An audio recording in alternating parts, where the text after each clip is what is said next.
The sun shone above the 4th Academy of Sioux City, but was occasionally hidden by dark blue clouds. There was a meeting at the school where a man announced that today, the students would become players in the metaverse world. When students enter the circle, the system will determine their class. A strong swordsman, an invincible knight, a clever assassin, or a mage. Director Benedict Johnson ended his speech by wishing good luck to everyone present and activating the circle with symbols. Adam Miller, who was among the disciples, rejoiced that 18 years after his rebirth, this day had finally arrived. The world in which the young man found himself was alien to him, although incredibly similar to his native Earth. But, unlike Earth, here an artificially created world of the metaverse suddenly appeared, which turned people's lives upside down. Many complex dungeons opened up across the planet, and upon reaching adulthood, people were granted a number of abilities. Residents could use their gift to destroy monsters to level up and gain points to increase their strength. After activating the circle, the system greeted Adam and asked if he wanted to determine his class. The boy prayed to all his ancestors that he would get a good class in the metaverse. A few moments later, the system reported that its new user had received a hidden class. It was a complete surprise to the young man that he became a Necromancer. Nothing could have made his mood better that day than the news of receiving such a class. The thing is that a Necromancer is a very rare category that only 1 or 2 people in the whole world can obtain. With a wave of the staff, one can summon a huge number of first-class undead from the gates of hell, which will form a personal army. Obtaining a hidden class meant that the user became much more powerful than other people. Adam opened the card with his characteristics and everything was fine, except for one thing. The guy was struck by the fact that his will was 0, which was unacceptable for a Necromancer. The initial stats are distributed randomly like the class, and the maximum value is 10 points, and will is the most important for a mage. The young man decided to decide on his talent, although it no longer mattered due to his 0 will, even if it was S rank. Adam received a talent, Brave Heart of a Mage, with an unknown rank, but it increased the characteristics by 10 points. Effects: when winning in close combat, gaining characteristics and increasing other characteristics to the level of a certain characteristic. The guy was happy about this, since it is impossible to get free points. They are only given when you level up or train hard. And even though the hero could use the active effect once, he is still able to raise other characteristics to the highest. The young man thought that if he took advantage of this now, he could become a generalist with maximum stats. Adam dreamed of becoming a Necromancer with 100,000 points in each attribute, and being an invincible army all rolled into one. The hero grinned and decided that strength was the most important thing in his case, since the passive effect required close combat. Raising his hand, the guy gave the system the command to put all 10 points into strength.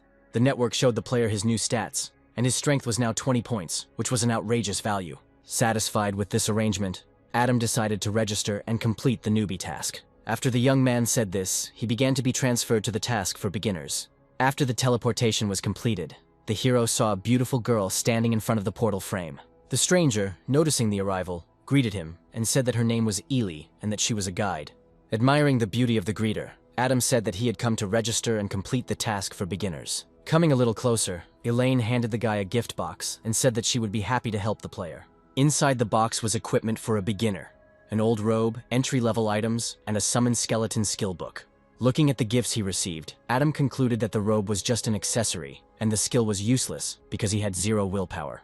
The only thing that made the hero happy was the staff, which with 20 points of strength would be useful for hitting various things. Throwing his stick over his shoulder, the young man asked the conductor what his task would be. Elaine activated the portal and announced that the player's task would be to escape the foggy cave. Covering her eyes, the girl warned that Adam should be very careful to pass this test and not kill anyone. Having decided to test the newcomer's reaction, the mentor opened her eyes and realized that no one was listening to her anymore. At this time, the young man was already moving towards his first task, anticipating possible fights. When the teleportation was complete, the hero saw a cave in front of him and piles of disassembled skeletons lying around. Turning back, Adam wondered what Elaine had started talking about when he stepped through the portal. However, he quickly decided that he had not missed anything important, since the task for a beginner should not be difficult. Suddenly, there was a rustling sound behind him, and turning his head back, the guy saw a skeleton moving towards him with a dagger in his hands. The system notified that in front of the player there was an ordinary monster, a skeleton soldier,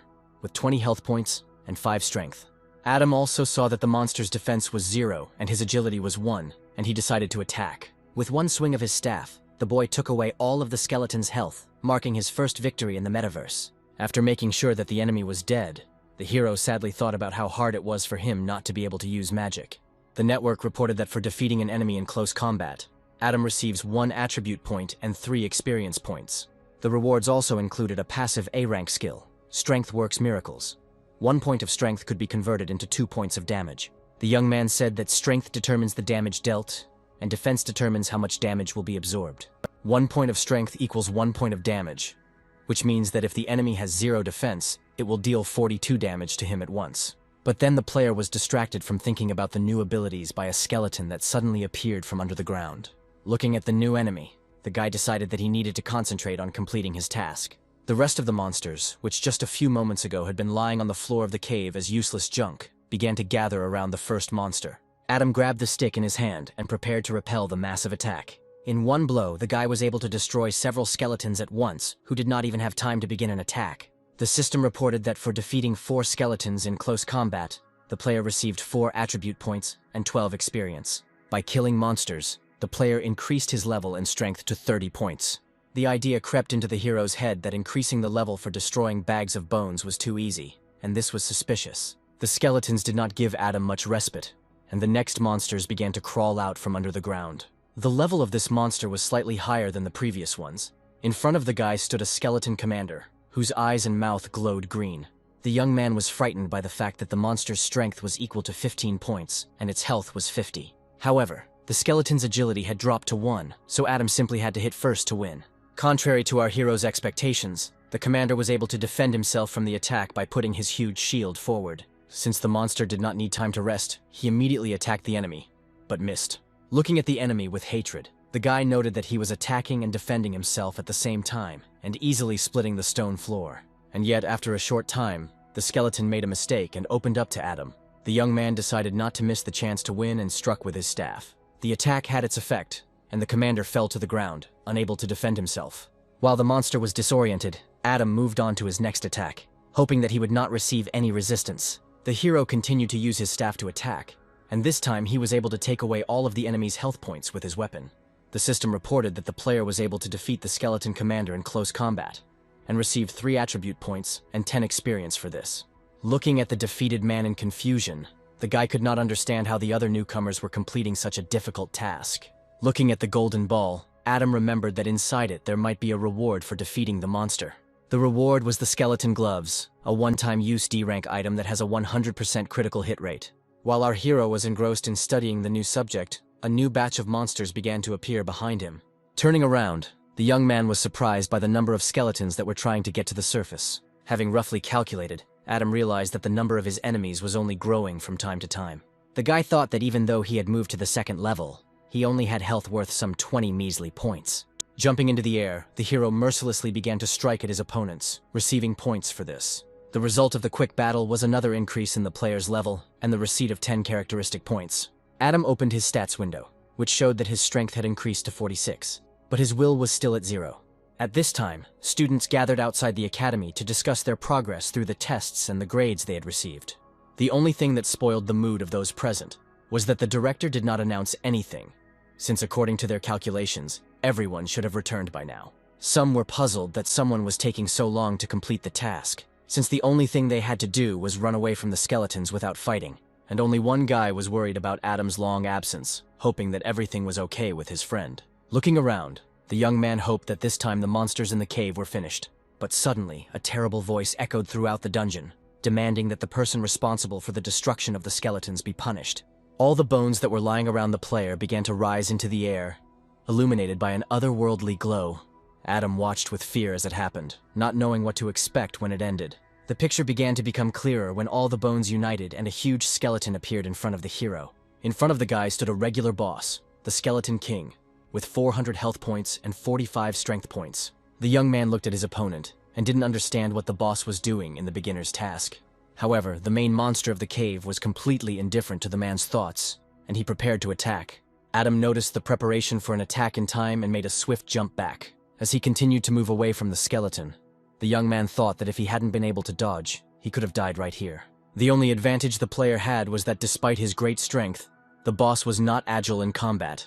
Running up to the clumsy boss, our hero delivered a swift attack, thereby taking away 32 health points. After analyzing his blow, the guy realized that in order to win, he needed to make 10 more such attacks. Taking advantage of the skeleton's lack of agility, Adam circled around him and tried to inflict maximum damage. Sometime later, the young man's actions had their effect, and the monster fell to the ground. The young man calculated that the boss still had 200 points left, which meant that everything should be over soon. But then the monster raised his head and said that he had never met a player who walked to the exit over corpses. Going on the attack, the skeleton said that he would not let such a spawn remain alive. After a few seconds of observing the enemy, our hero realized that he had become stronger.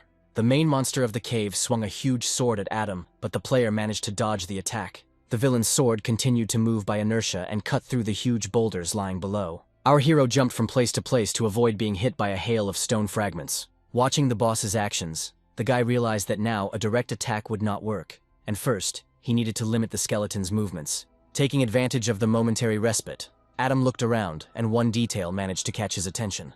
It seemed like the boulder behind the boss was about to fall and cause damage. The young man ran to the side so that his plan could be realized in life. The hero, given the monster's lack of agility, periodically slowed down to make sure he was being pursued. Stopping at the spot where the stone was supposed to fall, Adam began to shout loudly for the boss to move closer to him. The guy's plan worked, and the monster turned towards the caller, preparing its weapon to attack. The next moment, an attack flew at Adam, which was able to take away 26 health points from him. The young man was unhappy that he had only been slightly hurt, but his health had dropped to almost zero. Sensing victory, the boss raised his sword above himself and grinned nastily. The player understood that if he didn't do something to save himself now, he risked staying here forever. It was at this moment that the stones, which were only miraculously held onto the ceiling of the cave, began to fall down. One after another, the boulders began to crush the skeleton boss, preventing him from getting out from under the rubble. Thanks to the rockfall, Adam managed to escape the attack, and the monster's health dropped by 70 points. The hero understood that he wouldn't be able to hold out for that long, so he should finish this before the skeleton rose. Soaring above his enemy, the young man prepared to destroy him with one blow. To make the plan come true, the guy summoned a one-time artifact, the skeleton gloves. Adam seemed to channel all his strength into his fist and glove and began the attack. The skeleton saw that the man was flying straight at him, but the villain no longer had any chance to dodge. The young man landed on top of the boss and was able to take the remaining 130 health points. The system notified him of the completion of the task and gave Adam 30 stat points for being the first to defeat the cave boss. Since the hero defeated the Skeleton King in close combat, he was able to receive 10 attribute points and 50 experience. For the first kill of the boss, the player's level increased by 3, and as a reward he received an item, the Ring of the Skeleton King. Ring of the Skeleton King. The damage of the first attack after equipping the item will be increased by 50%. Looking at the prize, Adam thought that if he wanted to sell a C-rank item, it would cost at least several hundred thousand. The hero's attention was drawn to the phrase that he was the first to defeat the boss, and he became interested in how people completed the task. But after thinking about it, the guy came to the conclusion that he didn't care about the other players, and then jumped into the portal. The next moment, Adam found himself among his classmates, who were looking at him with displeasure. But one person was glad to see a friend, Thomas, who unexpectedly attacked the hero from somewhere on the side. Looking at the guy, the fat man asked why it took him so long to pass the test. Spreading his arms out to the sides, the comrade reported that 3 hours had already passed since the last person had left the test. Deciding not to continue the topic of tests, Adam asked what class Thomas received, and his friend said that he was a magician. And then a laugh came from the side, the source of which turned out to be the blonde, and the reason for his laughter was that the hero was the last to leave. Oliver said that Adam is nothing more than a pretty rapper, but there is no use for that in the world of the metaverse. Looking at his enemy, the young man could not understand why the headman liked to pick on him so much. The player didn't have time to answer, because the director appeared on the stairs and suggested that they tell each other about the classes they received. The students' screams could be heard from all around. Some were assigned to the assassin class, others to the D-rank warrior class. A beautiful girl named Alana publicly announced that she was a magician healer. Brooke spread her arms out to the sides, immediately showing everyone that she was a human shield with a B-rank talent. The cocky kid announced that he had received the swordsman class and a B-rank talent. Someone from the crowd admired such a powerful class and said that the headman was blessed by heaven. Watching the students and listening to their responses, Benedict realized that the group of people gathered here weren't so bad. It was Adam's turn to announce his skill, and he announced that he was a necromancer. But with talent, the guy had to cheat and say that he couldn't tell it now, although in fact he himself didn't know his rank. The director looked at his student with admiration and announced that the Necromancer was a hidden class. All the students were surprised that there was such a class among them. Someone even asked to pinch him. Oliver, having learned about his opponent's class, tried to console himself with the fact that all magicians are known for their fragility and are easy to kill. It takes a very long time to create a summoning spell, and often necromancers do not have companions to protect them. The headman was sure that Adam did not tell the rank of his talent, since it was too low. Classmates were anxiously discussing the coolness of our hero, and how calmly he reacted to necromancy. The guy eavesdropped on his comrades and thought that he couldn't create a single spell according to his profile due to lack of willpower. Unaware of Adam's doubts, Benedict mentally predicted that he would enter the best universities in the country after training. After everyone had introduced themselves, the principal announced the end of the meeting and sent the students off to prepare for the test. When the hero was heading home, Thomas pestered him again and began to envy his class. To avoid looking like a complete loser, my friend said that he had 8 willpower points and other good stats. Adam looked at the card and realized that all of Thomas's numbers, unlike his, were single digit. After some time, the young man returned home and opened the front door, shouting that he was back. This house was left to Adam by his parents, and after they disappeared, he constantly says that he came when he returns here. The boy remembered his mom and dad as good and very kind people who loved their son infinitely. But one day, when the hero was 6 years old, they said that they needed to go to the capital. Then Adam saw his parents for the last time, as they mysteriously disappeared, and the boy became an orphan. 12 years have passed since then, and all this time the young man wondered where his mother and father might be heading.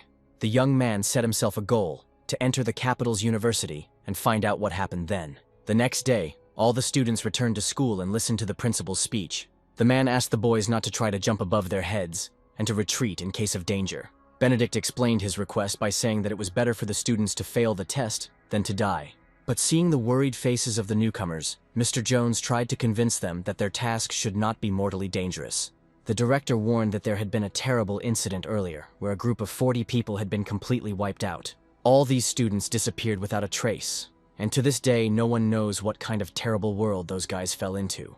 Do the teachers know that the world was called the Village of Nightmares? Benedict Jones said that the students need not worry, as if they leave the world in time, they will be in no danger. The man asked to get ready, because as soon as the timer reaches 0, the students will go to a new location. And when the alarm rang on the clock, the test for the newcomers began, and the portal transferred them to the task.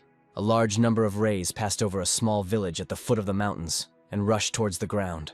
When the beam touched the ground, a student appeared from it, who immediately began to examine the area. Seeing the uncomprehending looks of his comrades, Oliver began to calm them down, promising to certainly protect everyone. But the young man did not see that they found themselves in that very terrible village of nightmares, and that a stranger was already watching them. Having taken the position of leader, the headman called on the group to follow him, since this was the path that would lead to success. Glancing sideways at his unspoken rival, the swordsman promised himself that all the students would see him as the leader, not Adam. Our hero paid no attention to Oliver and thought only about the fact that they still hadn't been given a single clue. The thoughts of everyone present were interrupted by a stranger who suddenly appeared behind the team. The man with braids and glasses expressed sympathy for all the players, but was in no hurry to say the reason for his regret. The headman was the first to come to his senses and asked who the man who had approached them was. But it seemed that the unknown person was not going to rush to answer the questions, and only greeted the newcomers. Realizing that he had the attention of everyone present, the man announced that they had entered the Village of Nightmares. The system wrote that the difficulty of the test is equal to S rank, and the task is to survive and find out the main secret of the village. Most of the students were scared, because Mr. Johnson had recently told them about 40 people disappearing here. The nerves of a couple of guys couldn't take it anymore, and they rushed towards the exit of the settlement, demanding to be allowed to go home. Adam thought about it, because for the E-rank world it was necessary to be at the initial stage, and as students they could not pass it. Those people who tried to escape the test crashed into a protective circuit that hinted that there was no way out. And then the stranger said that once one enters the Village of Nightmares, no one can leave it. After the confession, a new wave of panic swept through the students, and Oliver tried to calm everyone down, but to no avail.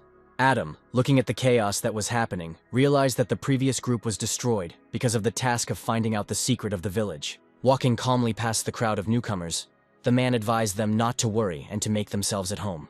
The elder approached the stranger and suggested that their group was supposed to not give up and move on. But the man turned to the boy and said that they had to accept the fact that they were all going to die here. After his words, the villager turned away and went on about his business. After walking a few steps, the man turned around and said that he was actually the head of the village, and there were 2 rules for survival. First, students can live in any empty house, but they cannot touch the black stones on the doors. Secondly, all those present are required to return to the house before dark and close all windows and doors and not open them.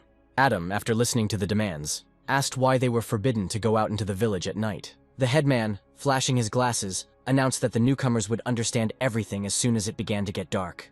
Everyone decided to follow the words of the village chief and find a house. For this, the students divided into 4 groups of 11 people. Our hero, as part of his company, after some time discovered the house and understood what stones the man was talking about. Watching his comrades scatter around the house, Adam suggested going up to the 2nd floor for safety. Suddenly, Alana approached the young man and, leaning forward slightly, asked him to protect her if they got into danger. Winking and placing her hand on her chest, the girl hinted that she was a healer and therefore could restore health. But then Brooke flew up to the couple and accused her friend of being shameless, because such behavior attracts other guys. Frowning, Alana said she didn't care at all and demanded that her classmate back off. When the topic between the girls turned to the size of their breasts, Adam looked at them and didn't know how to calm them down. However, in the commotion that had occurred, the company did not notice one young man who was stuck to the window. He looked through the glass at the street with distrust, and tears of joy welled up in his eyes. Outside the window stood a transparent grandmother who had long since died in real life, and asked to be let inside because she was cold. The fool believed the ghost without a second thought and began to open the doors to help the old woman. It was at this moment that our hero noticed his classmate, but it was too late. The ghost's eyes, realizing that his plan had worked, turned scarlet like blood, and his mouth twisted into a grin. The old woman briskly jumped on her named grandson, but her gesture was little like the embrace of a grandmother missing her grandson. The boy looked at his relative with incomprehension, who had already grabbed his forearm with her teeth and was not going to let go. Suddenly, one of the students summoned sand shackles and ribbons of sand flew towards the ghost. Thomas shouted to his comrade to quickly run away from the monster, as it was quite difficult to keep him in shackles. The student rushed towards the group as fast as he could, while the ghost was taking on its true form. When the image was finally formed, an ugly red monster of the 3rd level stood in front of the team. Those present looked at the monster with horror, and did not understand why in the characteristics it was the most ordinary monster. Having singled out her offender from the crowd, the former old woman jumped on Thomas, wanting to destroy him first. The guy got scared and screamed that if the monster ate a fat guy like him, his blood pressure and cholesterol levels would rise. But the monster was prevented from completing the attack by a shield that formed between it and Adam's friend. Brooke, who stood between the opponents, felt her health slipping, but too much was at stake. Realizing that she had very little strength left, the girl gave the command to Alana to heal her and to Adam to get rid of the enemy. Despite the fact that she had just been arguing with a classmate a couple of minutes ago, the beauty immediately used healing magic. The blonde felt a surge of energy inside her and continued to hold the shield in front of the monster. She understood that as long as everyone worked together, it wouldn't be difficult to deal with the nightmare. The girl decided that for complete victory, Adam must summon the undead, and it was at that moment that our hero ran past her. The young man had no ability to summon the undead, so he swung his staff towards the monster. Thomas, watching his friend's actions, shouted to him that such a weapon would not be suitable for defeating the ghost. Ignoring his comrade's warnings, Adam struck with such force that he took all of the nightmare's health. All of his classmates were surprised by this outcome of events, because no one expected that the young man would decide to save them in this way. The team members whose power points did not exceed 10 decided that all necromancers had similar abilities. Adam decided to shift attention away from his abilities and brought the group's attention to the fact that the nightmare had become a black stone. Brooke showed her keen observation and reported that she had seen the same stone on the door at the entrance. The hero tried to figure out why he didn't get any stat points from killing the nightmare in melee combat. A classmate noticed Adam's thoughtfulness and asked what was going on, but he refused to share his thoughts. The next day, when all the teams met, our hero's group thanked him and Thomas for saving them. The guys discussed how lucky they were to be able to join the Necromancer, Mage, Healer, and Shield. Oliver listened to the admiration and thought that he would never let Brooke take the hit. The young man confidently decided that one blow would be enough to defeat the nightmare, and imagined this battle. Watching Oliver swing his sword, Adam praised him for his hard work and desire to improve himself. Feeling awkward about being found out, the guy cleared his throat and said he was just trying to practice for a second. Taking a step towards Brooke, Oliver offered her to stay in his house, because in that case, he would not let her take the blows on herself. When the girl refused the guy, citing the fact that she was a tank, he again tried to convince her that he was right. But then a cry came from the side, demanding that all new arrivals to the village be killed. A crowd of angry people, armed and acting quite purposefully, ran towards their classmates. The village chief, pointing towards the students, shouted that the villagers must kill anyone who resisted. The headman ran forward and demanded an explanation from the local leader about what was happening. Adam thought that there were as many students as there were villagers, and they seemed to be the same age as the pupils. The elder had already charged Oliver with killing a nightmare, but according to him, these spirits protected the village from monsters. The chief said that the spirit attacked because the newcomers broke one of the rules and angered the defenders of this place. Not wanting to quarrel with the locals, the elder asked if there was a way to save the guardian spirit if it was killed. The chief chuckled and said that the person who had angered the spirits must remain outside the house when night fell. Oliver thought about Avar's proposal, as he realized the danger of such a decision to atone for his guilt before the locals. But then Adam came out of the crowd, admitted his wrongdoing, and promised that he was ready to meet the spirits of the night outside. Torn between the two interlocutors, the headman tried to stop his classmate and begged the head not to listen to the guy. The young man asked Oliver not to interfere, as by staying outside at night, he would be able to test one of his theories. Avar heard the words of the spirit killer, and without giving any more time for argument, demanded that the offender be put in chains. After some time, Adam was securely tied to a wooden post with chains. The friends standing nearby tried to find out what the hero meant when he said that he would help everyone leave this place. Not wanting to reveal all his suspicions, the young man promised to test his theory that night. Night fell and the young man was left hanging alone and defenseless on a wooden cross, while green fog spread around him. Then terrible sounds were heard from the side. Turning around, the guy noticed a red nightmare on the roof that was crawling towards him. When the monster tried to attack, it didn't reach Adam because the sand shackles bound it faster. Thomas, who appeared out of nowhere, shouted for Oliver to act quickly. The elder jumped on the nightmare and with extraordinary pathos declared that he, as a true swordsman, would be able to strip him naked in one blow.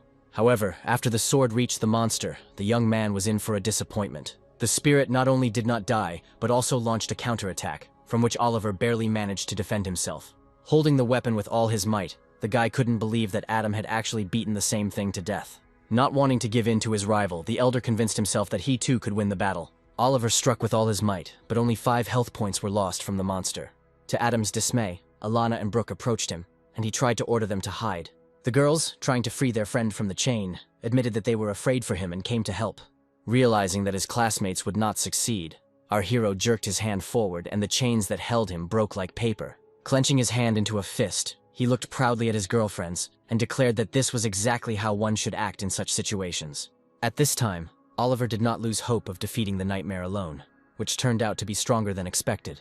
Alana used her powers to add health to the elder, and Brooke activated her shield. Not wanting his pride to be hurt, the young man demanded that the girls not help him. Thomas, who was watching the battle, shouted for Oliver to try to hit the enemy on the head, as that was their weak point. The guy chuckled and said that it was a piece of cake, and it was strange for him not to have figured it out a little earlier. Feeling awkward, Adam reported that the monster's weak point was not its head at all, but the headman refused to listen to him. Swinging his sword, Oliver stated that his classmate was simply afraid of being surpassed in combat. Jumping up, the blonde dealt several blows to the nightmare, which were able to take away another 10 health points. Looking back, the guy was surprised that his enemy did not die, although he had been hit in a weak spot. Thomas informed Brooke that the prefect was unable to defeat the monster in one blow, because he did not have the same amount of strength as Adam. Oliver heard his comrade's words and felt a powerful blow to his self-esteem, as he did not want to be worse than the Necromancer. Not wanting their friend to get hurt, the rest of the team asked him to save himself, as the guy's health was low. But the elder did not want to look weaker than Adam, and prepared to launch a destructive attack. Waves of energy flew towards the monster and, upon reaching it, took away 30 health points. When the monster fell, Oliver approached it and prepared to deliver a decisive blow that would take life. But the eternal rival did not allow this to happen. Our hero struck the nightmare with his staff, taking the last 5 health points. Adam's action angered the blonde, who had hoped to do everything himself. The hero thanked the elder for his work, while he demanded that he stop taking away his bread. Thomas pulled Oliver away from him, who was about to start a fight with Adam, and tried to calm him down. Suddenly, 2 nightmares jumped on the boys from above, which were clearly not configured as guardian spirits. The hero shouted to his comrades to take shelter in the house and not fight the monsters, as he knew how to get rid of them. Right in front of the monsters' faces, the door to the house slammed shut, not giving them a chance to get inside. While Thomas was padlocking the door, Brooke began asking Adam how he was going to defeat the monsters. Turning to his friends and seeing their intrigued faces, the young man promised that they would see everything tomorrow. The next day, a crowd of villagers gathered again at the alien's house, and the village chief shouted at them for killing the spirit. The man said that today the newbies can do whatever they want, but today they will be finished. But then the young man interrupted the flow of negative shouts, asking if those present were sure that she was from the Nightmare Village. Looking straight at the leader, Adam said that it was time to reveal the whole truth about this settlement. Frowning, the man asked in confusion what the impudent guy was talking about. Our hero, starting to point at people one by one, said that they were not at all the indigenous inhabitants of the village. With a serious face, Adam explained that there were 40 residents, as well as students, which meant that they were the previously missing school children. The guy continued his explanation and said that all this time they were in an illusion, so they could not leave this world. The village chief laughed loudly and said that the guy was simply afraid of death, so he was telling stories without evidence. Closing his eyes, the young man confidently stated that he had all the necessary evidence. Adam extended his hand forward, on which lay the guardian stone, which shocked the inhabitants. Oliver declared that this was not a guardian stone at all, and at that moment the entire company began to hold similar objects in their hands.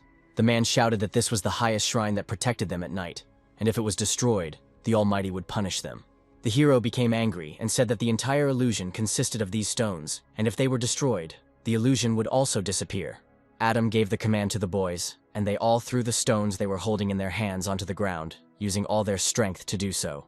The crowd wanted to throw their fists at the violators, but then the sky above them cracked and a hole appeared in it.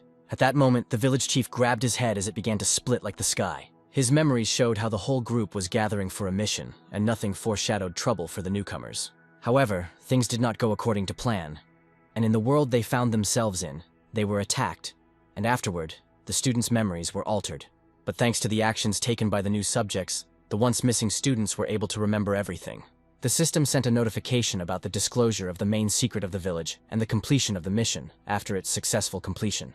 The former villagers began to teleport to the real world, but before that, they managed to thank their saviors. Thomas tried to find out how his friend was able to figure out the correct way to complete the task, but Adam suggested discussing everything later. Looking around, the group of students realized that they were the only ones left who had not been teleported home. But the answer came quickly. The network reported that for the destruction of the stones, a hidden mission was launched: steal the heart of the nightmare. By the time the new quest began, the hero was at level 5 and had 101 strength points, 50 health points, and 0 willpower. There was a commotion among the students who had returned to the academy, as Adam and his team had still not been transported back. The principal, who was listening to the discussions of his charges, realized that the 5 students had launched a covert mission. Benedict began to worry that such tasks were quite dangerous for newcomers, especially in the Village of Nightmares. At this time, a quarrel broke out among the remaining 5, some insisting on completing the mission due to their weak strength. Brooke asked if they could awaken the village chief without breaking the black stone, to which Adam coughed sheepishly. Thomas, having overheard their conversation, assumed that his friend knew about the hidden mission, so he asked to break the stones with him. Grabbing the guy by the shirt, the fat man was delighted by his friend's generosity, who gave them the opportunity to participate in such a task. But then the joy of the moment was interrupted by 4 nightmares that appeared out of nowhere and quickly ran towards the students. The whole group looked at them, but already understood that they would hardly be able to defeat such a number of monsters.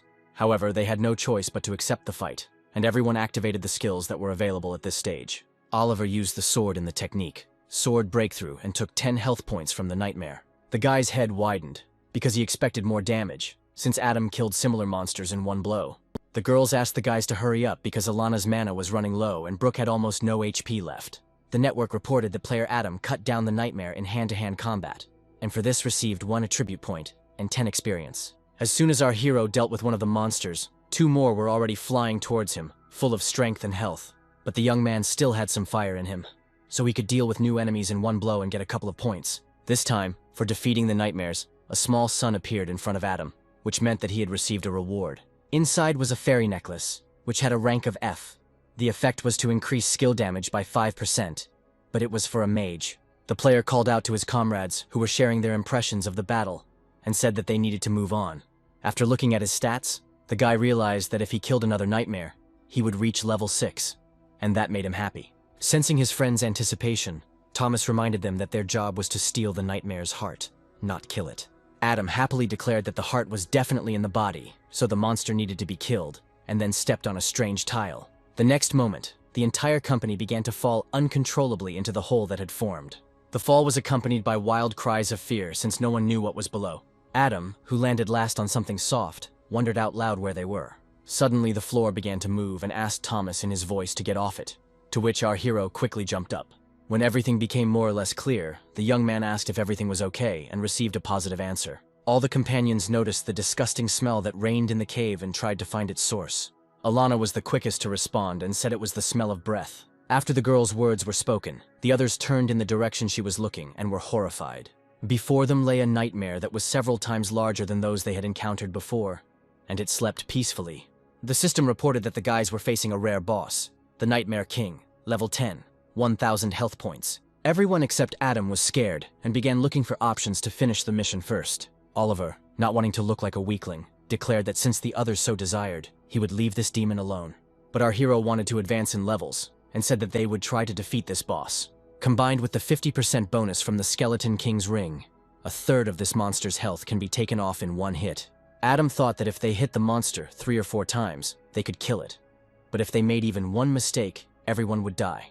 Thomas ran up to his friend and touched his forehead, asking if he was really in his right mind, since there was a 10-meter monster lying in front of them.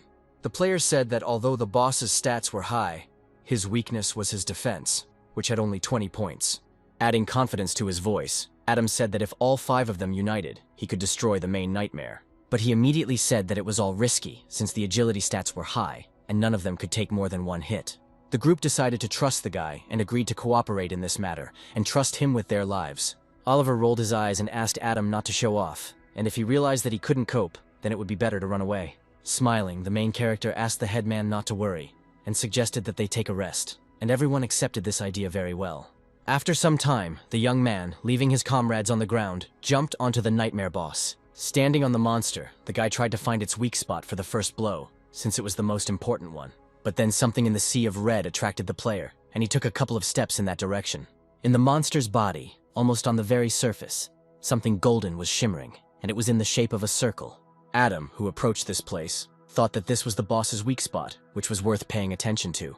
Grabbing the staff with both hands, the hero raised it above his head and prepared to strike. At the moment when the weapon began to descend, the Skeleton King's ring activated and cast its effect. With one attack, Adam was able to deal a critical hit to the boss and take away 508 health points. Thomas and Oliver, who were standing a little to the side, dropped their jaws, as they did not expect such damage from one blow. Since our hero crushed the heart of the nightmare, the mission changed a little, and the Nightmare King woke up. Currently, the objective has changed, and the current task has become to kill the boss, and the difficulty of the task has increased to level A. Adam, returning to his friends, shouted at them to act according to plan, and he himself prepared to attack. The Nightmare King, who had finally woken up and stood in front of the students, roared and called those present pathetic humans. The protagonist decided to act in advance and demanded that Oliver attack the monster and anger him. Not wanting to show that he was listening to his comrade, the headman shouted that he himself knew what to do. The young man shouted the name of the attack, Sword Breakthrough, and after striking, he was able to take 1 value of the boss's health. Such a small amount of damage angered the young man, and he shouted that in that case he would scratch the enemy to death. A bunch of small attacks took too little health from the nightmare, and took a lot of strength from Oliver. However, the young man still managed to achieve what Adam asked for. The enemy went berserk. Oliver shouted at the boss that he was not afraid of him because he had a 3-foot sword. The headman understood that he had achieved his goal, and shouted to Thomas to join in the common cause. Sand shackles flew towards the main nightmare, and Brooke covered the blonde with a shield. But even the team's coordinated actions did not prevent the king from inflicting damage on Oliver. Brooke reported that even after 2 attacks and the Elder's treatment, they could barely contain the monster. The guy understood that they couldn't stop under any circumstances, and irritably asked Adam if he would start acting soon.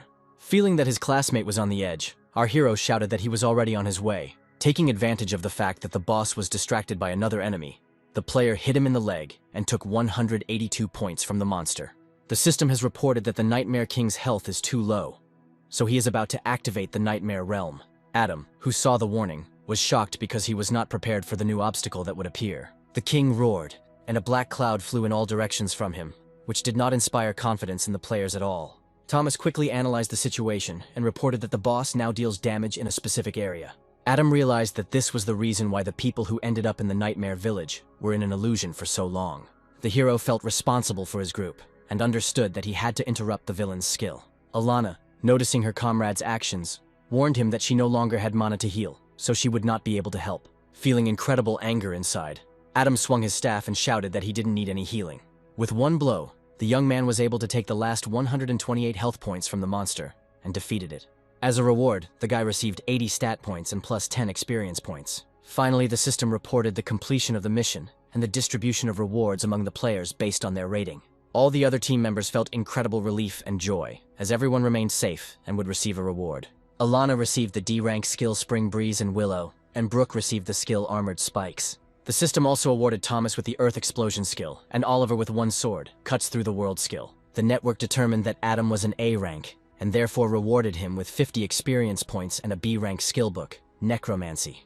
Although our hero could not yet use the knowledge he had received, he had a chance to get something valuable from the killed boss. From the shining pocket, the boy took out a B-rank dragon sword, which required the swordsman class to use. Looking at the reward with great disappointment, Adam did not understand what to do with it. Noticing Oliver drooling over the weapon, the young man tossed the reward to him and told him to take the sword for himself. The elder asked if the player knew how valuable B-rank equipment was. Many couldn't even get it for gold.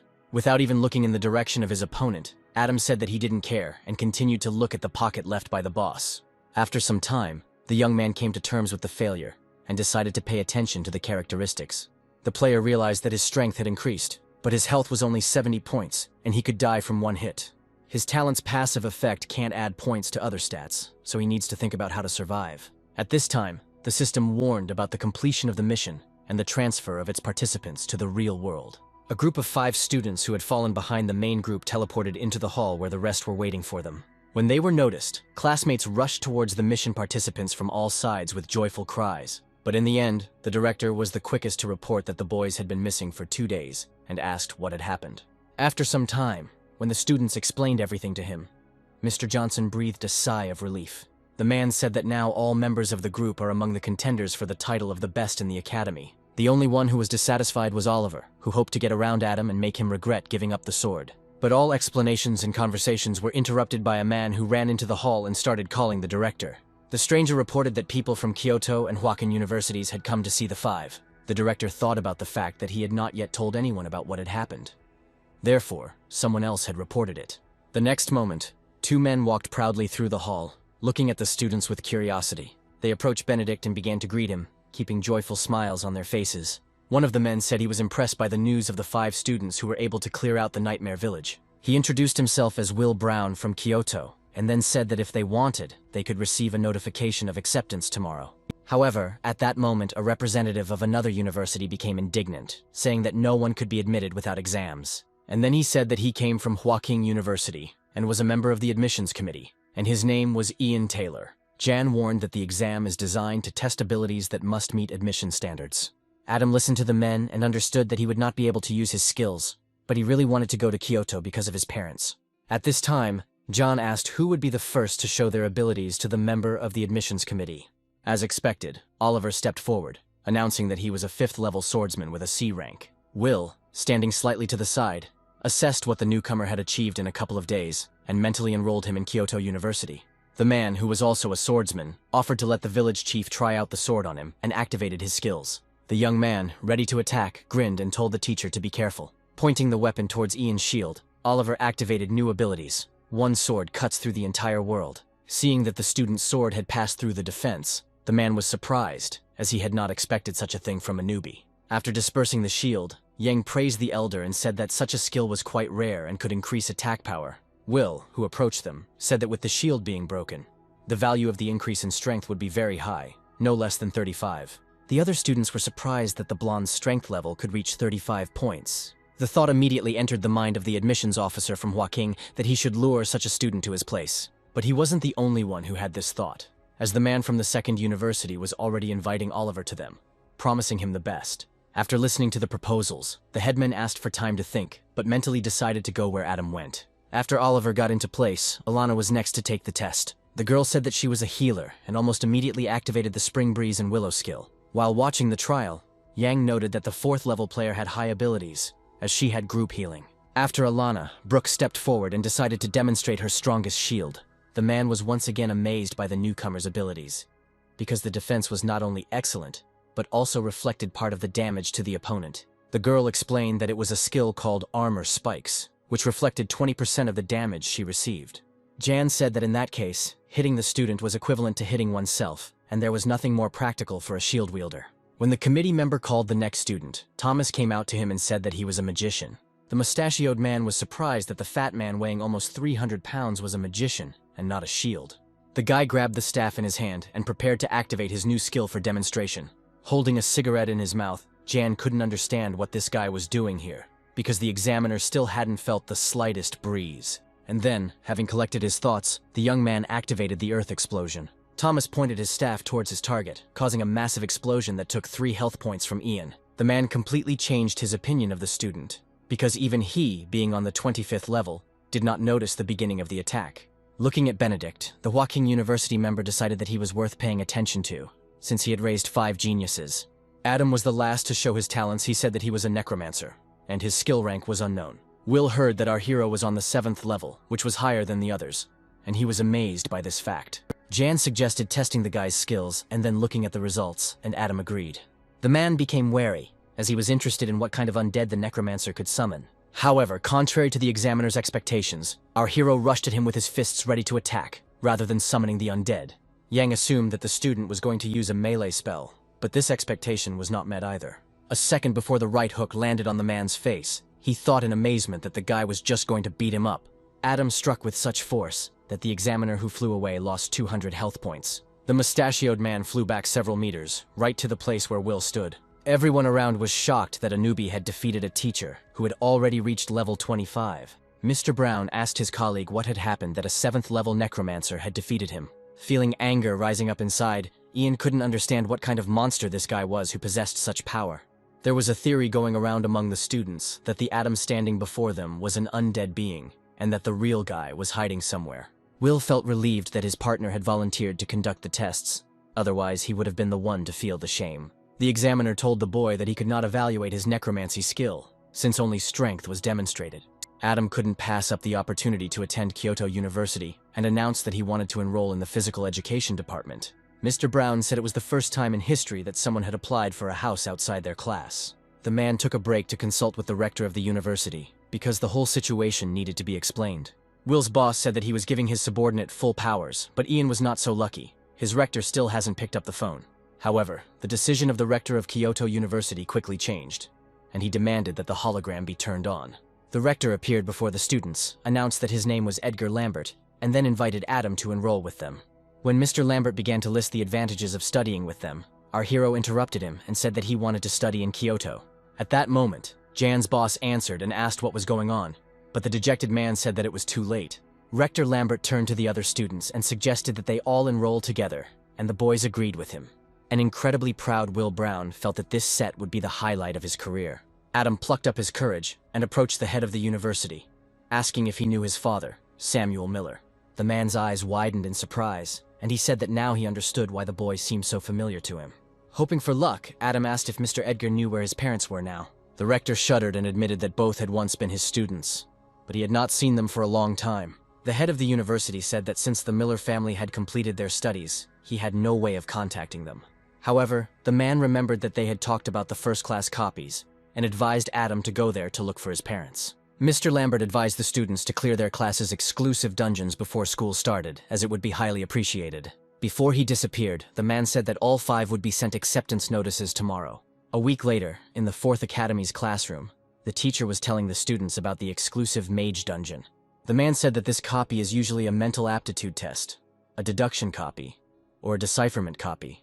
The rector advised working together on the mission and thinking big to achieve more. While the rest of the students were listening to Mr. Benedict's lecture, Thomas and Adam were already standing in front of the open portal for the mission.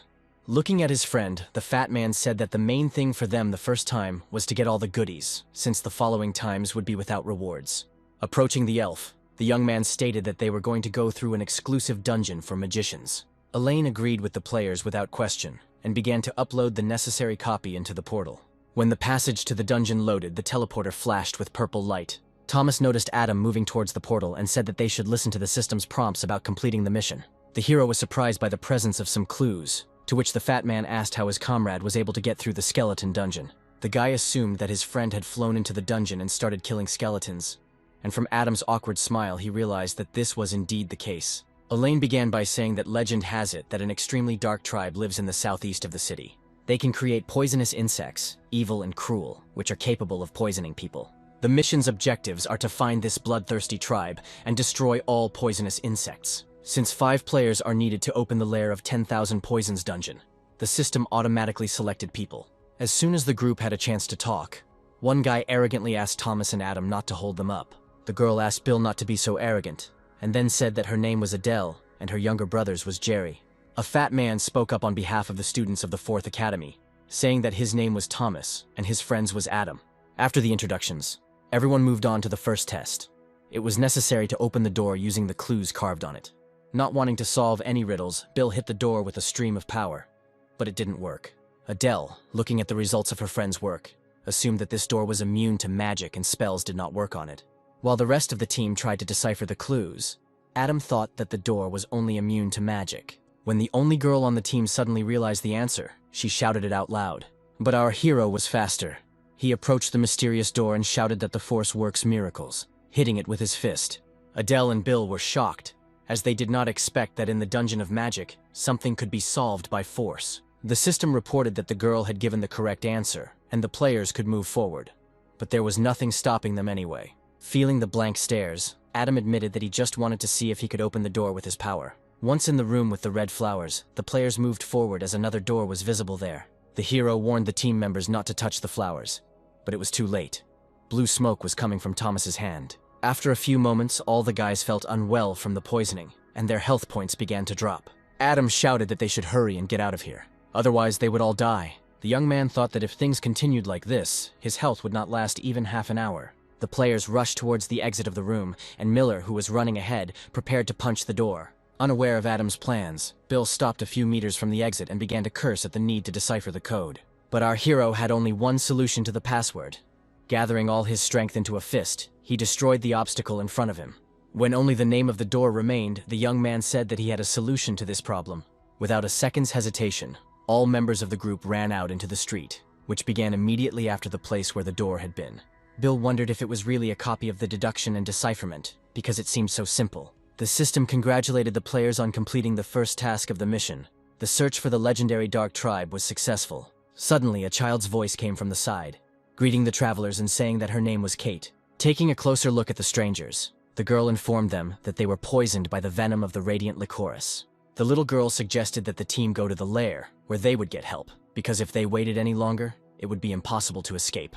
Adam tried to find a reason why Kate appeared here and why she was leading to the lair, but there was no other way out, and he had to agree.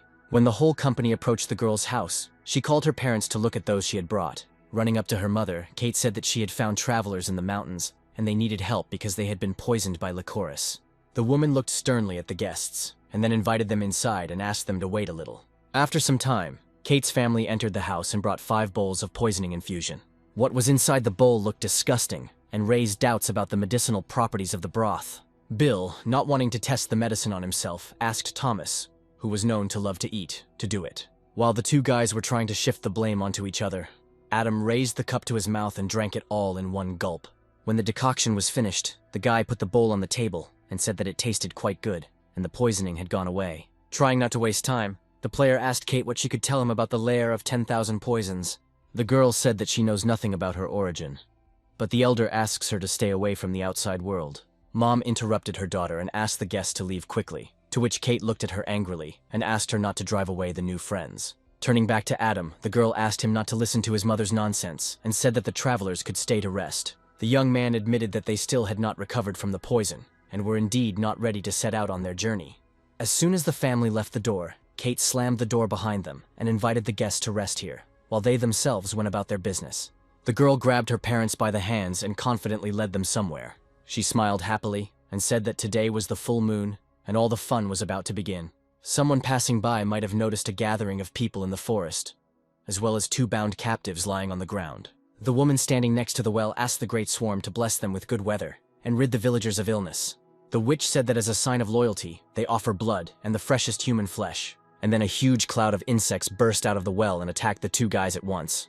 In a few moments, only white bones remained from the men who had recently been alive. Our company was watching the performance all this time, and they were shocked by what they had just seen. Adam said that they needed to get out of here immediately, as they couldn't handle the poisonous insects and so many people. The villainess glanced towards the crowd and announced that a couple more mice would be available as victims. Turning to the man, the woman called him Scorpio and told him he could go. Smiling slightly, the elder asked the thug not to screw up, since she needed the people alive. The group of players managed to return to the house, and after they closed the door, they began to think about what to do. Adele was shaking in fear, and was only worried that the tribe would find out about the true purpose of their presence here, the extermination of the swarm. Turning his attention away from his partner, Adam listened to his surroundings and heard a strange sound. And then Bill shouted that poisonous scorpions were heading their way from all corners, and there were a huge number of them here. The girl quickly gathered herself and, forgetting about her fears, activated the fire barrier. The system warned that players would not receive points for killing an enemy because the target was too weak. Thomas got involved, first summoning sand bindings and then earth blast, which destroyed the house. Adam praised his friend for the skill combination, but he admitted that because of it, his mana is now at 0. But the peaceful conversation between the comrades was interrupted by a male voice, which praised the company for its courage. The stranger said that he initially just wanted to teach a lesson, but then realized that the guests wanted to destroy the sacred swarm. The warrior said that everyone present would be fed to the larvae today, and Thomas, who did not want to listen to this, set off the explosion. The NPC's characteristics were revealed to the players. He had 300 health points, 40 strength, and 20 defense. Bill was scared and said that he had no idea how to defeat this character, since his high stats were close to the boss. As Adam prepared to attack, he couldn't figure out what was so special about this dungeon. The next moment, the young man rushed at the enemy with his bare hands, which greatly amused Scorpio. However, the bully's taunts quickly ended, as our hero took 121 health points from him with one blow. Jumping up from his seat, the enemy could not accept the fact that some little man had dealt him damage and activated the insect bite skill. Activating the ability increased Scorpio's stats, and his health became 500 points, his strength 60, and his defense 70. The man's eyes glowed red, and he confidently declared that no one could penetrate his defense now. If the enemy's words had any effect on anyone, it clearly did not have any effect on our hero, since he already had a plan ready in his head. Having struck his opponent with lightning speed, Adam left him with only 25 health points and a few bruises on his face. Turning to Scorpio, the young man made a terrifying voice and demanded that he tell him everything he knew. The man said that there had just been a sacrifice to the swarm, performed by the elder of the tribe as they had a contract. Thomas screamed that the little girl's family had cured their group to be sacrificed on the next full moon. Adam asked the man why Kate called this tribe the Den of 10,000 Poisons, to which he received a puzzled look. Scorpio said that in their tribe there is no person named Kate, but there is Catelyn, and she is an elder. Having thanked the enemy for his help, the young man decided to destroy him, so that there would be no danger behind him. For the player's victory in close combat over the NPC Scorpion, the system awarded him 10 stat points and 50 experience. For his first win over the NPC, the network gave Adam a reward, an S-rank item, the Sage's Refuge, which gave immunity to death. The young man was pleased with the item because it was of the highest rank and could give a significant advantage. The rest of the team discussed among themselves the elder's strength level, as the ordinary tribe member was unusually strong. Our hero said that the goal of the mission is to destroy the bugs, so they can simply blow up the well where they live. The boy warned that they needed to act quickly before the elder found out what had happened. 10 minutes later, the team found themselves at the well again, and at first glance there was no one in the clearing. While there, Adele glanced to the side and saw Caitlyn's parents there, which she immediately told her partners about. Adam mentally sympathized with the dead, but said out loud that this was not the main thing now. They needed to focus on destroying the well. All the magicians, except for the main character, activated their skills and aimed them at the source of evil. At the sight of the former well, there was an explosion of such magnitude that it could be noticed several kilometers away. When everything had calmed down, the students approached the well and saw instead only a bottomless hole. Thomas was impressed by the power of the explosion, and then asked why the system did not show that they had completed the task. Suddenly, laughter was heard from behind the group, and then a female voice called the boys stupid mice. Turning around, they saw Elder Catelyn and his subordinate Python. Adam looked at the girl with displeasure and asked if she was the head of the settlement. Smiling, the villainess asked why her brother didn't recognize her, and suggested that in a slightly different form, he would understand who was in front of him. The next moment, Kate stood in front of the hero, playfully tucking a stray strand of hair behind her ear and smiling coquettishly. Sadly closing her eyes, the girl said that she was very sorry, since she had originally planned to continue the family line with Adam. But then the little girl said that now she would have to sacrifice the guest, since he had killed too many of the queen's subordinates. The guy asked why Kate killed her parents, to which she replied that they were losers who got into the wrong place. Feeling anger rising inside him towards the scoundrel, the young man asked what had happened to them. The girl noticed a change in the player's mood and asked him not to be so angry. She said that Adam would soon be leaving for them, and then laughed out loud in a disgusting way. Unexpectedly for everyone, a whole swarm of incomprehensible insects flew out of Kate's wide-open mouth. The beetles began to surround our hero, leaving him no chance to leave their contours unharmed. The rest of the team noticed that their partner was in trouble and tried to rush to his aid.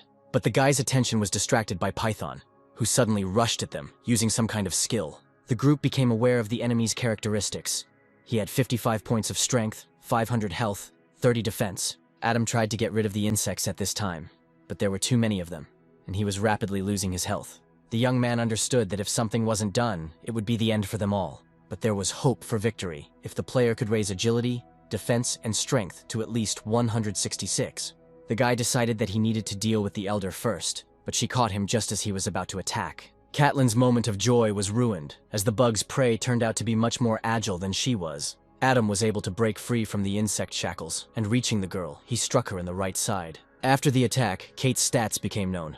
1,000 health points, 30 strength, 20 defense, and 50 agility. Our hero saw that the villainess was a rare NPC, which surprised him, because her characteristics were worse than Scorpio's. The girl said, offended, that Adam had hit her too hard, and then raised her agility points by 80. The next moment, the elder jumped up from her seat and, screaming, tried to hit the young man. To the boy's disappointment, Catelyn was still able to reach him and hit him in the center of the chest. Feeling his health drop to 9 points, Adam realized with regret that it would now be more difficult for him to fight. Holding our hero at arm's length, the girl promised to remove his skin and keep it as a souvenir. But then Thomas's cry came from the side, noticing that his brother was in trouble. Because the fat man was distracted by his comrade, he missed an attack from Python, who did not forget about the company for a second. Laughing, the man reminded the boys that he was their opponent, and they had no right to be distracted by extraneous things. Noticing Thomas activating sandbinding again, the guard stated that the mage's attacks were nothing to him. Moving on to a new attack, Python mockingly stated that all attempts by strangers to fight him resembled ordinary tickling. But the local thug's jokes ended the moment he noticed the reddened sand. Thomas, trying not to waste a second, activated the earth explosion, which took the life of the elder's guard. Unexpectedly for everyone, instead of the previous fat man, after the attack was completed, a pumped-up handsome man appeared in front of them. Even Adam, who was one step away from death, found the strength to ask what had happened to his friend. The guy said that he himself didn't really understand, but in a couple of seconds all his fat burned and his mana increased. Our hero felt himself losing strength. But the thought came to his mind that this happened to Thomas because of the release of skills. Gathering his last strength, the player shouted for the mage to use the Earthburst technique to defeat Catelyn. When the boy understood the meaning of what Adam said, he tried to refuse to do what he asked. But our hero was very persistent, and sharply demanded that the young man stop talking nonsense and do what he was asked to do. Thomas realized that they might not have another chance to defeat the elder and activated Earthburst. When the girl said that she didn't want to die here with Adam, he laughed and said that it was too late. In the middle of the clearing, there was an explosion that was more powerful than all the previous ones. Thomas could not come to terms with what he had done, and began desperately calling his friend, hoping to hear a response. The system reported that it was forced to activate the sage's refuge item due to the player Miller being on the verge of death. Next was a notification that Adam would be awarded the passive skill Powerful Contract, since he had the courage to die. For every 50 health points, the player's strength increases by 1, and for every point of strength, health increases by 10. While our hero was rejoicing at his new skill, a worried Thomas ran up to him, unable to forgive himself for what he had done. Looking at his comrade, Adam asked what he got for killing Catelyn. Thomas reported that he had no notice, and then the villainess's voice came from behind the fog, saying that she was in pain. Looking at her rivals from under her bangs, the girl smiled predatorily and said that it was time to show her true appearance. Kate's former girl began to change before our eyes, turning into a terrible monster. The top was human, and the bottom was like a spider. Seeing that the monster's true stats were twice as high as the original, the students tried to come up with a new plan. The system turned red and demanded that players leave the lair, as the boss's combat power had become too great. Adam refused to accept the system's demands and told Catelyn that she would die today anyway, since he was staying. The elder smiled and said that the player would not be able to leave a scratch on her, because she would destroy him first.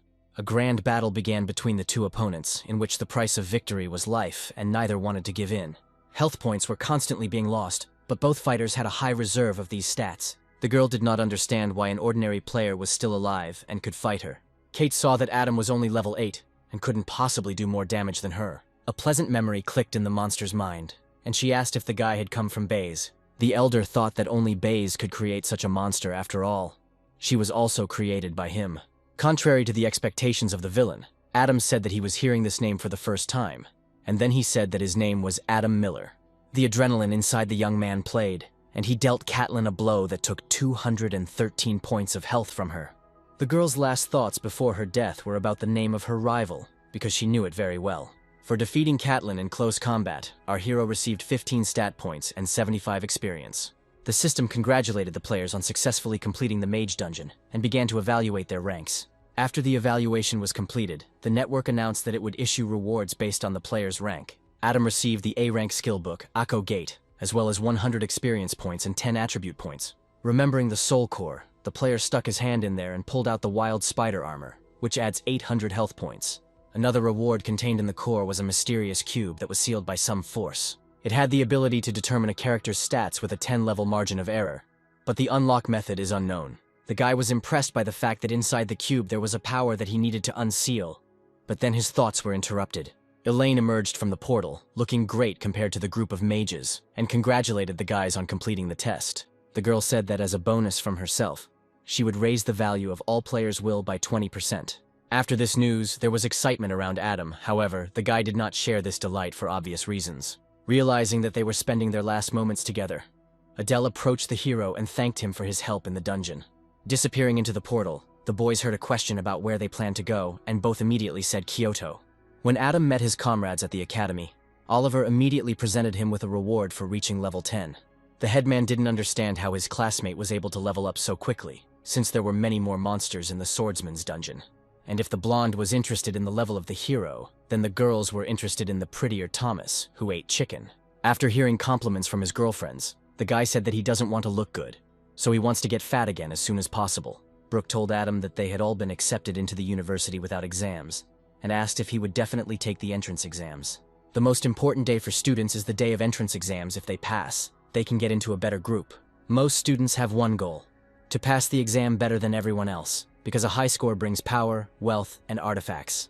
Oliver stepped forward and, drawing his sword, announced that he was definitely going to take the exams and become the best at it. The boy admitted that he heard from his father that the prizes would be great this year, and that the best student would receive an S-rank item. After some time, heading towards home, our hero thought that he should take first place in the entrance exams. Somewhere not far from Adam's route there was an ambush, in which people were trying to make sure that their target had been identified accurately. As the young man approached the observation point a little closer, two figures jumped down. The men landed in front of the player, blocking his further path. Adam saw the two unknown enemies and asked what they wanted from him. The characteristics of the characters were revealed to the guy, and he realized that in front of him were two people with the assassin class. However, they were both newbies. A stranger with the nickname 7438 asked if Miller was the same player who killed Catelyn in the dungeon. Not wanting to cause any unnecessary trouble, Adam said that the guys were mistaken, since his name was actually Oliver. When the 9527 killer began to apologize for the confusion that had occurred, the first one hit him with all his might in the face. The man demanded that his partner not take everyone's word for it, and then ordered that the player be seized. Adam was suddenly attacked from two sides, but he was prepared for such a development, and managed to put up blocks. 9527 looked at his comrade and said that their victim didn't even try to escape from them. The guy didn't have time to finish what he started when the hero jumped up from the side and raised his elbow to strike. After the attack was completed, a notification appeared in the air stating that the mercenary's health had decreased by 197 points. 7438, who was left on the sidelines, was impressed by the player's abilities, as he himself did not possess anything similar. After Adam was convinced that he had defeated one opponent, he turned to the other and asked if he wanted the same. The stranger, folding his hands in front of his face, laughed awkwardly and suggested that they not quarrel, since he and his friend had simply made a mistake. The killer said that he was a henchman of the organization, and that he occupied the 7,438th place in it. Adam assumed that the mercenary came from the Bayes organization, so he should be released to report everything to the leaders. Pretending to be casual, the guy went on his way, wishing his partners luck in their search for Adam Miller. Bayes is a mythical beast with a snow-white body, resembling a lion in appearance with fiery patterns on its limbs. Bayes knows the names, appearance, and exorcism spells of all the demons in the world, so he is worshipped. The main character, having searched for information on the internet, realized that there was nothing publicly available about them. But one day, he will find out everything. Adam's only option is to take the exams, as even Bayes won't be able to get his hands on him during this period. And after admission, the guy will be safe, since the rector Edgar Lambert is the #1 swordsman known as the God of the Sword. Then the young man's attention turned to the cube that had fallen to him in the dungeon. He wondered if all the exclusive copies had such awards, or if the cube had been left especially for him. Adam's head was full of questions that he couldn't get answers to right now. On the roof of a tall building, the mercenaries reported on the completion of the mission to capture Adam Miller. The stranger stated the fact that they still do not know the cause of Catelyn's death. Turning to her subordinates, the girl cast a disdainful glance at them and said that these two were nothing more than scum. Looking out over the city, She said that for now they would put the investigation into Kate's death on hold and focus on the operation in Sioux City. After several agonizing hours, Adam came to the conclusion that he could not solve the cube's riddle on his own and went to the director for advice. The guy said that he received an item in an exclusive dungeon, but he can't use it because the seal is in the way. Taking the key in his hands and examining it, Benedict said that in this case only the key to remove the seal would help. The man explained that the seal on the item was fragile, so the key could easily open it without damaging the contents. Looking at the teacher in surprise, the young man asked where he could get this key. Mr. Johnson said that the key is in the E-rank dungeon, the Mechanical Kingdom, but one should be careful there. After the transfer was complete, our hero began to examine the place to which the teleport had taken him. One day, a war broke out here between people and machines over the evolution of the latter, at the end of which both sides made peace. The principal told the student that in order to get the key, he must complete a hidden task from the mayor of the mechanic town, Mark Jordan. A crazy old man walked past the guy, muttering something under his breath about the speed of particles. But suddenly he ran into two guys who looked hostile. Looking at the living barrier from the ground, the man, experiencing wild fear, apologized for his carelessness, but the young man only snapped at him, accusing him of deliberate actions. Not wanting to let the old man go just like that, the thugs began to demand compensation from him for the inconvenience caused. The young man grabbed the clumsy man by the leg and began to shake him, hoping that money would fall out of the man's pockets. Adam, who was observing the situation, could not stand it and moved towards the offenders, demanding that they release the passerby. Looking at the main character with disdain, the ignoramus demanded that he not stick his nose into other people's business. Clenching his fist in anticipation, the student declared that any evil would sooner or later have consequences. Having finished his pompous speech, Adam attacked the villain so that he would never again offend those who are weaker. Having finished with one thug, the player turned to another, theatrically not lowering his clenched fist down. The blonde, not wanting to repeat the fate of his comrade, began to apologize to the young man and the shabby old man. Without waiting for an answer from their opponent, the two blockheads rushed away from the place where they had just tried to beat money out of a passerby. The man thanked the young man for his help, but admitted that he did not have much money and could not provide financial assistance to the rescuer. Adam was offended by this assumption and said that he was a decent person, so he would not demand anything from the pensioner. In response to the old man's lamentations, the boy asked to be shown where he could find the main man in the city. The young man admitted that he needed an item called the seal release key, which only the mayor had. The stranger tugged at his beard and said that he would take the city's guest to the mayor, since he had no other way to thank him. As he started moving forward, the old man turned to Adam and warned him that getting this item would not be so easy. But the hero boasted of his strength, saying that in the fight now, he used only 10% of what was available to him. At this time, two hooligans were watching the boy and the grandfather, deciding whether the mayor had found the very man he was looking for. However, both could not help but admit that Adam was the strongest of all those they had met on their path. In the Mechanical Kingdom, the stranger told his subordinate Brits that he must bring Professor Jordan. The mechanical man smiled cheerfully and promised Mr. Maunder that his order would be carried out. After some time, the old man stopped at a beautiful building and told the young man that the mayor was inside. Looking at the building, Adam wondered why the townsman had so calmly brought him to the mayor's headquarters. Turning to his companion to ask him the appropriate question, the young man realized that he was left alone. Resigned to his situation, the player approached the door, saying that he must get the key at any cost. Boldly opening the doors, the guy confidently walked inside, but saw what he least expected. In front of him sat the grandfather who had accompanied him to this place, and the two recent hooligans. Seeing the confusion in the protagonist's eyes, the man said that he was actually the mayor of the city of mechanics, and then he pointed to the guys behind him and said that they were the powerful guardians of his city. The grandfather admitted that the scene that was played out in the city was to find the strongest, someone more powerful than his subjects. Looking into the young man's eyes, the mayor said that his search had been successful. He had found Adam. Leaning forward slightly, the old man said that he would give the player the key if he did something, and the system notified the start of the mission. Mr. Jordan said he would be holding a colloquium tomorrow, where he would be presenting his research. The city's leader admitted that the robots want to steal the results of his research, and the player must stop them from doing so.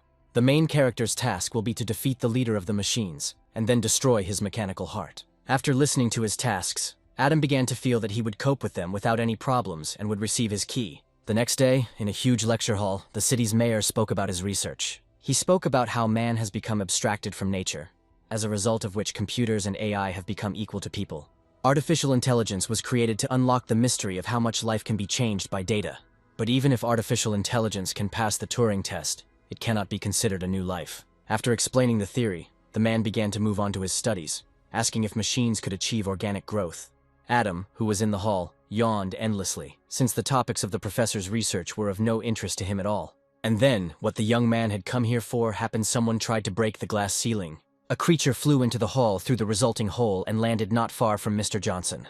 The robot, looking at the professor, advised him to leave the fragile human shell and join the machines. After the stranger landed on the floor, there was a commotion in the hall, and the guards rushed to protect the professor. The defenders, covering Mr. Jordan with their chests, shouted that there was no place for a robot there, and demanded that he leave. The next moment, the enemy standing in front of the guy disappeared from his place, as if he had never been there, leaving only a golden splash. And a moment later, the blonde received a powerful blow to the stomach from the robot, which almost cost the guard his life. Not stopping at one person, the enemy rushed to get rid of the others who were preventing him from getting close to the professor. While the stranger was enjoying his omnipotence, Mr. Jordan looked at Adam with a hint. The man said that the robot had come for him, so he was going to the Machine Kingdom. Without turning around to look at the young man, Mark declared that he now relied on the young man, to which our hero nodded in agreement. All this time, the robot was roaring and attacking the defenders, shouting about the invincibility of his body. Suddenly, another enemy appeared from above, Maunder, who informed the professor that he was coming with him. Not wanting to miss out on his opportunity, Mr. Jordan demanded that Maunder order his men to stop. Without answering the request, the enemy grabbed Mark with a chain and said that the man should have come to his senses earlier. When Maunder called out to Brits, he said that he would stay here for now and play with the people. But the robot's plans were not destined to come true, as Adam approached him and called out, drawing attention to himself. The guy wondered if this was the same character who boasted about his invincible body. Not realizing that he was being mocked, Brits said that people would never be able to understand the beauty and power of robots. Smiling, the enemy asked if the boy wanted to join them to have the same power, but Adam decided not to respond to such stupidity. And hitting the robot, he took 306 health points out of 500. Brit's eyes widened as he didn't expect a normal human to be so strong. While the opponent was trying to recover from the blow, the young man said that he had everything offered and even more. The robot looked at his side and couldn't believe his eyes. A man had punched through a mechanical body. When asked by his opponent how he did it, Adam said that all he had to do was raise his hand and hit. To appear more mysterious, the hero closed his eyes and said that he was an ancient sacred body. Taking advantage of Brit's confusion, the young man jumped towards him and pinned his body to the floor, giving him no chance to resist. After striking again, Adam demanded that the robot take him to his kingdom if he didn't want to turn into a pile of scrap metal. Without having a single argument against it, the opponent began to rise up, and at that time the student grabbed his hands for his own convenience. The guy realized that the mayor surrendered to Maunder intentionally, because if Adam went after him, he would be able to destroy the mechanical heart. Brits, looking back at the boy, could not understand why the chief had chosen the old man and not this strong boy. Meanwhile, in the mechanical kingdom, Maunder landed on the floor and dropped Mark Jordan not far from him. Pretending to be a hospitable host, the robot apologized to the professor for appearing here during such unfavorable circumstances. Narrowing his eyes, Mark said that he would not betray humanity and join the robots, even if it cost him his life. In a soothing voice, Maunder asked the man not to worry, but to look at something first. The villain led the professor to what Adam was supposed to destroy: the mechanical heart. The robot said that the heart becomes more organic. It combines human spirituality and mechanical force. The monster said that this thing can no longer be called a robot, so he prefers another name: Ascension. When Maunder suggested that Mr. Jordan join the revolution, he received a rather sharp negative response. The man called the robot a traitor and felt a piercing gaze on himself. Suddenly, from somewhere above, a small group of people flew towards the heart, loudly asking for help. Those who reached the mechanical monster instantly turned into its food and lost their lives. From the heart, tentacles developed in different directions, with which it caught its victims. The picture that the professor saw before him was disgusting, because his brothers were dying. While Mark was dealing with the heart, Brits managed to transfer Adam to the lair, where the young man instantly killed him. The hero's obstacle to reaching his employer was a huge number of robots, who perceived him as an intruder. The machines immediately rushed into battle, but Adam, due to his strength, quickly dealt with them and received additional points for himself. The guy didn't even think that he would also receive experience and stat points for killing robots. Having dealt with a small army of enemies, the young man went in search of the professor, who was supposed to be here. Mr. Jordan, who watched the murder of innocent people, shouted at Maunder that their entire race was nothing more than monsters. The robot, without expressing any emotion towards the involuntary guest, stated that his anger would not change anything. The villain said that the heart's name is Martha, and admitted that in fact this experiment is their failure, because everything turned out wrong. Maunder reported that they had unknowingly created a monster that devoured life, and its appetite was growing. A resident of the mechanical kingdom said that before the heart ate one person, but now 5 at once, so help is needed. The professor understood what his enemy was getting at, and mentally began to call for Adam, who should have appeared by now. Monder's servant ran into the hall and announced that an ancient sacred creature had entered their fortress. The robot turned to his subordinate and asked if he was talking about the same thing that Brits had recently reported. But the soldier did not have time to answer, because to his right, a spear pierced the wall and hit the floor with a crash. Then, through the gap formed by the weapon, Adam's head poked out, his eyes seeming to glow with a blue light. Mr. Jordan looked at the guy and couldn't believe his eyes, because his confidence that he would come was melting away with every second. Monder looked at the new guest and asked if he was the ancient sacred body that Brits had spoken of. The owner of the place greeted Adam and informed him that Brits was the best warrior in the kingdom. The enemy's characteristics were revealed to the hero, and it turned out that he was an NPC with level 16 and 2,000 health points. The young man chuckled and asked if Monder was ashamed that his best warrior had fallen at the hands of a newcomer. Suddenly, 2 soldiers rushed towards our hero, who were clearly not in a friendly mood. Adam was happy about the attack, because he was confident in his victory, and this meant that he would get additional experience points. The robot that reached the young man first received a blow to the torso, which was enough to defeat him. The system notified the player of 2 victories and the receipt of 2 attribute points and 6 experience points. Monder, who was watching the battle, concluded that this guy's body was much more powerful than the mechanical one. The robot thought that if he could convince Adam to join them, he could create the strongest being. In the villain's head, his imagination had already drawn a picture of how a person might look today in the form of a robot. Our hero, while Monder was dreaming, ran up to the mayor and asked if everything was okay, and received a positive answer. Deciding not to waste time on conversation, Mark drew the young man's attention to the subject for which he had appeared here. Right before Adam's eyes, a mechanical heart opened up, beating peacefully and, according to the system, having 2,000 health points. The man said that in order to keep the machine alive, it was fed with people, and this news angered our hero. Without interfering with the dialogue between people, Monder built his own plan, to defeat the ancient sacred body at any cost. The robot decided to start with the simplest thing, and offered the guest to independently leave his weak body and join evolution. But Adam did not respond to the villain's proposal, as all his attention was focused on another object. Realizing that his purpose was unknown to the robot, the young man jumped closer to Martha, intending to destroy the heart. The next moment, the guy was already attacking the car so that it could not harm anyone else. Monder, who only now realized the true purpose of the player's movements, demanded that he stop. However, Adam was already unstoppable, and the first blow was able to reduce Martha's health points by 400. The villain darted like a shadow towards the young man who was trying to destroy their innovative creation. The young man noticed the robot approaching and, turning towards it, boldly suggested trying to stop it. The system sensed a grave danger and demanded that Monder immediately leave the danger zone. While the monster was distracted by the notifications, Adam moved closer to him and struck him in the face. The attack was so strong that the robot flew back several meters from the hero. When the humanoid machine crashed into the wall, the system warned that his health had significantly decreased. Grinning, Monder raised his head and, admiring his opponent's strength, thought that he should get him. While the robot was trying to recover, Adam returned to the heart to finish the job. With each blow to the mechanical Martha, the young man came closer to his goal, giving it his all. But everything was happening more slowly than he had expected, and the young man's patience was running out. And when Adam delivered the final blow, a powerful explosion occurred in the room, which meant victory. The system reported that for successfully destroying the mechanical heart, the player receives plus 100 experience points. When the fire from the explosion passed, parts of Martha remained around the guy, as well as the blood of the people she had managed to kill. Monder, who was nearby, angrily asked the man if he knew what hopes were placed on this robot. But Adam ignored the robot's displeasure and asked how many people had been fed to Martha. Turning to the villain, the guy asked why Monder, being a human, calls himself a robot. The NPC noticed that our hero was preparing to attack and asked to stop and listen to him. Expecting a trick from his opponent, the man assumed a defensive posture and began his speech. Frowning, Monder reported that although Adam was strong, his strength was insignificant compared to the power of their queen. Extending his hand to the boy, the robot said that the queen was not angry with the player for destroying the heart and would give him a chance to atone for his guilt. He suggested that the boy go and meet the queen to join the robots and atone for his sins. The conversation between the rivals was overheard by the professor, who demanded that Adam not agree to the offer. Looking back at Mark, the player said that he was absolutely not interested in this mechanical ascension. Monder narrowed his eyes slyly and thought that the young man would change his mind when he saw the queen's strength. Heading towards his rival, the young man said that he was ready to go and see the mechanical queen.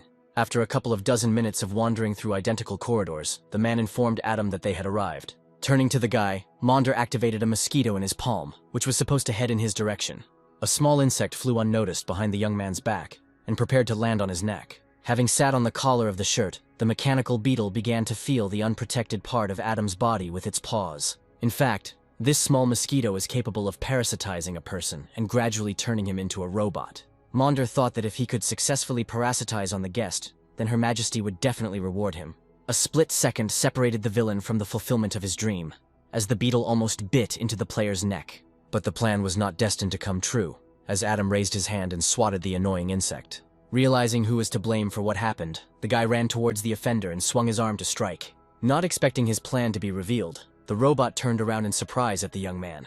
Having lost precious seconds to put up a defense, the man received a blow to the stomach and lost several health points. Once again thrown back by his opponent's blow, Monder was able to maintain his balance and stay on his feet this time. Adam looked at the villain and thought that this must be a worthy opponent, with whom it would not be so easy for him to deal. The robot, feeling hurt, asked whether the young man wanted to meet the queen. The guy grinned and asked if his rival would lay a finger on him, and then suggested that the queen was nearby. Intending to pass by the mechanical man, Adam stated that in that case he would get to her on his own. The villain advised the young man not to rush because given his future fate, the robot can only bring the player's limbs. Swinging his huge fist, the man announced that the queen would still create a new mechanical body for the newcomer. Adam managed to see a notification from the system that he was being attacked by a mechanical fist. But our hero had fantastic strength, so he could easily withstand the blow without any weapons. Looking at the robot from under his bangs, the guy sarcastically asked how much porridge Monder had eaten in the morning. But the villain did not pay attention to the young man's joke, since he could not understand how the man could withstand his strongest blow. Adam continued his joke, clutching the robot's limb in his hands and pretending to have forgotten that piles of scrap metal don't eat anything. Not giving Monder the opportunity to strike with his free hand, the young man went on the attack. The robot demanded that the man let go of it, because it felt like it couldn't move due to the grip. But Adam did not plan to fulfill his opponent's demand, but on the contrary, he swung his chin in his direction. The blow to his face was so strong that Monder's skin cracked, revealing something inhuman about him. Parallel to the attack, the player let go of the enemy's mechanical hand, causing the man to fly back into the wall behind him by inertia. When the dust from the broken wall disappeared, in Monder's place was a completely mechanical creature. The opponent's eyes glowed orange, and he admitted out loud that he had underestimated the ancient holy body. Having risen to his feet, the monster announced that he would now treat Adam as a full-fledged opponent. Quickly assessing the villain's new appearance, the young man came to the conclusion that this form was quite ugly. Unaware of his opponent's reasoning, the robot again attempted to use his mechanical fist to carry out an attack. Realizing that all the jokes were over, our hero prepared for a serious fight involving a serious enemy. But the whole fight was over in one blow. Adam turned out to be more agile and stronger than Monder. For the victory, the player received 15 attribute points and 75 experience points as a reward. Thanks to the points he received, the guy reached level 11 and the title of entry-level mage. The system congratulated Adam on the successful completion of the mission, and notified him that he had received the key to remove the seal. But the young man decided to meet the queen and defeat her in the hope that she would drop a useful item. However, on the way to victory, the young man faced a new obstacle. He had to enter a password at the entrance. Standing in front of the door, Adam cursed himself for killing Monder, who was supposed to know the code. Scratching the back of his head, our hero began to think about where he could find at least someone who knew the password. At this time, on the other side of the door, the girl heard for the umpteenth time a sound signal about an incorrectly entered code. The queen was curious as to why a man who had already completed his mission by killing Monder had come to her. But then Adam's patience ran out, and he used a proven technique for opening doors. He destroyed it with a blow. Once in the room, the guy was happy with his level of strength, since it is this that sometimes helps solve problems that arise. Looking forward, the player was surprised because in front of him sat a girl who looked very much like an ordinary person. Approaching the stranger, Adam greeted her and asked what she was doing there. The blonde looked at the man appraisingly and realized that he was not one of them. Not seeing any reaction from the girl, the young man asked if she could speak and tried to find out her name. Without getting up from her seat, the stranger announced that she was the mechanical queen. The beauty's words left Adam stunned, as he did not expect that a monster could look like this. The queen's characteristics were revealed to him. Level 48, 100,000 health points, unknown strength and agility. The player couldn't believe his eyes, because such figures were practically unrealistic. He thought that such an NPC could easily become the boss of a rank A dungeon. Realizing his mistake, Adam tried to correct it, and having said that he had the wrong door, tried to escape from the room. But the queen didn't let him do this. Grabbing the retreating player with tentacles that appeared from her back, the young man turned around in fear. Not knowing what to expect from such a powerful boss, the girl pulled the guy towards her, leaving literally a couple of meters between them, but made no attempt to attack. Reaching out to the player's face, she asked him not to be afraid of her and promised not to harm him. Red lightning bolts flew from the queen into Adam's head, but they did not cause him any discomfort at all. The blonde penetrated the player's memories and realized that he came to her from the outside world. She always knew that the world she lived in was unreal, but she only received proof now. This virtual world, nicknamed the Dungeon, will soon be rebooted, and everything will return to its original state. There are many bugs in this world, and the queen is always here, even when the dungeon resets. After endless reboots, Adam was the first to reach the boss, and she wouldn't pass up the opportunity. After breaking contact, the head of the dungeon said that she had borrowed the guest's memories, and now his memories were in her head. After her words, Adam understood why she, a D-rank dungeon boss, had such high stats. Sympathizing with the queen, the young man asked her if she wanted to get out of here, and received a positive answer. Closing his eyes, the player said that then the girl would be better off killing him, because he was unable to fight the rules of the inner world. The boss extended her hand and said that they didn't have to fight at all. And then she did something completely unexpected for the hero. She pierced her chest with her hand in the area of her heart. Taking a step forward, Adam screamed in shock and asked what she was doing. But the beauty did not answer him, but simply pulled out the red heart that was hidden inside behind her ribs. The queen said they could play by the rules of the so-called inner world. The next moment, the guy had a heart in his hands, and the leader said that it would soon turn into another her. The girl admitted that when she has a clone, that will be able to interact with the outside world. The queen said that she was not afraid of betrayal on the part of the guy, since she did not find a single memory where he broke his promise. Adam thought to himself that this was the first time he saw an NPC who wanted to escape from the dungeon that created him. Looking at the boss, the player said that he would help her, as he had no choice but to agree. Beaming, the queen thanked her new acquaintance and then graciously informed him that he could go. The system reported the completion of the mission and the player's successful victory over the mechanical queen in the dungeon. The character was given A-rank rewards, 50 experience, 5 attribute points, and a B-rank skillbook formation technique. The last item was the mechanical knuckle, which increased critical damage by 30%. After completing the mission and receiving the rewards, Adam was transported to the 4th Academy's director's office. However, the man was not at his desk, nor was the rest of the office. Having come to the conclusion that he shouldn't wait for the chief, the guy decided to open the cube himself. The key received for successfully completing the mission perfectly matched the mysterious object. The cube's component parts began to move apart in different directions, preparing to reveal what was hidden inside. At the moment of truth, the weapon of growth appeared before Adam, which was a long stick with a blade at the end. Looking at the weapon, the player did not understand why he got this one, because it did not even have the characteristics to improve. Looking at the object with displeasure, the young man thought that he had received a weapon that was not for a magician. But then the director entered the office and shouted at Adam in surprise. The man shouted that the guy should run into the hall quickly, otherwise the entrance exams would start without him. The young man quietly repeated the word exam, as if he did not fully understand what was happening. A few kilometers from the 4th Academy, almost all the students who wished to take the exam today had already gathered. Several students from the 1st Academy approached the examiner and asked if it was time to start fighting. But from the side there was a cry from Thomas, who asked to wait for the start, since not everyone had arrived yet. The students of the 1st Academy began to discuss the 4th Academy among themselves, believing that the students there were just scum. Adam's friend, who heard everything, approached the speaker and demanded that he repeat what he had said. The stranger said that their academy always has the highest pass rate and the best of the best study with them. Last year the tournament was won by Lewis Wood, who studied at first, and this year will be no exception. A guy in a cap joined the conversation and said that if someone from the 4th Academy didn't come, it meant he was just scared. Alana couldn't stand the mockery of her friend and warned that Adam would kill everyone present with one blow. Laughing, the student suggested that they test it when they all met for an exam, where he would personally destroy someone with one blow. Brooke asked her classmate why Adam hadn't come yet, since the exam was about to start. Oliver stepped forward, promising to put an end to the fairy tales about the best academy, since there were no worthy rivals there. But mentally the young man asked Adam when he would finally arrive here. Our hero was already running up to the building where the exam he had been waiting for was being held, trying to speed up as much as possible. The examiner asked the teacher of the 4th Academy if everything was in place, to which he asked to wait a little longer. But the teacher mentally turned to Adam, warning him that if he didn't come now, it would be too late.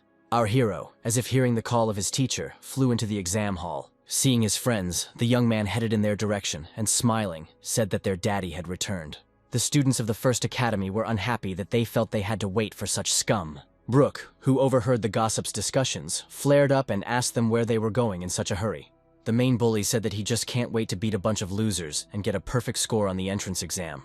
Looking at the group of guys with interest, Adam turned to Thomas and asked who these idiots were. The stranger clenched his fist and demanded that our hero shut his mouth and advised him not to go out and fight against him. The satisfied young man asked if everyone at the First Academy was so arrogant, and then advised him good luck in battle. Adam confided in everyone what he was going to do on this exam, which made the unknown student very angry. But a guy appeared behind the bully and calmed him down with one shout. And all the arguments ended. The young man told his henchmen that their only goal was to take first place in the exam. The students of the Fourth Academy watched the group leave and couldn't understand why they all just left. The examiner's voice rang out throughout the hall, announcing that the big entrance exam was beginning.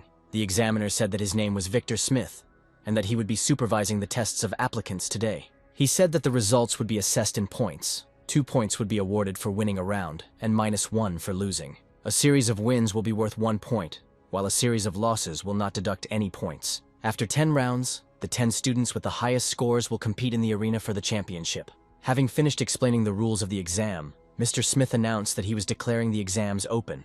Not only students but also their relatives attended the exams, cheering for their candidates from the stands. The first to enter the arena was Adam, who was thinking about the rules of the dueling field. Your health can drop to 1, but you won't die. For the young man, this meant only one thing: he could act without fear. Last year's winner, who was standing in the stands surrounded by teachers, was asked who would win this time. Louis Wood said without a doubt that the best one would naturally be from the First Academy. The first fight took place between Alvin Davis and Adam Miller in Arena 108. Our hero recognized the guy standing in front of him. He was the one who tried to humiliate their academy before the start of the exams.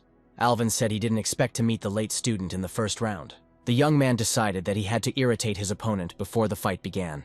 Adam smirked as he pronounced Alvin Wood's name, but it sounded like a smirk coming from his lips. The student got angry at the young man and demanded that he not pronounce his name in such a tone. The examiner, noticing that the situation was getting heated, suggested that the opponents start the fight, to which both guys agreed. But their mood was dampened by the man's request. He asked them to introduce themselves. Alvin clenched his fists and called the rules stupid, asking when they could start fighting. Not wanting to continue the argument, Alvin revealed that he was from the First Academy, was on the 9th level, and was a Thunder Mage. Adam said that he was from the Fourth Academy, had reached level 11, and was a beginner-level Necromancer. For a few seconds, the student was confused by the fact that his opponent would be a Necromancer, but his self-confidence returned even faster. The observer was surprised that the player had reached the beginner level even before the exam. This was a clear bid for first place. Having received what was required, the examiner said that since the introduction was over, it was time to begin the fight. Summoning his powers, Alvin thought that thunder magic was the enemy of the undead, and he had the ability to defeat his opponent. A thunder barrier formed around the guy, and he decided to attack with Thunder Girdle. Adam watched his opponent's actions, trying to anticipate his actions and think through his line of attack. From the stands, spectators could see an impressive sight lightning flashed around the student of the First Academy. People discussed among themselves the possibility of becoming a Thunder Mage, because this class is recognized as the most dangerous of all the elements.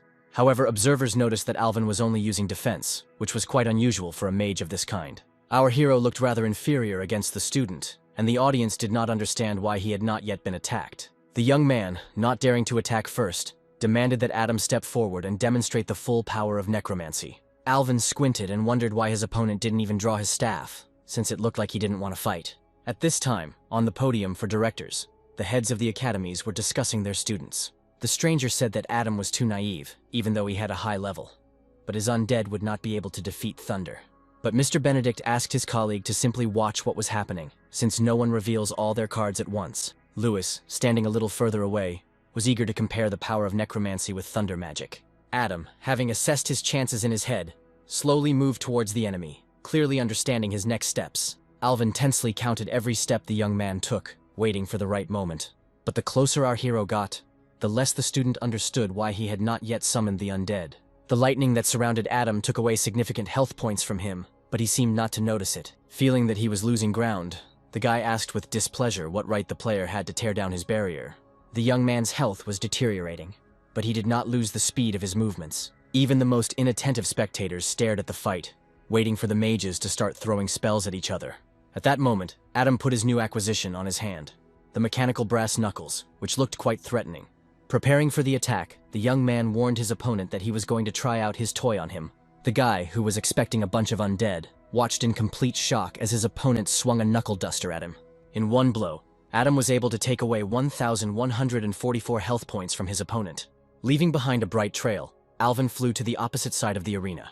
The result of the short battle was a 100% defeat for the Thunder Mage, as he had only 1 health point left. Coming a little closer to his opponent, our hero, still clutching the brass knuckles in his hand, said that Alvin now owed him his life. The Necromancer's victory and the method he used came as a surprise to everyone. A colleague jumped up to the director, grabbed him by the shoulders and said that even he could not withstand the thunder. Pointing his finger at a pleased Adam, the man shouted in displeasure that it was impossible to inflict so much damage in one blow. Benedict said that the player had been involved in martial arts since childhood and had mastered them to perfection. And only Louis thought about the fact that if the Necromancer was so physically scary, then how powerful his necromancy was. A henchman of the First Academy's head student burst into his room with urgent news. Stopping in the center of the room, the bully announced that a guy from the Fourth Academy had beaten up Elvis. Sighing heavily and putting the documents aside, Alex stated the fact that the Necromancer was strong, so he should be eliminated. Opening his eyes and looking at his classmate, the guy said that only the First Academy could have the best result. In the stands, among the spectators, whispers began to circulate that the student Necromancer was taking some kind of physical stimulants. While Adam was thanking everyone for their attention, the chief examiner and a couple of employees approached him. Victor Smith walked a little closer to the young man and asked him to come with him. The man explained to the player that his fight was impressive, and that is why someone suspected him of cheating. The young man was surprised by the injustice, because it turned out that he was being tested only because he fought well. Victor asked to explain how Adam, being a magician, could cause such damage, and the young man said that he was born with divine powers. Not wanting to listen to the young student's tales, the examiner waved his hand at him and demanded that he follow him. While the player was being taken away for examination, the spectators, watching this picture, became increasingly convinced of the magician's unfair victory. The rector of one of the academies, narrowing his eyes in satisfaction, informed Mr. Johnson that his student had been taken away. Oliver asked Brooke if Adam was in the dungeon under the influence of doping, but the girl only threw a displeased glance in his direction. The students from the first gloated and discussed among themselves that a necromancer could not inflict such damage without stimulants. Thomas, eavesdropping on the conversation between the two guys, thought that very soon they would change their opinion about his friend. The two scoundrels hoped that the students' results, after the tests, would be annulled and he would be expelled from the tests. Adam was taken to a room where there was a machine that was supposed to test his body for doping. The examiner demanded that the boy go inside and prove his honesty in conducting the battle. The young man snorted and agreed, saying that geniuses were often rejected by society. A couple of minutes later, when Adam returned to the inspectors, the system reported that it had not found anything forbidden. Not wanting to trust the player so easily, Victor demanded a second check from the machine. Without resisting the examiner's wishes, the young man made another circle, but the result remained the same as before. Turning to his colleague, Mr. Smith asked him to check whether the machine was working properly or not. Adam stepped aside, watching the commotion among the men who did not want to believe in his honesty. After some time, the subordinate reported to Victor that the system was fully operational and there could be no error.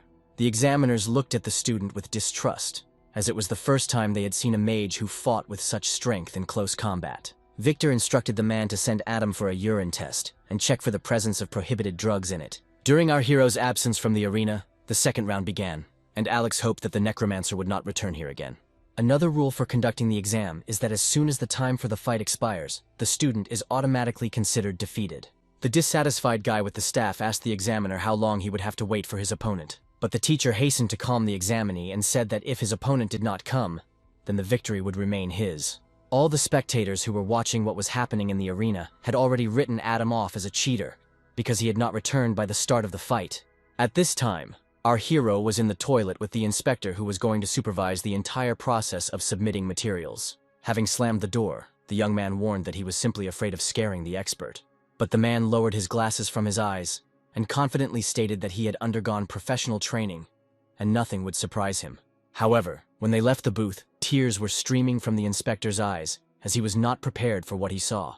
When the test results were ready, the expert took them to Victor and reported that everything was fine with the student. Looking at the documents with surprise, the examiner gave in and gave Adam permission to return to the tests. In Mr. Smith's hands was the Necromancer's personal file, which listed the boy's parents, whom the man had once known personally. Victor thought that the process of training a mage with an attack power of over 500 at Kyoto University would be quite interesting. Thomas, watching the time running out, could not believe that his comrade could be given an automatic defeat. But the students of the First Academy, looking slyly at Adam's company, reported that the magician taking doping could not return. Brooke put two and two together and said that the investigation into Adam began after an anonymous tip and blamed the guys for it. The blonde, looking at the girl, demanded that she provide at least one piece of evidence that he had a hand in this. Trying to divert suspicion from himself, the stranger said that the examiners did not trust the Necromancer. Otherwise, they would not have taken him. Thomas's nerves gave out and he demanded that the student stop talking nonsense and promised that his brother would return soon. Smiling, the guy suggested that the fat man continue to believe in his dreams, since he himself was sure that Adam's victory would be cancelled.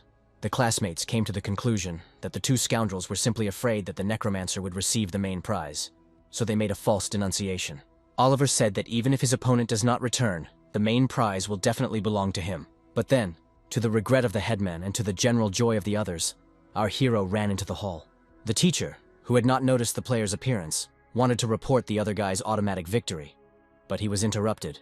The one who prevented the battle from being summed up was Adam, who was confidently walking towards the arena. When the second participant in the fight took his place, the examiner raised his hand up, drawing the attention of those around him to himself.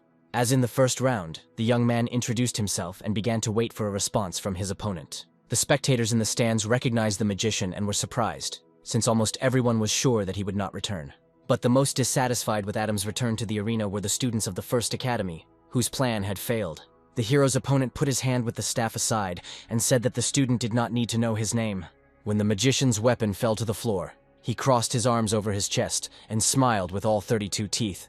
To everyone's surprise, the second fighter raised a white flag into the air and declared that he surrendered. The guy admitted that he doesn't want to be beaten too badly, because he has so many plans for his life. While Adam ran after the student, begging him to let him hit him at least once, the examiner announced the Necromancer's victory. The young man looked at the man with displeasure, as he had taken away his last chance to fight with his words. After the end of the fight, the player's friends rushed to him, eager to find out about everything that was happening. In the room of the head of the First Academy, the students discussed the return of the Necromancer for the exam. Alex lowered his head and said that all this was to make the guy tense up.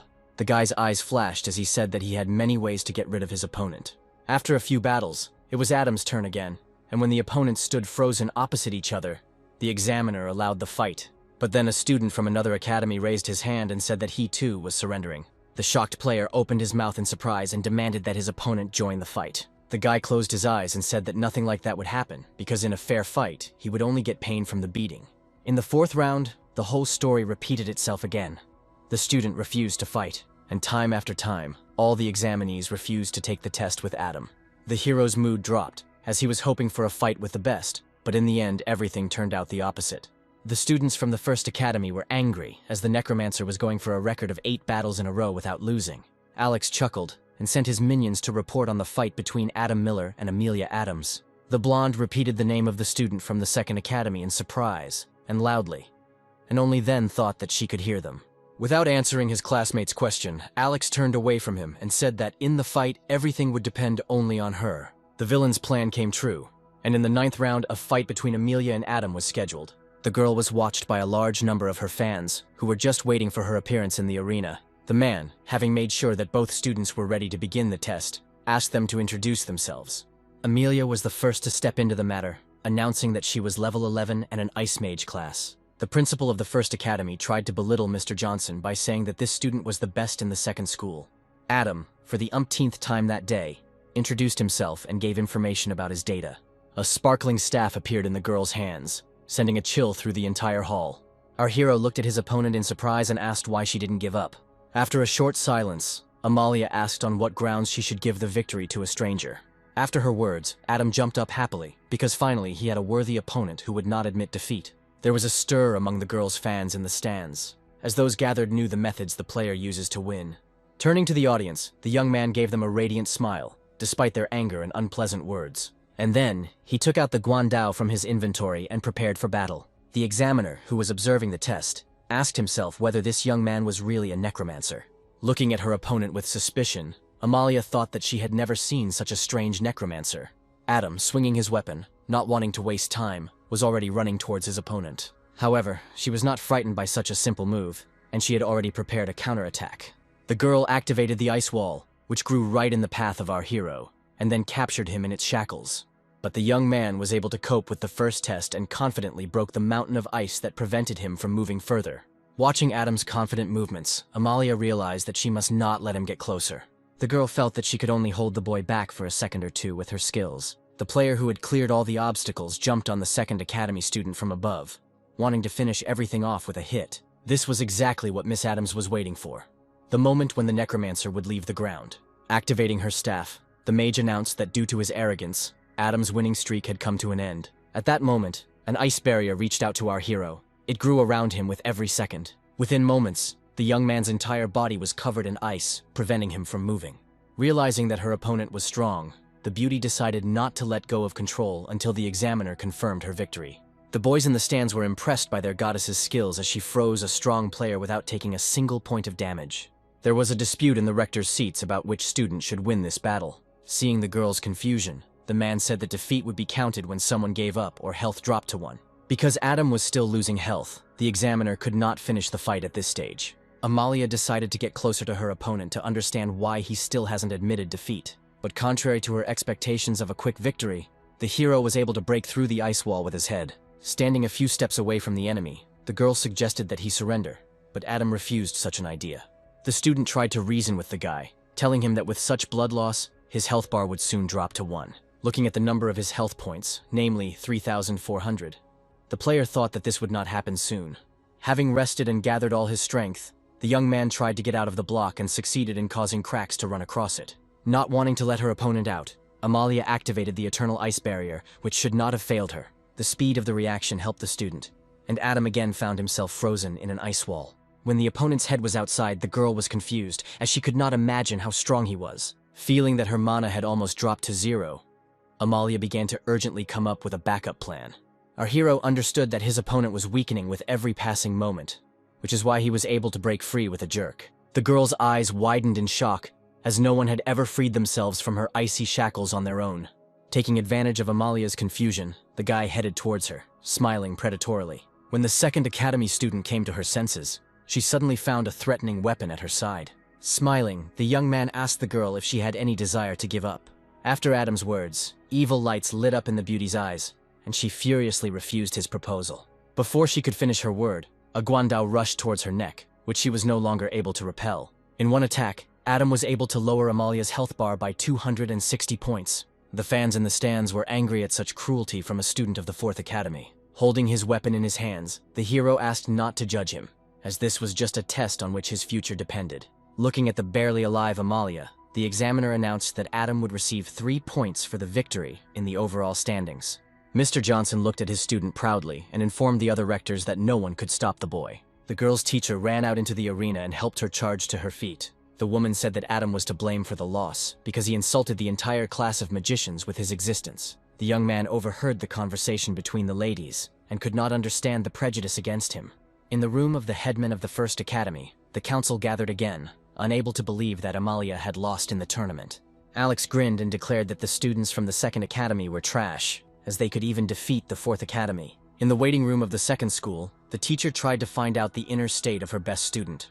The woman said that she checked the tournament lists and initially Adam Miller was not the beauty's opponent. The teacher's words angered the student as they tried to use her against student Miller, and no one took her interests into account. Not wanting to help the villains, after some time the girl found our hero and told him everything she knew. Amelia asked the young man to be careful, as someone really wanted to deal with him with someone else's hands. Smiling, Adam said that if the one who does something like this makes it to the finals, he will immediately go to heaven. After some time, the moment arrived that all the exam participants could not wait for. The final of the tournament. Victor, asleep from the stands, summed it up, saying that there were 10 rounds left, and now it was time to begin the final battle. The guests were anxiously awaiting the clash between the 10 strongest students and were betting on one of them to win.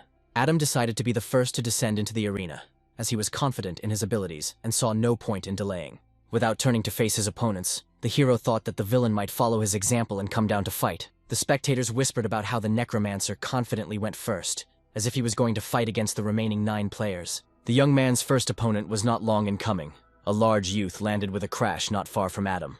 Clenching his hand into a fist, the weirdo declared that only he could get the title of best in the exam today. Not wanting to waste energy on talking to the strongman, the guy hit him in the chin, lowering the health bar to the maximum. Watching his opponent fall, Adam declared that even a fool could see that this unknown person would never become the best. The examiner came closer to the opponents and confirmed the fact of our hero's victory, So one after another, the rivals found themselves next to the young man, only to lose to him a few seconds later. But Adam couldn't wait for the main villain who was so eager to eliminate him to appear on the scene. A male voice came from behind the hero, asking if he was enjoying everyone's love. Deciding to get straight to the point, Alex told the young man the figure of 5 million. Looking at his opponent's surprised face, the headman said that he was ready to give 5 million if Adam surrendered now. The young man warned that he had learned everything about the player's family, and that apart from the old house from his parents, the Necromancer had no property. Miller decided to play along with his opponent and stated that giving up on his lifelong dream was worth much more. Adam put on a stern face and said that he wanted to hear from the student a new amount that would meet his expectations. Not realizing that they were playing with him, the young man asked how much the Necromancer wanted to receive. Raising his finger, the player said that 100 million would be enough for him, but he wouldn't refuse 10 billion either. At that moment, Alex realized that he was being played, and in anger, he promised his opponent to create hell on Earth. Taking a closer look at the student, Adam concluded that the anonymous villain was standing in front of him. The young man introduced himself as Alex Wood, a junior shadow mage, and invited our hero to start the fight. Our hero was not going to reject the enemy's offer and prepared to attack. But this time, the student standing in front of Adam was not so simple. Alex turned to his skills and summoned the Shadow Servant. Pointing his palm towards the Necromancer, the guy gave his forces the direction they should go. The bored spectators were once again perked up, as a battle between a Shadow Mage and a Necromancer happens quite rarely. Hearing that the stands were waiting for him to summon the undead, Adam shook his head. A guandao appeared in the hands of the young man, which became the Necromancer's faithful assistant in previous battles. He, noting the approaching tentacles of darkness, confidently attacked them with his weapon. But as soon as the very first waves of fog disappeared, their place was taken by the next ones, and it seemed as if they had no end. This was the first opponent that Adam had to seriously fight with in this exam. Alex revealed that the Shadow Bone-empowered Shadow Servitor was the first of the surprises he had prepared for their fight. Our hero tried to listen carefully to the villain's words, although there were some obstacles to this. Having dodged another attack, the young man asked whether the Shadow Servant would lose its power if it acted without a bone. Trying to get closer to Alex, the young man intended to test his assumption. Reaching one of the shadows, he struck the monster with all his might with his weapon, which clearly produced results. Up close, the shadow monster turned out to be even more terrible than it seemed from afar. Not wanting to look at his opponent, Adam swung, and with one movement cut off the shadow head. Throwing the handle over his shoulder with satisfaction, the young man stated the fact that he still had 3 more to get rid of. Alex watched the enemy's actions, and couldn't believe that the Shadow Servant couldn't cope with his abilities. Our hero, after he was convinced of the correctness of his conclusions, dealt with the monsters without a doubt. The young man did not notice how in a few minutes he was able to destroy all of the headman's assistants. Lowering his weapon, Adam stepped forward and declared that it was now the player's turn to fight off the attacks. But all the young man's enthusiasm was destroyed by Alex's confession that he had not summoned the Shadow Servants for battle. When black swirls began to form behind the boy, the magician said that he had to sacrifice the shadows of the servants. Still not understanding what his opponent was trying to tell him, Adam reached him and struck him in the shin with the blade. The stands froze as everyone awaited the outcome. Would the Necromancer be able to defeat the Shadow Mage with the blade? But then our hero felt a sharp pain in his shoulder, which made him jump a couple of steps away from the headman. A purple hoop began to form around Alex's hand, the purpose of which Adam did not yet understand. The guy couldn't figure out what the enemy was doing, and he tried to build a new plan for his attacks. Unexpectedly for the young man, the villain took the dagger in his hands and said that now the Necromancer would not be able to harm him. And then he did something completely unexpected. He swung his weapon and thrust it into his shoulder with all his might. Feeling pain in the exact spot where his opponent had hit himself, Adam realized what Alex had been trying to achieve earlier. Pointing a knife at his heart, the elder demanded that his opponent admit defeat, and then all the conditions would remain in force. Not wanting to give up so easily, the young man angrily refused the offer. Realizing that the threat had not worked, the Shadow Mage pierced his own heart. However, Adam did not even flinch from this action. Feeling the excitement rising inside him, Alex began to randomly damage his body in order to harm the enemy. Every move the opponent made caused our hero excruciating pain, but thanks to his large supply of health, he was still on his feet. Watching Adam endure the attacks with fortitude, the villain tried to influence him morally. But the hero demanded that his rival stop and dare to do what he had planned. Gathering all his strength, the player hit his opponent and was able to knock the dagger he was using to inflict damage out of his hands. Starting to lose his composure, Alex moved on to the next skill called Sacrifice, Shadow of Absorption. The attack prevented the Necromancer from reaching the mage and caused great damage to his health. Barely standing on his feet, the young man asked his opponent what kind of attack he had just used. Wiping blood from his chin, the player speculated that Alex had so much power because of his possession of dark energy. After recovering from the damage, Adam said that he was convinced of the Elder's abilities, but he himself still had a chance to win. At this time, Alex hit a brightly glowing ball behind his back and said that if the enemy is not afraid of death, he will soon feel its taste. However, the young man had his own plan, and, not impressed by the student's speech, he hit him in the face. The guy grinned and said that he had noticed the spell forming a long time ago. Taking a relaxed pose, Adam said it was time to test his guess and suggested that the enemy use a defensive skill. Despite the fact that Alex refused to fulfill the Necromancer's request, our hero prepared to attack him. Realizing that he was left with no choice, the villain summoned the Shadow Guardian, who was supposed to reflect the damage back onto the attacker. A black and purple protective dome formed in front of the student, which took the blow. With a smile on his face, Adam asked why the enemy continued to defend himself if he wasn't supposed to take damage. Not receiving a clear answer, the hero hit the shield even harder, and it splashed in different directions, reducing Alex's health bar. Flying back, the guy thought that the Shadow Guard was reflecting the attacks of a normal boss, so why was he powerless against the Necromancer? Moving towards the villain, Adam stated that it was time to end this battle, but the Elder was not going to give up and recognized the skill sacrifice, absorbing shadow. After activating the ability, the young man's eyes filled with an otherworldly purple light. Adam didn't expect his opponent to come up with any more surprises, so for a second, fear flashed in his eyes. Alex, with a demonic face, said that now, in this state, no one would be able to defeat him. The pupils disappeared from the villain's eyes. His voice lost its human notes, and only his appearance inspired a desire to run. However, our hero quickly came to his senses. The fear disappeared, and the desire to win the fight returned with renewed vigor.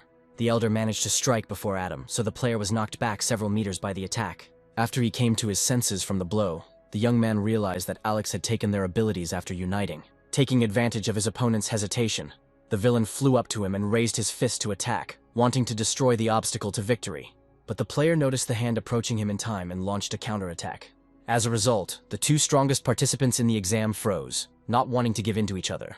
The shockwave rushed in all directions from the young people, breaking all obstacles in its path. Alex went into close combat and kicked his opponent, but Adam blocked in time and prevented damage to himself.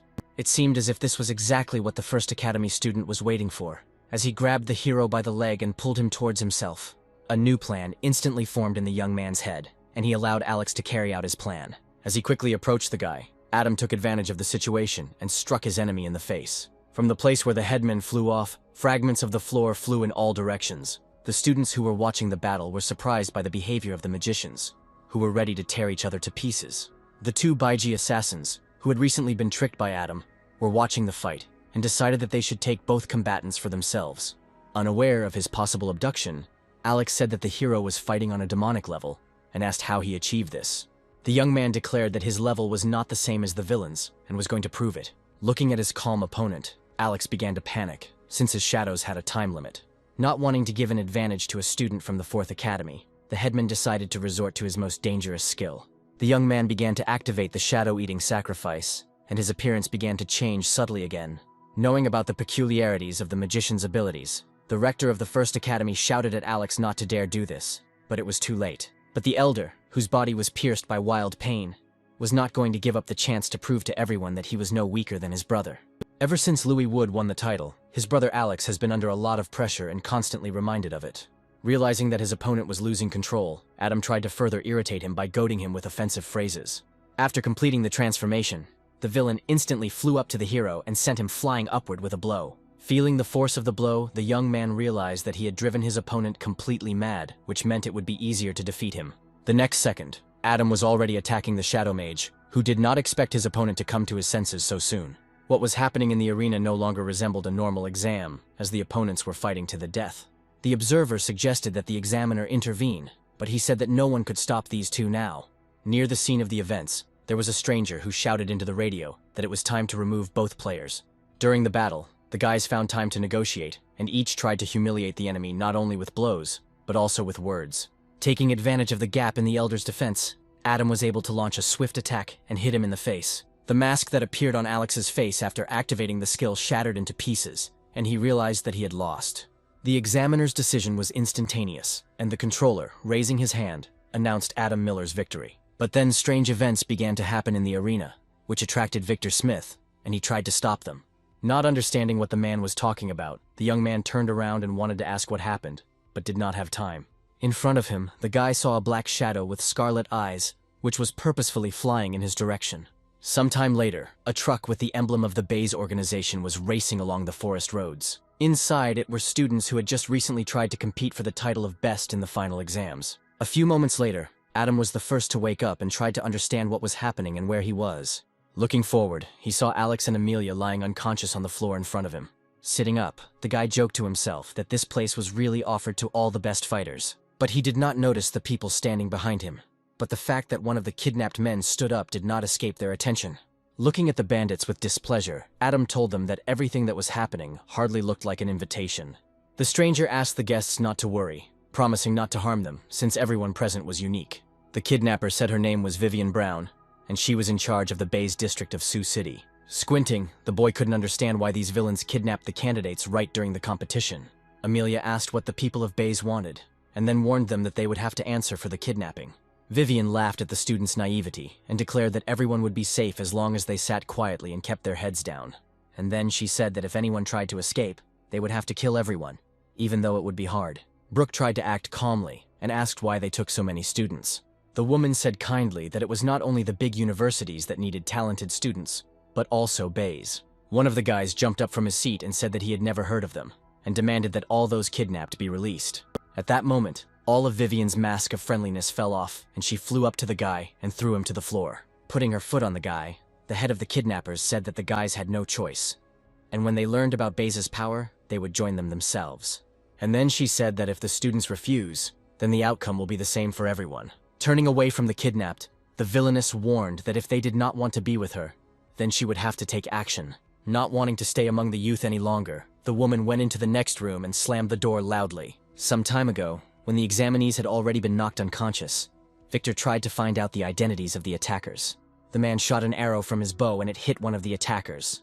Coming a little closer to the fallen man, Mr. Smith realized that he had seen this guy among the participants of the exam. The presence of a rat during the test angered the man, as it ultimately led to negative consequences. A male voice came from behind Victor, saying that he couldn't believe that he had been appointed as an archer examiner. Pointing his gun at the unknown man, Mr. Smith asked why the unknown organization started with candidates. The boy laughed and said that he wasn't going to tell anything, and the examiner shot an arrow in his direction, but it didn't reach the enemy as he disappeared from the man's field of vision. Suddenly, an unpleasant laugh was heard from above, and a moment later something crushed Victor. Jumping aside, the stranger said that despite the examiner's advanced age, he had a rather fiery disposition. The scoundrel said that Mr. Smith would die quite soon, and after these words the ceiling collapsed on the man. The stones fell on top of each other, forming an unmovable mountain and reducing the examiner's chances of survival. However, Victor was much stronger than the stranger expected, and was able to throw off the collapsed ceiling. At that very moment, his subordinates rushed towards him and began to take an interest in the man's condition. The expert reported that unknown persons took 10 candidates, and no one managed to stop them. When the guy started naming the people who had been kidnapped, all the puzzle pieces began to fall into place in Victor's head. The examiner was angry because it was during his exams that such a misfortune befell him. Benedict ran up to the man and suggested that since the best had been kidnapped, they were not in danger, and there was still time. The rector of the First Academy said that ordinary organizations would not dare to do such a thing. But then another worker burst into the room and said that the students had been kidnapped from 4 other major cities in the country. Upon hearing this news, Victor gave orders to check the entire building and provide protection to the remaining candidates. At this time, Adam was sitting on the floor of the van and looking with interest at the handcuffs on his wrists. The strong man who was nearby declared that such things could not stop him and began to try to get rid of them. Over and over again, the guy began to suspect that he wouldn't succeed. But our hero got it right the first time, and he declared that Bays' handcuffs left much to be desired. Grabbing a weapon from his inventory, Adam said it was time to try to get out of here. All the handcuffs broke with the first blow, as if they were made of plastic and not super strong metal. Brooke walked up to her friend and said that another kidnapped person was still shackled and pointed her finger in Alex's direction. When the guy approached his former rival, he said that he would not accept help from an enemy and activated his skills. Not wanting to argue with the proud student, the young man walked away from him and then launched the guandao towards the door. The metal flew apart like splinters, and the students headed towards the resulting hole to free themselves. However, Adam's maneuver did not go unnoticed, and the sounds inside the van attracted Vivian. After a few moments, she realized what was going on and demanded that the mercenary from her organization stop the car. The girl smoothly jumped to the ground and looked towards the retreating abductees. Adam noticed the leader approaching and greeted her, noting that they met again. Frowning, the criminal stated that despite the guy's strength level, it wouldn't be that easy for their group to escape. When the villain asked how they managed to escape from the van, the hero refused to tell her the secret and smiled slyly. Unexpectedly for Vivian, all the students began to disappear, and Adam even said goodbye to her and waved goodbye. Not wanting to lose her prey, the woman fired towards the group, but it was all in vain. A subordinate who ran up to her reported that the students had entered the inner world and could return from there with help. Realizing that she could no longer do anything, Vivian said that she remembered the name of the main provocateur. While the kidnappers were trying to solve the problem that had arisen, the entire team was already entering the copy of the inner world. Watching Thomas disappear, Brooke asked if the attackers would be able to catch up with them, and Adam answered in the negative. The system informed the protagonist that he had entered a world where corpse extraction, also known as soul translation, originated. After receiving the information, the guy began to try to figure out what the meaning of this copy was, and one of the options was to play corpse catcher. Not far from the young man, a steady ringing of a bell was heard, and a male voice said that the gates of heaven were open.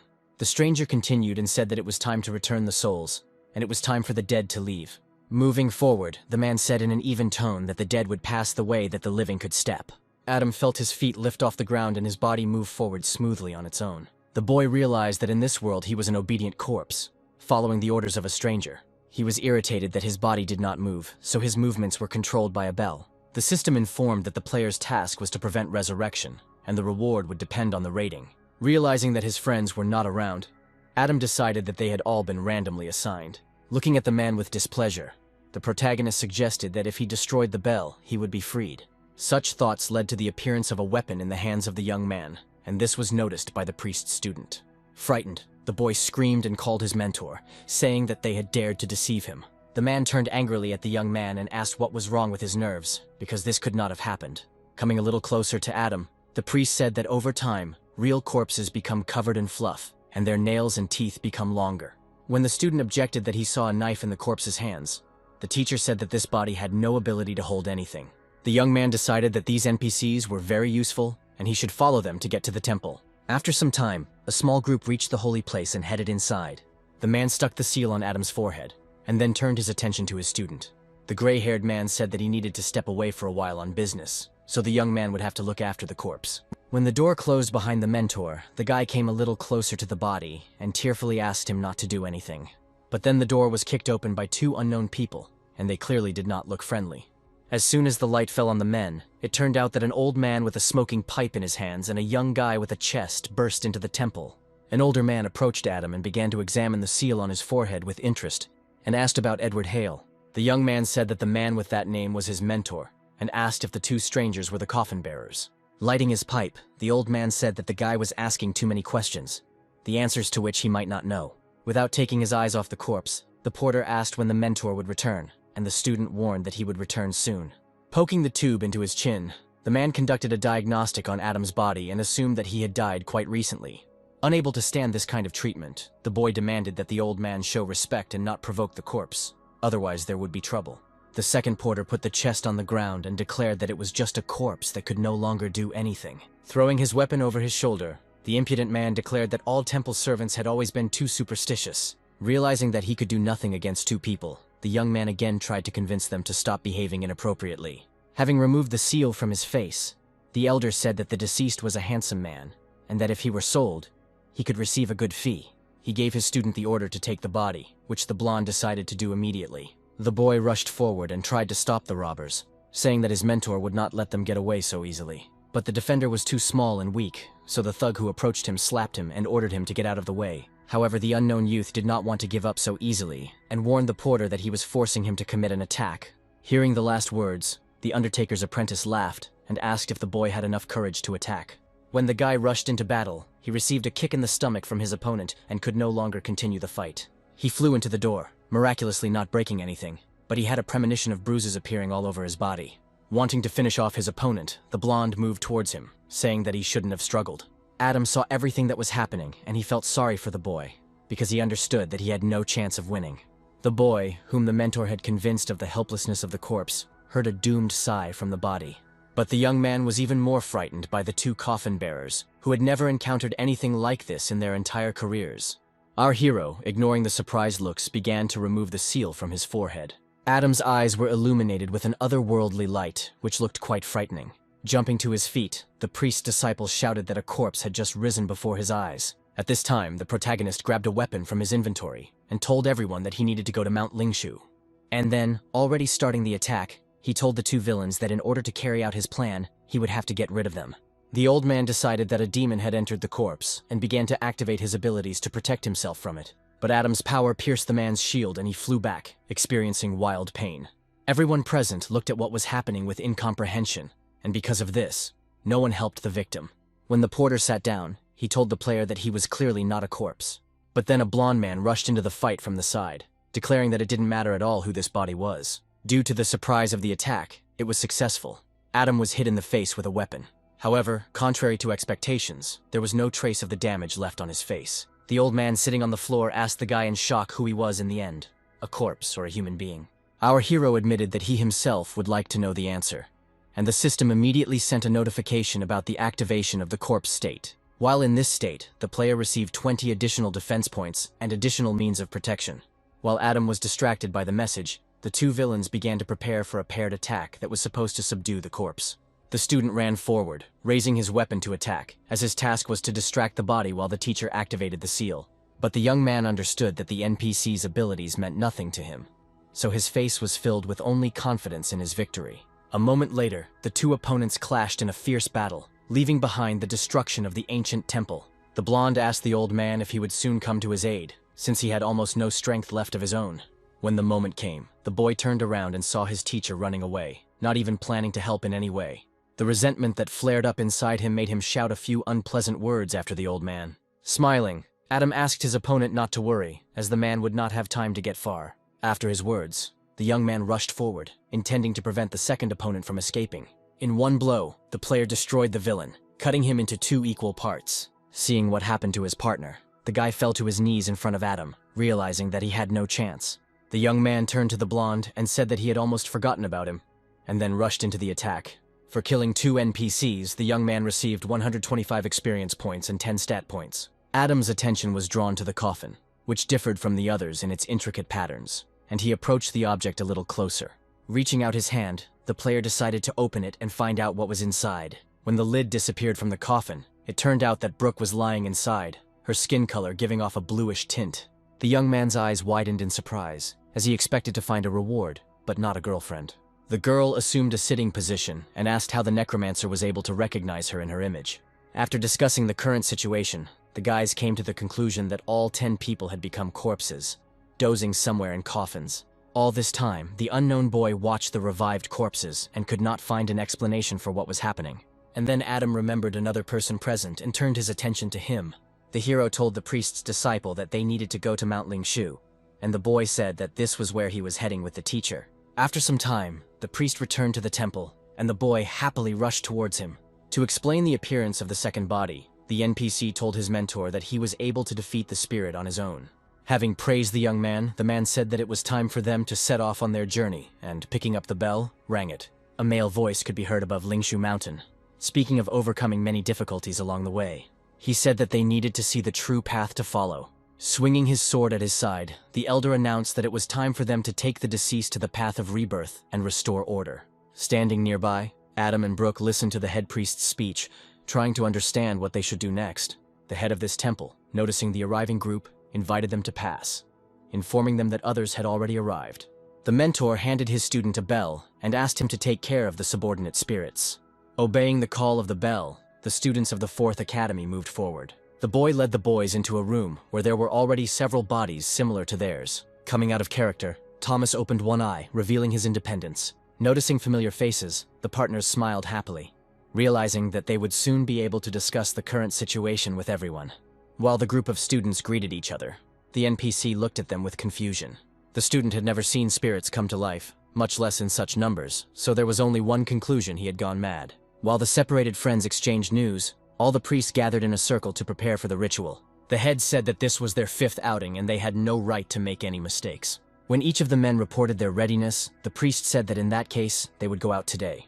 At night, a large group of people and spirits, led by an elder, would go to perform the ritual. The path led them to the imperial mausoleum, where the temple workers separated from the bodies they had brought. The The man who brought Adam reported that all the spirits had arrived and they could move on. However, the chief minister had his own plans, and casting a gloomy glance, he asked where they were going. Sensing something was wrong, the mentor asked what his elder's words meant, but the man did not answer the questions, fell to his knees and bowed his head before someone invisible. And then, raising his head up, he greeted the emperor, who had returned to them after so many millennia. The rest of the living came to understand what the elder was trying to achieve, and they tried to reason with him.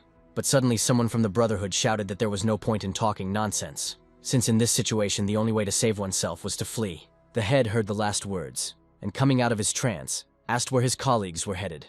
Suddenly, monsters began to land from somewhere above, differing from each other only in the density of their bodies. The monsters immediately rushed to attack the confused men, so they did not receive any resistance. However, people quickly came to their senses and entered into battle with the corpses. The students standing nearby watched what was happening and considered whether or not they should intervene. Adam said that their task was to prevent the resurrection, and perhaps he was talking about this emperor. The next moment, the guy gave the command to his group to enter the battle, which was received positively. The elder roared that the 9 families of the Ming dynasty were already approaching, which meant that the master would soon be reborn. And then the man turned his attention to the former corpses who had actively taken part in the battle. Armed with a brush, he demanded that the students stop resisting. The priest began to draw in the air, saying that one movement of the brush would help draw the sky, and the second the soul.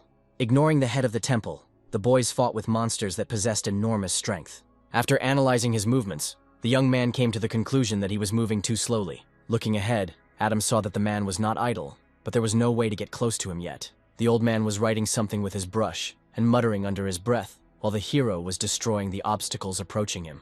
All this time, the priest asked the second ancestor to give him more soldiers to help defeat the enemy. When the man finished displaying the image, the hidden 10,000 corpses skill was activated. The next moment, Adam saw the surprised faces of his friends, which did not mean anything good. He tried to walk towards Thomas, but realized that his ability to move at will had been taken away. The villain laughed as he watched the body's attempts and said that they would all make a great snack for his master. Having finished his conversation with those present, the man turned away from them and again began to resurrect the emperor. Adam, looking at his escort, said that he had come here to prevent a return, and asked that all restrictions be lifted. The priest asked if the resurrection would really take place and received a serious nod from the guy. The man hesitated and said that the rules were that once the first rays of sun appeared, it would be too late. He warned that if the emperor were to rise again, not only would they die, but everyone alive today. Realizing that he had little choice, the mentor decided to give the young man a chance to help, and bit his finger until it bled. He traced a bloody trail across Adam's back, saying that he would help him get rid of the curse. After hearing the words that the seal was activated, our hero felt a surge of strength in his body, and the ability to breathe returned. Putting a knuckle duster on his hand, the young man said that if he was here, then no resurrection would happen. The priest turned to the brothers and gave them the order to release their spirits, as this was their only chance of survival. Words about the activation of the seal were heard from different parts of the site, after which the student's skin color returned to normal. The head of the temple noticed what was happening, and angrily asked who dared to oppose his will. Adam, who ran up to the villain, attacked him with such force that the man was thrown back several meters by the force of the blow. Greybeard found himself lying on the tomb, and it seemed as if he had lost consciousness, but everything was much more complicated. The priest realized this and said that things were bad for them since the coffin had already absorbed the blood. And then from the side where the head of the temple lay, words were heard that future generations would sacrifice themselves for the emperor.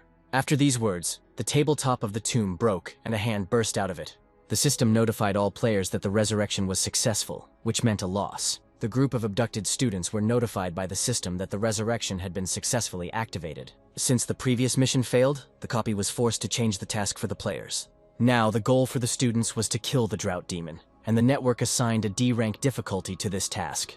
The monster was an epic level boss, and had a level of 20 and a life point of 4,000. One of the guys ran away, shouting that it was all over, as the drought demon had been reborn. The student's screams attracted attention to himself, and the next moment the monster was already chasing him. Turning his head to the side, the player noticed his team, confidently led by Adam. The guy ran towards the guys, and running past our hero, he apologized, and said that he couldn't die. Not expecting a setup from his comrade, Miller looked at him with displeasure and cursed loudly. While Adam was distracted by the student, a monster approached him and immediately went on the attack, wanting to destroy the man. Immediately, the demon received a powerful blow to his body, which unexpectedly caused him severe damage. The monster flew so far that it crashed into the wall of a small tower and destroyed it. Feeling that he had met a strong opponent, the monster decided to use one of his secret skills. When the attack reached the young man, he intuitively understood that he could now suffer greatly. Brooke, who was watching everything from the side, realized everything before her friend and screamed, warning him that it was cadaveric poison. Wanting to help her former enemy, Amelia took out her staff and summoned permafrost. All the vapors that the monster exhaled were covered with a thick layer of ice and became safe for those around it. Standing behind Adam, Alan extended her hand towards him and summoned a healing breeze, returning his health points. But then the respite ended, and the demon, who was also chained by Amelia, broke the ice crust and burst out. The young man, not wanting to be left behind, rushed forward and activated the shadow technique. He managed to get close to the monster and deal critical damage, lowering the enemy's health bar by 36 points. Not wanting to lose to the pathetic humans, the enemy activated corpse pressure, and waves of force spread out from it in all directions. The system reported that under the influence of this skill, the value of all characteristics is halved. Adam grinned as he realized that this ability would also decrease his health. The big guy asked what they would do now, since he would no longer be able to deal the same damage to the demon as before. However, a column of dust rose into the air in front of them, indicating that there was a battle ahead. It was Adam who ran up to the monster and dealt one blow, reducing its health points by 398. The daredevil got scared and asked how this mage, after such a decrease in characteristics, was able to hit with such damage. The enemy, taking advantage of the temporary weakness of his opponents, went into close combat, striking our hero. He had enough strength to send the player flying back several meters after the strike, and losing the opportunity for an immediate counterattack. Thomas ran up to Adam and asked if everything was okay and received a positive answer. The friend said that among the students present, no one could stand against the demon, but the boy glanced slyly in Alex's direction. As the young man approached his opponent in the arena, he caught his displeased glance in his direction. The next moment, under pressure from the protagonist, Mr. Wood flew into the air towards the monster. As he approached the boss, the boy realized that he had no choice but to try to fight him. Realizing that the countdown was already running out, the player activated his skill, Servant of the Shadow. A moment later, he felt a powerful blow to his shield, however. The defense was able to withstand it. Adam, who was standing nearby, snorted and said that he didn't expect that the Servant of the Shadow could be useful anywhere. At this time, the two opponents continued to fight, and each understood that his life depended on the outcome. When the demon approached Alex, he decided to activate the Shadow Sacrifice. However, this time the abilities did not help the young man, and he received a punch to the face. The guy put in maximum effort to stay standing in place, and the concrete tiles began to break under his feet. Turning to his friends, Adam asked if they could handle it, but seeing their fighting spirit, he simply asked them to act faster. Closing her eyes, Amelia told her fellow mage that they should hurry. She decided to act first, and raising her staff, used the Ice Fury skill. Soon, Thomas came to the girl's aid and used the Sand Staff. Two ribbons, consisting of sand and ice, rushed towards the demon and then began to smoothly spin around him. Adam, who was watching the battle from the side, regretfully noted that the reborn one was immune to all their attacks. Thomas shouted that his mana was running low as his stats were halved and asked the protagonist for help. The player didn't need to be asked several times, so the next moment he was already attacking the monster. The system reported that Adam had managed to deal critical damage to the monster and took away 398 health points. The injured drought demon growled in pain and felt a wave of rage rising inside him towards his opponent. While the enemy was still recovering from the blow, the player continued to attack him incessantly so as not to encounter resistance. At some point, the monster got tired of its helplessness and accumulated its strength to go on the attack. Having reached the enemy with lightning speed, the villain was able to strike him, which caused internal damage to the hero. But Adam understood that he had no right to give the demon an advantage, and despite the pain, attacked him again. Due to the player's enormous strength, the monster flew back and a cloud of sand and dust rose around it. The exhausted villain sat on the ground, not even trying to get up, and tried to catch his breath. The young man shouted that it was time to end this and jumped towards his opponent, intending to destroy him. But then the priest, noticing the guy's actions, demanded that he stop and not kill the drought demon. However, the player did not pay attention to the man's words and tried to finish what he had started. The system reported that Adam was able to destroy the boss, so he receives 20 attribute points and 200 experience points. Then the system congratulated the player on leveling up and successfully completing the mission. But then an old man ran up to him.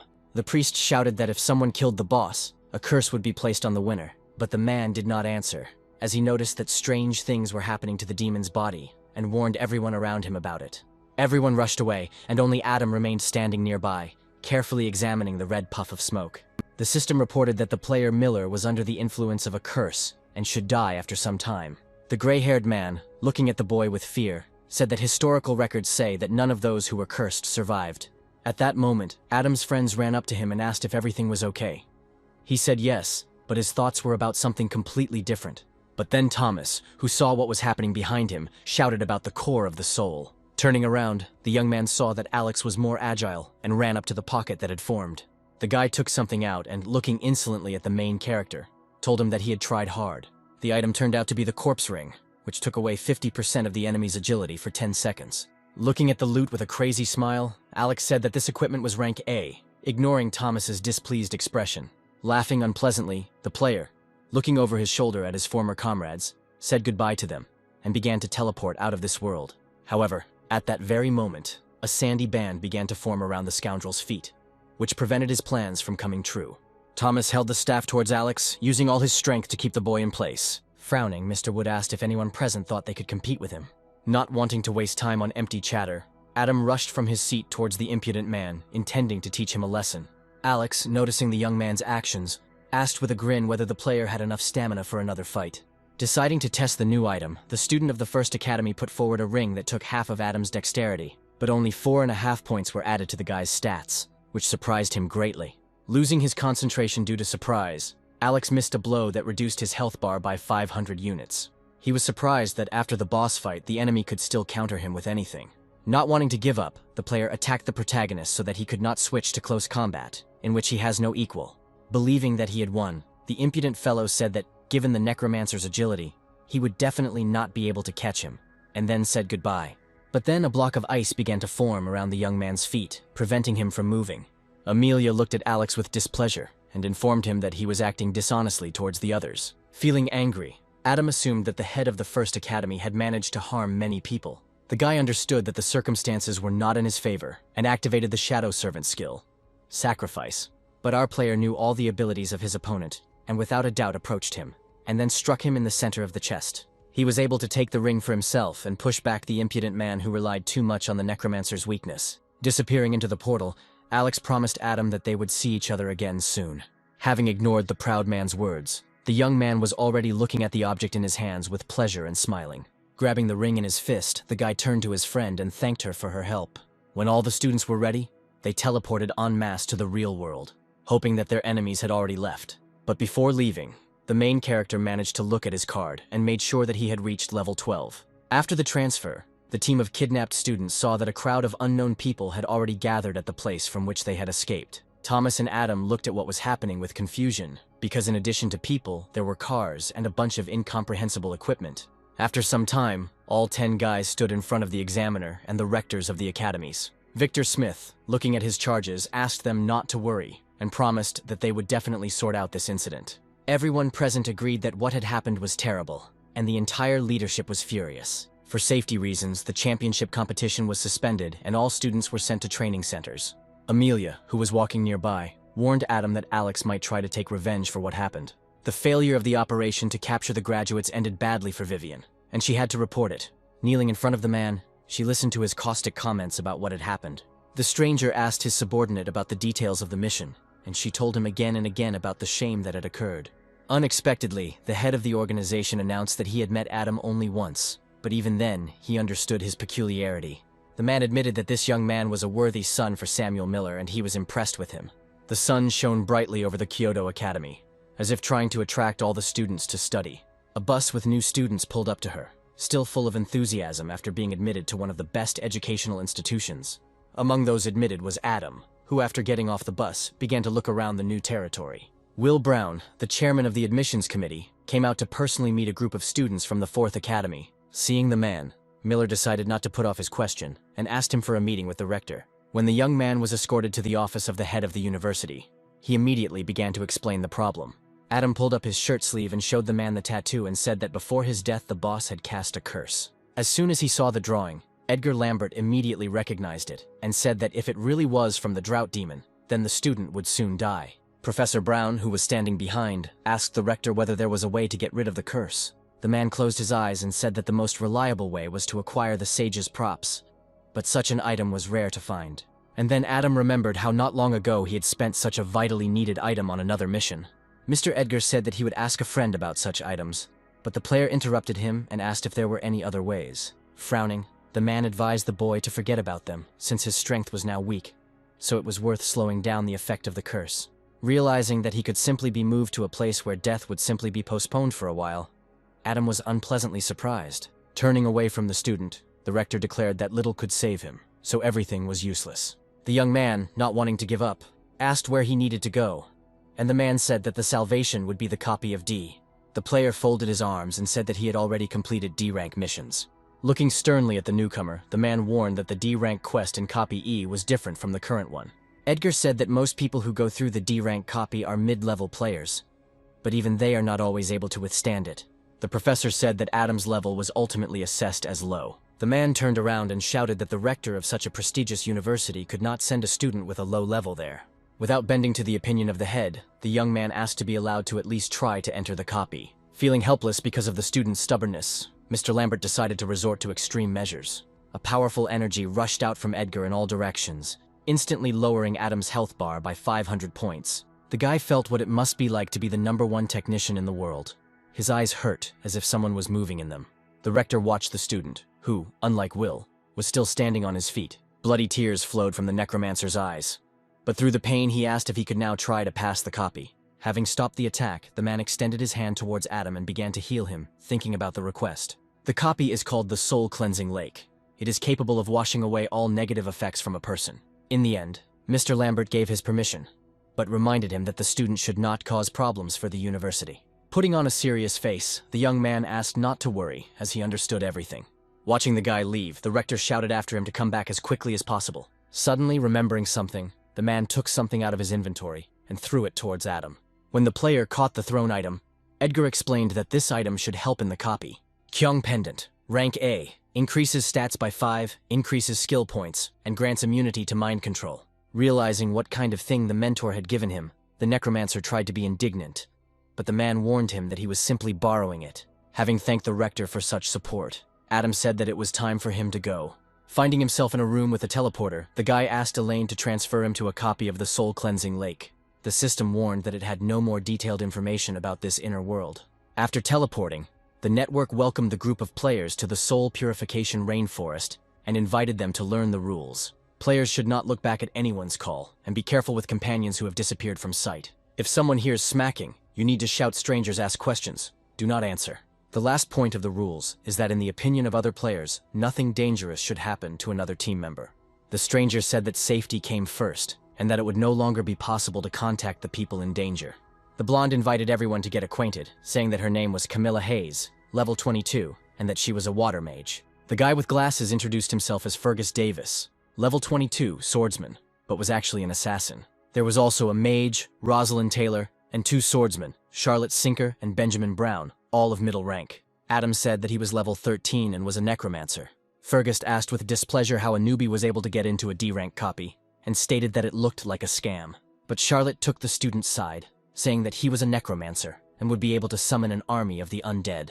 However, the man asked the girl not to trust the beauty of the necromancer, for which he received a blade to the nose. Feeling like he was digging a hole for himself, the deceiver laughed awkwardly and said that he was only joking. Adam smiled and asked how long it had been a crime to be handsome. While Charlotte was putting her sword back into its sheath, Camilla called the main character to her, and he happily ran to her. Looking at his temporary team, the man thought that he couldn't let them die before their time. While moving, the blonde said that the lake was in the very center of the copy, so they needed to move. Turning to Adam, she asked why the player had decided to go to a D-rank copy. Not knowing what to answer to the beauty's question, the young man hesitated a little, but then Adam Miller appeared in front of him, looking at the original with wild eyes. Benjamin stared at the 2 identical boys with surprise in his eyes, not understanding how this could happen. After this scream, everyone present stared at the doubles, who froze opposite each other. The girls looked warily at the young men and could not understand which of them was the original. Benjamin came forward again and suggested simply killing both Adams. Camilla remembered that their companion was a necromancer, and assumed that the real one should be able to summon the undead. And then the copy confidently said that it could do this, and the next moment, a green flame lit up on his hand. The main character thought that he didn't expect such a high-quality fake from the monsters. Realizing that he would not be able to summon the undead, Adam decided that he would simply kill the fake. Swinging his dagger, the young man attacked the monster, aiming for its head. The attack was successful, and half of the pseudo-student's head flew to the ground. The guy's mask flew off the enemy, and a wooden monster with red eyes stood in front of the team. When the monster realized that he had been exposed, he rushed towards the Necromancer, intending to take revenge. But Adam was not taken by surprise. He swung his weapon and cut the local demon in half.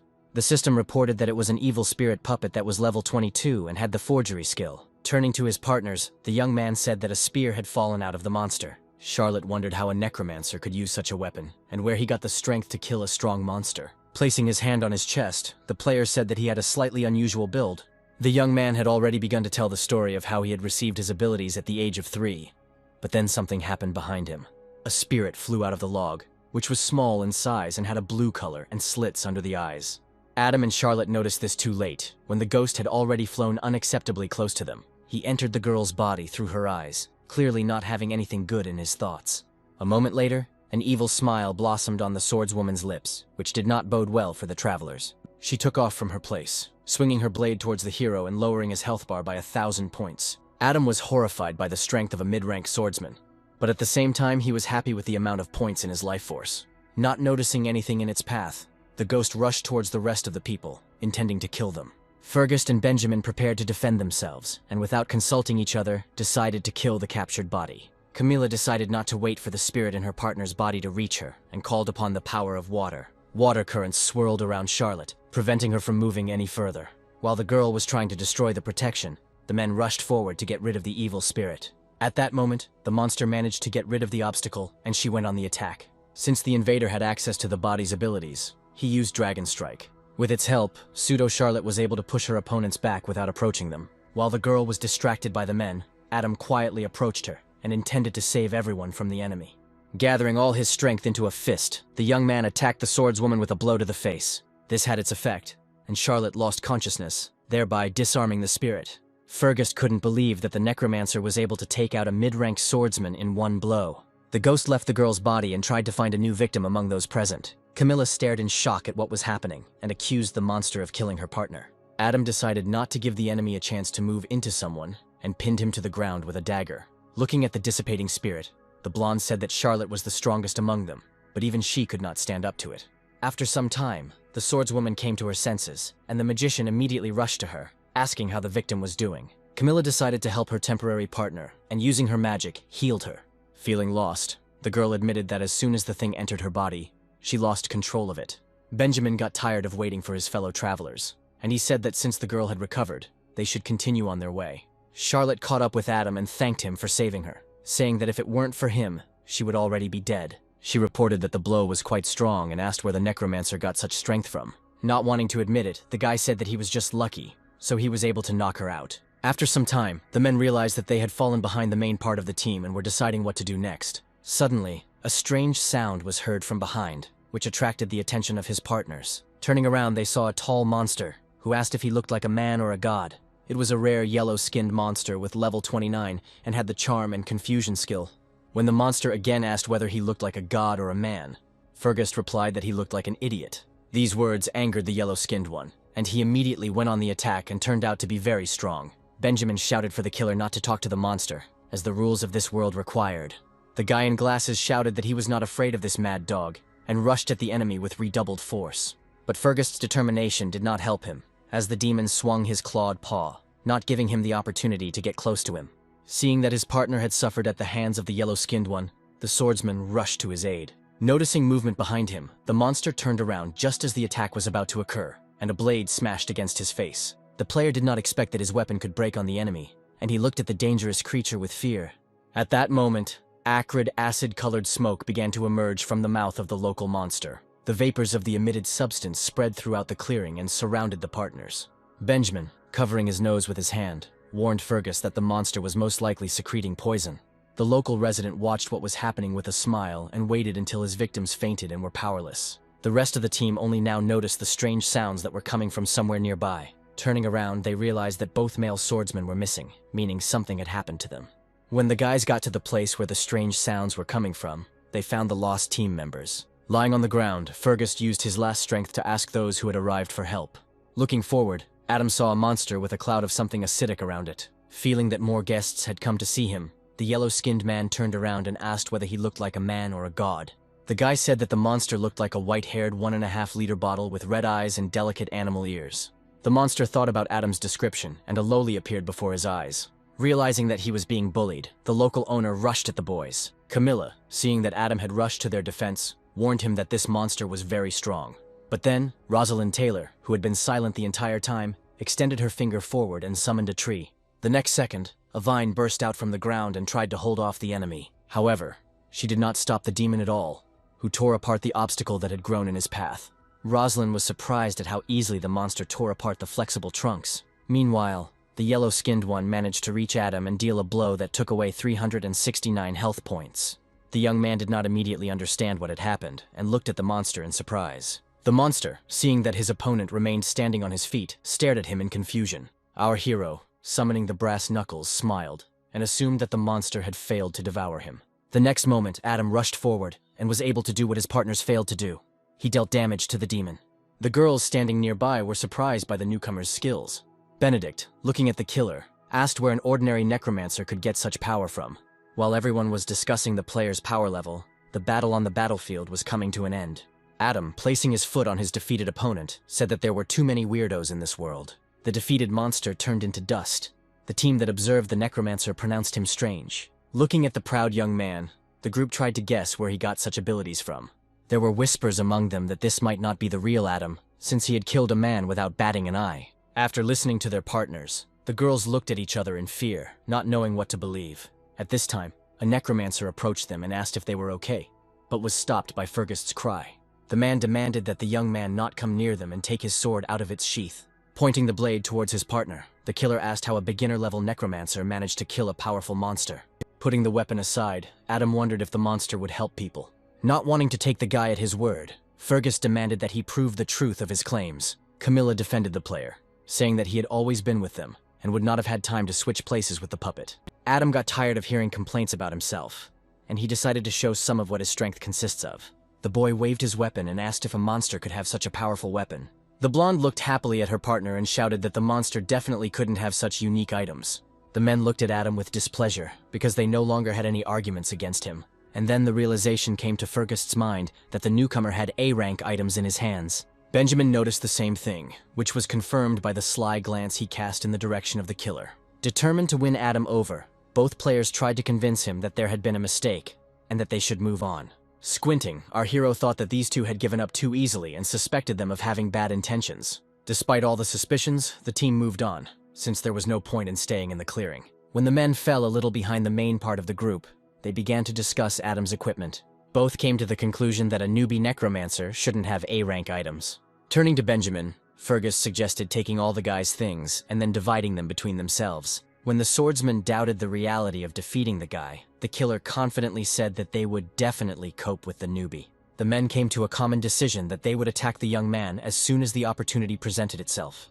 The events ahead forced the group to stop and analyze the surroundings. Camilla's nerves couldn't take it anymore, and, feeling a tremor throughout her body, she raised her finger and tried to attract the attention of the others. In front of the players stood a crowd of people whose appearance was somehow intimidating. Charlotte fearfully assumed that these were the ones who had failed to pass the copy. Suddenly, Rosalind's voice was heard from the side, calling the group to her. Coming closer to the girl, the guys saw that she was standing in front of an altar on which something was written. Having looked closely at the text, those present realized that the task of the Secret Kingdom could only be completed by making a sacrifice. Turning to the ghosts, Charlotte realized who they were and mentally pitied them. Before them were the demons of the lake, which were the people who had been sacrificed by their comrades. Camilla refused to accept that they would have to make a sacrifice to complete the mission. However, not all members of the group found the idea of sacrifice unpleasant. The men rushed forward with the aim of capturing Adam, who had the items they were interested in. Noticing movement behind her, the girl turned around and cried out in displeasure, asking the attackers what they were doing. Striking the young man in the back, the swordsman shouted that he was carrying out a mission from the Secret Kingdom. Refusing to believe in the meanness of his partners, Adam reminded them that he had recently helped them and not let them die. Fergus smiled madly and said that no one in this copy could be trusted. From the attacks of his comrades, our hero flew into the center of the altar, where sacrifices were usually made. Not wanting to miss the chance, the killer called on the second liar to attack and kill the necromancer. Benedict looked around in confusion, then asked his accomplice what was going on. Turning to Charlotte, the deceiver asked her where the altar was, but the girl refused to help him. Realizing that the swordswoman would be of no use, the man snapped and said that he would explain everything later. Armed, the former partners were determined to kill Adam no matter the cost. The necromancer lowered his head in disappointment and said that he had been warned about this, but he could never have imagined such a setup. Seeing the boy's determined attitude, the men doubted that they would be able to resist him. The girls standing aside were deciding whose side they should take and whether they should intervene in the squabble. At this moment, the men were already attacking the young man and hoping for their victory. Adam stood still and waited for his opponents to get closer to him, as he had the advantage in close combat. He successfully parried Fergus's first strike and was in no hurry to go on the attack. The young man's weapon withstood all attacks from the men. Benedict understood that victory would not be easy, and demanded that the boy give them his life. Adam came to the realization that all this time both villains had been aiming for his weapon, and after his death they wanted to take it for themselves. Not hearing an answer, the young man decided not to be distracted from the fight, otherwise the villain's plan could come true. Suddenly, Fergus heard a familiar female voice from his side, calling for Prores to attack. It was Charlotte who decided to side with the Necromancer and not give the two impudent men an advantage in numbers. Putting the knight forward, the killer asked why the girl was fighting against her comrades. Looking sternly at Fergus, the swordswoman said that the boy had once helped her, and now she was repaying her debt. The man tried to convince her and said that if they killed the newcomer, they themselves would remain safe and sound. Rosalind watched everything that was happening silently, and it was clear from her expression that she was waiting for something. Preparing for the attack, Charlotte stated that nowhere was it written that one had to sacrifice one's partners. All this time, Adam successfully fought with Benedict, not letting him get close to him. Hearing the sound of a falling body behind him, the killer turned around and looked at his accomplice lying on the ground with incomprehension.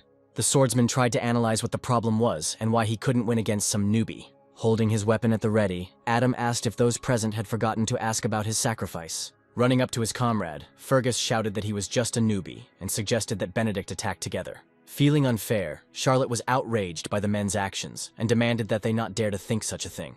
A real battle between former members of the same group unfolded on the altar. In the heat of the fight, everyone lost sight of Rosalind, who pressed some button on the altar and something started happening around her. All the fighters sensed something was wrong, as everything began to swim before their eyes. The system reported that Rosalind had activated the sacrifice, and at that moment, pain shot through the men's heads. Adam realized that the attackers were undergoing a mental attack, which did not threaten him thanks to the pendant. Fergus, who had fallen to the ground, informed the others that the girl in the hood was to blame for what was happening. Turning around, everyone saw Miss Taylor standing next to the altar, holding something in her hand. Smiling unpleasantly, the girl said that she just wanted to complete the task. Gathering all his strength together, the man tried to get to the scoundrel, shouting at her about corruption. Unwilling to listen to the killer's insults, Rosalind activated the vine. She explained that she did not consider her actions to be bad, since her partners attacked Adam without good reason. The young man did not participate in the conversation, but noted the fact that the girl had no problem understanding how to activate the artifact. The Necromancer, recalling all the events, realized that Rosalind had always behaved confidently and most likely knew how to act here. Adam realized that this was probably not the first time Miss Taylor had passed through the Secret Kingdom. Unaware that not all members of the group were in pain, the girl walked away, activating the vine. The protagonist focused on the villain, not even noticing that flexible branches were curling around him. Having come to his senses in time, the young man began to actively destroy the shackles that had formed around him. The next moment, he left the altar area, taking the two girls with him. Hearing a crash behind her, Rosalind turned around and couldn't believe her eyes, because Adam was there. Having put his burden on the ground, the guy asked the girl how she knew how to activate the altar. As the player moved towards the enemy, he assumed that Miss Taylor had originally planned to sacrifice her group. Removing her hood, Rosalind asked what the young man was talking about and used vine empowerment. A huge branch rose up from the ground in front of Adam, blocking his access to the girl. But the guy didn't lose his composure and used the technique of crazy strikes, confidently destroying obstacles. However, there were too many vines, and one of them wrapped around his weapon. Rosalind chuckled and said that a newbie would never be strong enough to handle her. The girl released the parasite from her palm, which flew towards the young man. The young man felt something dig into his neck and cause severe pain. Rosalind saw that the seed had reached its target and activated parasitize, causing germination to occur. Coming closer, the girl told the guy not to worry, as he would just become her next victim. When the opponent came unacceptably close, Adam decided to take advantage of the opportunity. He activated the corpse ring and took away 50% of his opponent's agility. The hero realized that the ring only lasted for 10 seconds, so he didn't have much time. The next moment, Adam activated the pendant, which added 30% of his strength. The mage said that the guy would not get any advantages due to the decrease in her agility, since he was a beginner. But the next moment, the girl's eyes widened in surprise. Adam jumped up and began to approach his opponent, who realized that she did not have time to dodge. Not wanting to give up so quickly, the traitor decided to use her abilities again. A protection of vines appeared in front of Rosalind, which was supposed to prevent the Necromancer from reaching her. However, this did not frighten Adam, and he does not slow down for a second, believing in his strength. The hopes were justified, and the next moment the girl received a punch to the face. From the powerful impact, the villainess flew back and fell to the ground with a loud sound. Rising to her feet, she thought that some necromancer could have dealt her such a strong blow. When the young man approached Rosalind, she felt a little weak in her body, but she was not going to give up. But Adam was stronger due to all his artifacts and again hit his opponent, not giving her a chance. The girl tried to appeal to his pity, saying that the guy had no right to do such a thing, but it had no effect. Camilla and Charlotte, who were nearby, did not know how to react to the actions of their comrade. The system has warned that the corpse ring will soon be deactivated. At that moment, Rosalind accumulated her powers and tried to attack the hero, but he managed to defend himself. Frowning, the young man thought that because the ring's effect had worn off, he would no longer be able to attack. Clenching her fists, the girl promised Adam that she would remember him, because even her father had never beaten her like that before. Teleporting out of the inner world, she screamed that she would never forgive this. Looking at the remains of the portal traces, the guy said that if it weren't for the ring with the pendant, he might not have managed. Turning to his companions, the player raised his hand and told them that everything was fine. A second later, the girls were already embracing each other and screaming for Adam not to come near them. After some time, which was needed to calm the friends down, the group moved towards the altar. Camilla, looking at the remaining energy, reported that those two men were sacrificed. Charlotte, seeing the necromancer activating his weapon, asked what he was going to do. On the way to his goal, the young man declared that the altar should not exist. The girls looked at him with confusion, but gradually the meaning of what was said dawned on them. Adam swung his dagger and struck it into the center of the area, causing streams of energy to spread in all directions. The system congratulated the hero on successfully absorbing the life energy of the altar, cleansing the soul, and gaining experience. The young man understood why Rosalind planned to sacrifice them. The residual energy gives a lot of points, but there was something else that the necromancer noticed. Energy penetrated the spear. However, thoughts about what had happened were interrupted by his partners, who approached Adam. Camilla thanked the guy for saving her and said that they decided to abandon this copy. Smiling at the girls, the guy told them that it was time to go to the lake. Approaching the pond, Charlotte said that the souls of the players who died here were freed after the destruction of the altar. Coming a little closer to the lake, Adam began to impatiently take off his outerwear. Camilla, seeing such a picture, closed her eyes, and the swordswoman pointed her weapon at the necromancer and asked what he was doing. The young man admitted that he was cursed, so he needed to swim in the lake and showed his tattoo. Charlotte closed her eyes in embarrassment and said she thought Adam was overcome by an animalistic feeling. Not wanting to listen to such nonsense from his companion, the guy jumped into the water, leaving behind splashes of water. Camilla, taking off her dress, suggested that they also take a swim, suggesting that they too could have caught something here. After a while, Adam surfaced and took a deep breath of fresh air. Floating relaxedly, the necromancer felt that the curse had disappeared, which gave him ease of movement. However, something was upsetting him. The seeds from Rosalind had sprouted in him, and it would not be so easy to get rid of them. Not far from the guy, girls were swimming in the lake, relaxing after a difficult mission. Looking dreamily into the distance, Camilla said that without Adam, they definitely wouldn't have passed the copy. And it was at that moment that the young man crashed into the log on which the girl was lying, which greatly embarrassed his companions. A few minutes later, all the remnants of the group were on the shore and putting on the clothes they had discarded. Before returning home, the blonde asked her friends for their contact information so she could contact them if necessary. While the necromancer was seeing his partners off, the system warned that the copy had not been completely cleaned. But the guy understood that this task was beyond his capabilities for now, so there was no point in risking his life in vain. Returning to his world, Adam immediately went to the rector's office to report what had happened. The rector, hearing a familiar voice, jumped up from his seat and joyfully stated the fact that the student had returned. The man thought that this guy was not as simple as he seemed, because not every newbie would get out of the D-rank realm alive. Mr. Lambert said he was glad to have his ward back and asked for his little item to be returned. After activating the pendant, Adam thanked Edgar for it and said that he definitely wouldn't have managed without it. When the man came up to get his item, the hero felt sorry to give it up, and he did not open his hand. Having slapped the student for his greed, the rector went to his place, muttering that he would have defeated the student in any case. Adam asked what the +5 meant, and Edgar explained that it was a boost that an A-rank item gave. After the man's explanation, the necromancer realized that it was because of this that his blade had become stronger and more durable. The rector remembered why he had sent the student to the copy and asked how things were going with the curse, and Adam said that he had removed it. After these words, Mr. Lambert let the boy go, and he immediately rushed to the exit, once again thanking the teacher for his help. When the main character was able to go outside, he immediately met Lewis Wood, who was walking towards him. The guy approached Adam and called him by name, which greatly surprised the Necromancer. Putting his hand on his chest, the star of last year's entrance exams admitted that he was at the entrance exams and came from the city of Su. At this moment, the player recognized the person who had approached, as he often appeared on the TV screen. Shaking hands with the main character, Louis suggested that he contact him if any questions or problems arise, after which the guys exchanged numbers and went their separate ways. However, judging by the expression on the blonde's face, there were far from rosy thoughts in his head. That night, lying on his bed, Adam thought that he had easily gotten rid of the curse. Otherwise, everything could have ended badly. Closing his eyes, the young man decided that it was time for him to rest so that his strength would be restored for new achievements. The next day, meeting with his comrades from the academy, Adam stood before the teacher. The man was puzzled why the Necromancer chose to specialize in physical training. The guy told David Morris that magicians also need variety, because without a strong physique, he will not be able to protect himself. The teacher said that despite the divine power, the player is still a Necromancer, and physical fitness is clearly not his thing.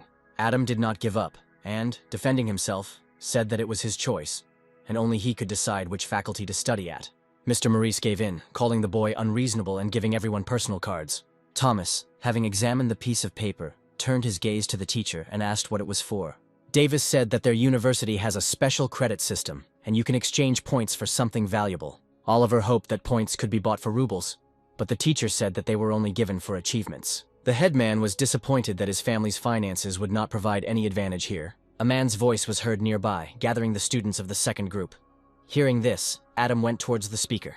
An unknown person observed everything that was happening, but did not reveal himself in any way. It was the professor of necromancy, Jason Carroll, and his appearance was terrifying.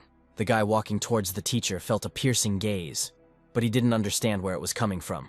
When all the students had gathered, the teacher introduced himself as Ernest Stone, who was on level 35. The man warned that he does not deal with trash, so students should prepare for extra pressure. He said that the guys would suffer, and if someone lasted 5 minutes, they would remain in the group.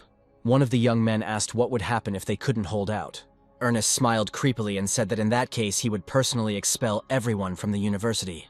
After these words, the man clenched his fist, and red-black energy spread out from him in all directions. She filtered into the neat ranks of newcomers, and they all sensed that it would not be so easy. One guy asked where all this pressure was coming from, and immediately after that he doubted that anyone could withstand it for 5 minutes. The strong man turned to his friends and asked them not to give up, because even though the teacher was at an advanced level, they were no slouch either. The man who observed the actions of his charges appreciated the students' support, and noted it as a positive thing. The guy suggested that those around him gather together and repel Mr. Stone's attack. He confidently said that no one would be eliminated today if they all united and attacked the teacher together. Since no one spoke out against it, the young man concluded that everyone was on his side. After this, all those present began to divide into a group, trying to choose a larger partner. Another thug standing next to Adam approached him and suggested that they team up. Gradually, all the newcomers were divided into teams, and only one main character remained uninvolved. Denise Bishop approached him and offered to join, to which the Necromancer agreed. The student asked why Adam, with such a thin physique, chose physical cultivation. Hearing the question from his comrade, the main character admitted that he was a necromancer, and everyone who heard this was surprised. But Denise was the most surprised of all, and didn't even immediately figure out what to answer. Adam calmly reported that he was on the 14th level. The guy couldn't get his head around the fact that a necromancer had appeared in their group of cultivators. Seeing that his partner was upset, the young man tried to cheer him up and said that he was stronger than many cultivators. The newcomers standing nearby felt sorry for Denise, who had gotten involved with a useless necromancer. Adam didn't understand why no one believed him and crossed his arms over his chest, offended. Deciding to believe the guy, the strong man said that he would protect him as long as he summoned the undead. The teacher's patience ran out, and he asked if everyone was prepared for the upcoming attack. The line of students simultaneously responded that they were all ready and took up fighting stances. Seeing the guy's excitement, Mr. Stone warned that in that case he would start and activated his abilities. A fire tiger rushed towards the group, opening its mouth wide and intending to attack. The first one he came across was Adam, who didn't even think about running away and looking for shelter. The only thing the young man managed to think was that he was the one getting it again. But suddenly, Dennis wedged himself between the fiery predator and the necromancer and struck the enemy. The summoned beast switched to the strong man and, throwing him back, rushed after its target. The boys watching the battle were amazed at how easily the tiger repelled the attack of one of the strongest students. Mr. Stone decided to immediately show his charges a couple of techniques, so that in the future they would not be so confident in themselves. But then Adam Miller confidently stepped forward, raising his fist to strike and not doubting his actions at all. However, one hit against the fire beast took away almost 1,000 points from the health bar. The young man didn't expect that cultivators had such strength, because he had never received damage from his own attack before. For the teacher, such a powerful blow from the student was a surprise, especially since the student was a necromancer. It was a novelty for the man that one of the students was able to withstand his attack and repel it. Mr. Stone looked at the guy with pleasure, and could not believe that he had come across such a persistent student. Wanting to test the limits of Adam's strength, Ernest increased his attack and began to observe the reaction. The protagonist, who knew nothing about the man's plans, was surprised by the increased brightness of the energy. The guy had no choice but to take the blow and defend himself in time. The students watching the fight did not understand how an ordinary necromancer could withstand 2 attacks from the teacher. Denise Bishop, who considered himself the strongest student in the class, was amazed at the strength of his new acquaintance. At this time, Adam tried with all his might to resist the fire tiger, which was in critical proximity. As a result, he was able to destroy the beast, although it was not as easy as he would have liked. Feeling euphoric about his victory, the young man realized that the teacher was targeting him. Raising his crazy eyes, filled with the radiance of power, Adam asked Mr. Stone if he had been beaten. Hearing such an appeal to the teacher, Dennis shouted to his friend not to anger the teacher. But what was said cannot be taken back, and Ernest had already heard what was intended for him, and mentally applauded the necromancer. Folding his arms across his chest, the man confidently stated that the player would definitely not be able to withstand the next attack. Building up the energy around himself, the teacher declared that he would now be Adam's patron. Getting as close to the guy as possible, Ernest clenched his fists and threw everything in the direction of the student. At the same time, Mr. Stone shouted the name of the attack, Power Fist. Realizing that it would be foolish to give up now, the young man prepared to strike back. The collision of 2 powerful energies sent dust and particles flying in different directions from the concrete platform. Adam noticed that the sleeve of his shirt had torn from the strain. The next moment, the young man flew back several dozen meters, and the teacher remained standing in place. Hitting the ground with his back, the boy felt blood pouring out of his mouth. His classmates, who had recently been amazed by the necromancer's abilities, watched his fall and even sympathized.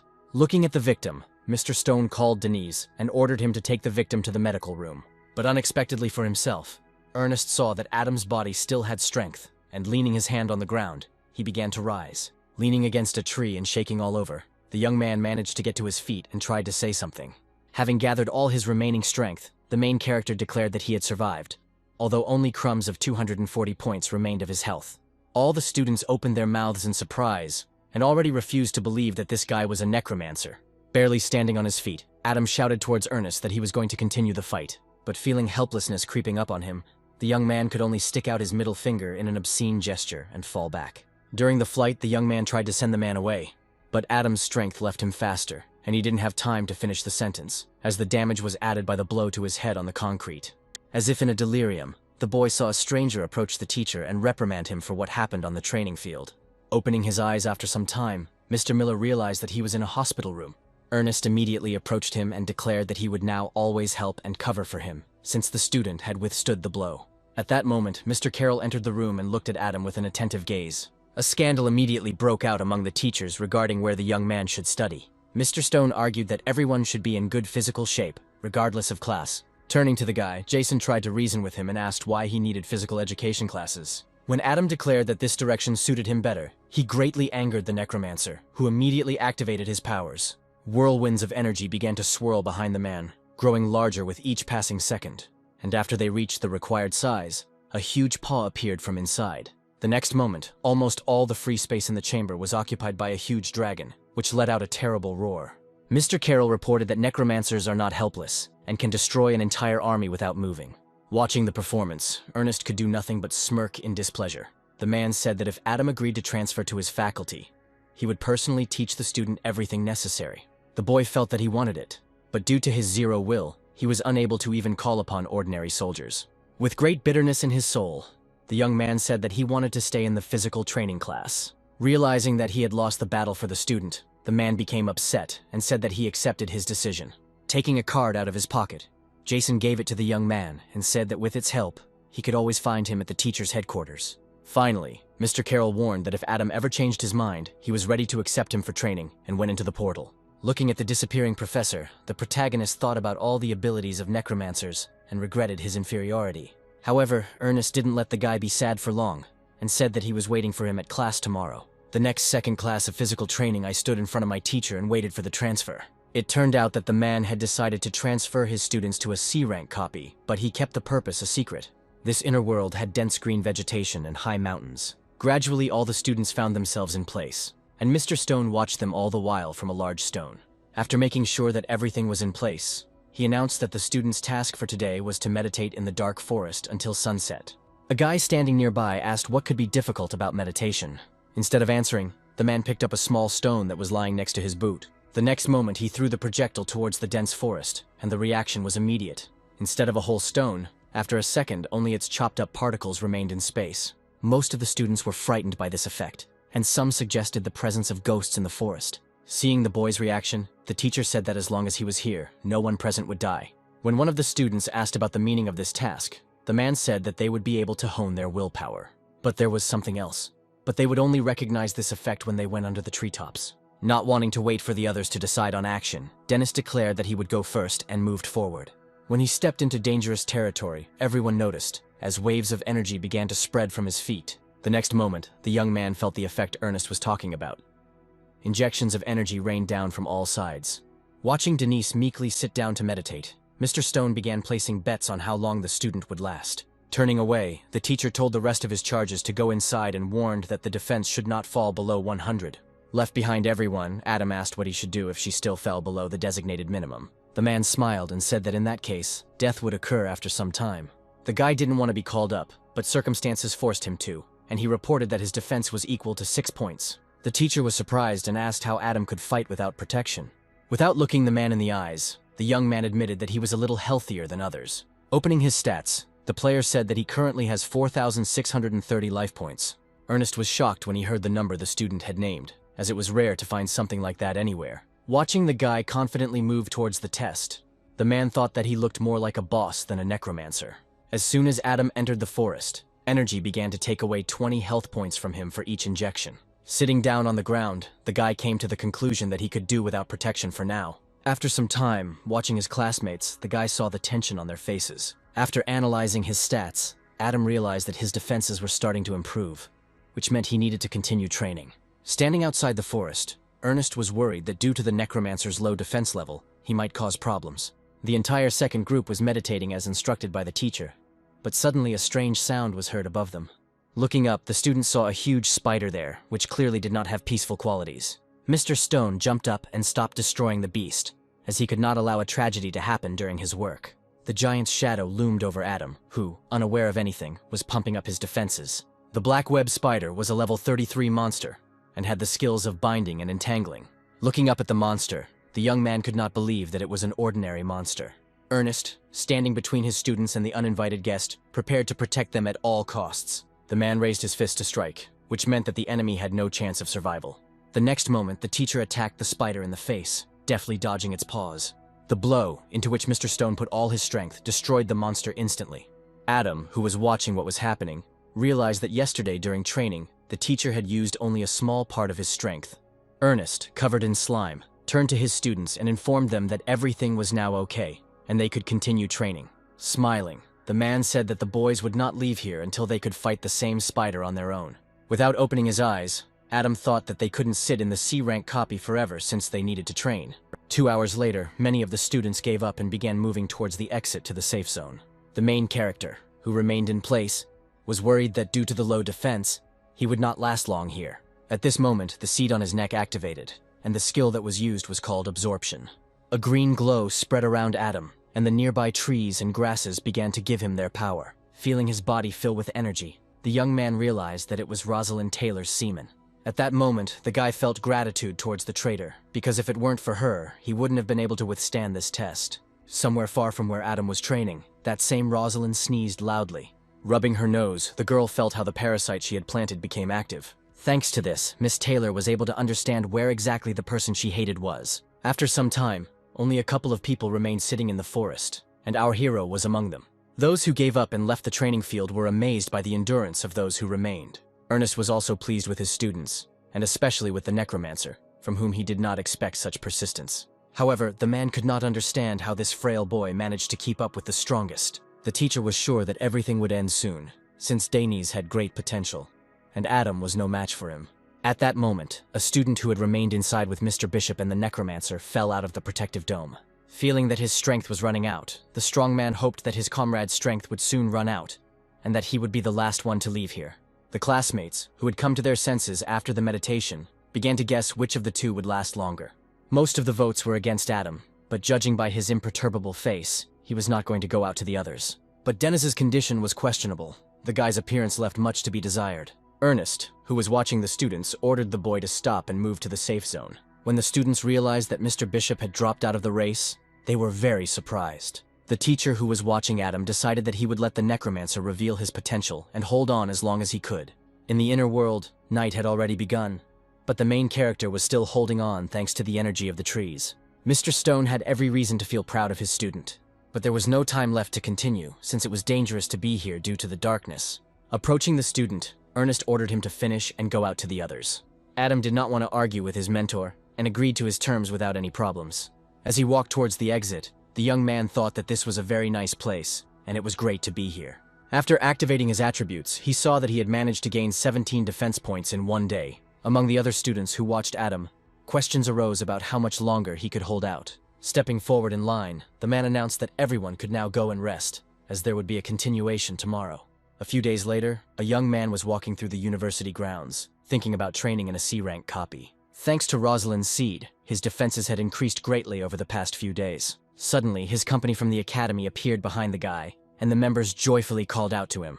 Brooke, who reached her comrade faster than anyone else, suggested that he create his own guild. The girl said that guilds have many advantages, such as the passage of exclusive copies, guild wars, and much more. Smiling, our hero said that he didn't mind, but now he had to go to class. The blonde said that in that case they would submit an application for now and asked Adam to come as soon as he finished his business. Oliver said that he was not against creating a guild, but only if he became the leader. In the inner world, two teachers stood in front of the place from where students were transported into the forest for meditation. The man approached Ernest and asked if the rumors about the appearance of a real genius in his group were true. Rubbing his beard, Mr. Stone thought that perhaps the term genius suited Adam perfectly. During the time the young man was undergoing the tests, he was able to raise his defense level to 500 points. The Necromancer felt that with this training, he had almost made a breakthrough. It was at this moment that golden swirls of the portal began to form in front of him. A moment later, the mechanical queen appeared in front of him, opening her eyes and turning her gaze to her acquaintance. Adam immediately realized who was in front of him, and asked the girl what she was doing there. The blonde said that there was a special energy in the young man's body, and it helped transform into this body. The young man didn't expect that Rosalind's seed would help the Empress awaken. She said that the Necromancer had agreed to help her observe the outside world, and now he must fulfill his promise. Without waiting for an answer from the young man, the girl moved towards him, raising her hand towards his head. Golden channels of energy poured into the Necromancer, who jumped out of his place and penetrated inside. The Empress asked the player to relax, warning that it would hurt at first, but would get easier later. When it was all over, a voice came into the young man's head and said that she now heard the same thing as he did.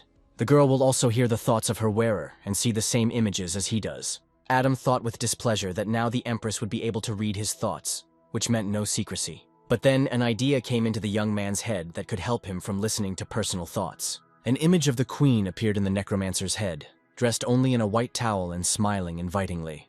The girl's vulnerable psyche could not withstand such thoughts, and she said that she no longer wanted to read his thoughts. Smiling slyly, Adam thought that now everything was fine and he didn't need to worry about at least his own thoughts. After thinking for a bit, the guy decided that since his defense had increased, he should move on. At this time, Brooke used all her strength to hold the shield in her hands. The rest of the team also defended themselves from the attacks of the villains, who outnumbered the newcomers in numbers and strength. Feeling a sense of injustice, the girl asked how they could have offended the strangers. The offenders were members of the Fire Guild, and its representative said that honor points were required to increase the guild's level. The deputy leader said that each new guild is given these points and they only need them, nothing more. Thomas, who had been learning a little more about the student groups, reported that it was the Slayers Guild. Feeling afraid, the fat man said that he reported what was happening to his brother, and he would be here soon. Oliver, in desperation, admitted that Adam was stronger than him, but said that even with him they would not be able to cope with these scoundrels. Wanting to delay the moment when their points would be taken away, the former headman attacked the deputy head of the fire. However, the young man was not afraid, and when the guy got to him, he asked why he was so angry. But the questions were just a distraction, because the next moment the scoundrel attacked Oliver. Brooke, who had been watching her rivals tensely the whole time, called out to her comrade in fear. Michael Clark, which was the name of the attacker, asked the blonde if he was the head of the new guild. The members of Pozara standing behind asked why they were creating a new group if its members had no strength. Feeling humiliated, Oliver glared at the boys who were talking. At that moment, Adam appeared behind everyone, trying to assess the situation from afar. Since he didn't like what he realized, the young man activated the brass knuckles in his hands. Thomas noticed his friend approaching and, switching to a hysterical tone, asked him to speed up. Unaware of the impending danger, Mikhail looked at the Necromancer and only laughed at the new recruit. Noticing the glow on Adam's hand, the deputy assumed that he was also waving his fists. Feeling the excitement rising inside him, the young man told his opponent that he had guessed correctly. Wanting a quick victory, the enemy ran up to the main character and tried to attack him. However, he received the opposite effect, and the Necromancer's energy splashed in all directions. A column of dust rose up from the site where the battle took place, limiting visibility for some time. Adam, who was not hurt at all, asked why his opponent was so weak and offered to order food. What was happening angered the deputy head, as he put 80% of his strength into the strike, but was unable to break through the defense. Realizing that he had not been dealt a simple opponent, the guy moved on to more powerful skills and activated Killing Strike. But no matter how hard he tried, he still couldn't hit his target since his opponent was more agile. Worried about the outcome of the battle, Brooke shouted at her friend to continue dodging. The guild members were confident that Killing Blow, coupled with Michelle's physical level, would be fatal to the newbie. The blows rained down on Adam one after another, but they never hit him. This angered Mr. Clark, and he could not understand what kind of defense his opponent was using. Hope for victory appeared in Thomas's eyes, as he realized that his brother had become much stronger over the past period. The enemy's supporters were puzzled as to why the deputy's blows did not harm this scoundrel. The leader of the Fire Guild watched the battle taking place nearby. The two young men stood frozen opposite each other, and neither was going to give up so easily. Deciding to egg his opponent on, Adam announced that it was now his turn to attack. The next moment, the Necromancer changed his palm into a fist and decided to simply hit Michelle without using any techniques. Sensing that this situation was not so simple, the scoundrel tried to put a block forward. The subordinate standing behind shouted that their deputy would definitely be able to deal with the brat. The guy decided to fight to the end and began to activate his best close combat skills again. A moment later, the opponent's fists met, but the strength of one of them clearly prevailed. Adam was able to deal critical damage to the guild's deputy with his first blow, even though he didn't use all of his strength. The offender lay on the ground and could no longer fight, as he had received severe injuries. Coming closer to his opponent, the young man said that today's youth are stubborn and do not respect those who are stronger. Realizing that their man had lost the battle, the members of the Fire prepared to enter the fray and defend the honor of their group. But suddenly they were stopped by a quiet but stern voice, which they were forced to obey. The guild leader slowly moved towards the battle and informed his subordinates that they were all no match for this newcomer. As the stranger approached, Adam felt his energy and realized that he was at least of average rank. When the guy approached the main character, he said that his name was William Shelton, and then asked if the Necromancer was the leader. Oliver, hearing this question, shouted that he was the leader and that the name, the Guild of Assassins, was invented by him. William told Adam that the battle would end with them fighting, and the losing side would pay the other their honor points. Brooke was outraged that a mid-ranked player decided to fight a newbie, ignoring Oliver's outrage. While waiting for an answer from the enemy, the head of the Fire decided to hurry him up and asked what the Necromancer had decided. Smiling, the protagonist decided to accept the terms of the deal and said that he agreed. After these words, William rushed towards the young man, without even giving him a chance to prepare himself. But Adam had expected such actions from this man, so he readily parried the blow. Taking advantage of the moment, the guy took a closer look at the enemy and made sure that he was still of middle rank. Here a sword appeared in William's hands, which was already rushing towards the Necromancer with all available speed. The weapon passed dangerously close to our hero's body, but he still managed to dodge. The next attack was not long in coming, but this time the blade flew past the guy's face. Feeling bloody tears pouring from his eyes, Adam realized that there was a killer in front of him. Because of the poison that got on the young man's mucous membrane, he could hardly see anything and had to act intuitively. Realizing that his actions were dishonorable, William said that in battle, the main thing is victory, and who the enemy is does not matter. The next moment, the villain swung and hit the newcomer, taking advantage of his advantage. He was able to reach the guy's chest, so the attack caused damage to Adam. Thomas and Brooke saw what was happening on the battlefield and became very worried about the condition of their comrade. The young man fell on his back and put his hands out in front of him in a defensive gesture, hoping that this would help him. Since William had no concept of honor, he once again took out the poison dagger and rushed to attack. The scoundrel was already preparing to celebrate his victory, as the weapon was in front of the main character's face. But then a blue glow began to appear around Adam, which meant that not all was lost. It was at this moment that the head of the guild began to suspect that everything that was happening now was nothing more than a show. All fear disappeared from our hero's actions, and he, raising his palm forward, sent the dagger back with one click. However, using a little more force than necessary, Adam, along with the weapon, threw back its owner. Seeing his life bar rapidly drop, William tried to understand what had just happened. The Necromancer's secret was that he did not fight alone. He was helped by the Queen, whom he asked to be careful. Turning his back to his opponent, the young man announced that today he was admitting defeat and giving the victory to the newcomer. However, the system notified William that a member of another guild had activated the corpse ring. Our hero said that the blonde had no right to accept defeat and leave after he had hurt another person. Without any warning, Adam rushed towards the scoundrel, wanting to teach him a lesson in politeness. William, feeling anger rising inside him, asked the student if he was trying to corner him. But the guy didn't wait for an answer. However, the newcomer's fist hit the head of the fire in the face. The attack was so strong that the blonde flew back several meters. The young men he was subordinate to were afraid for him, and some even rushed to his aid. But William found the strength in himself and stood up, calling Adam a bastard for the actions he had taken. The mid-ranked player decided to take the fight, but this time he was going to use more serious abilities. Several pink needles flew out from the guild leader's open mouth, which clearly contained poison.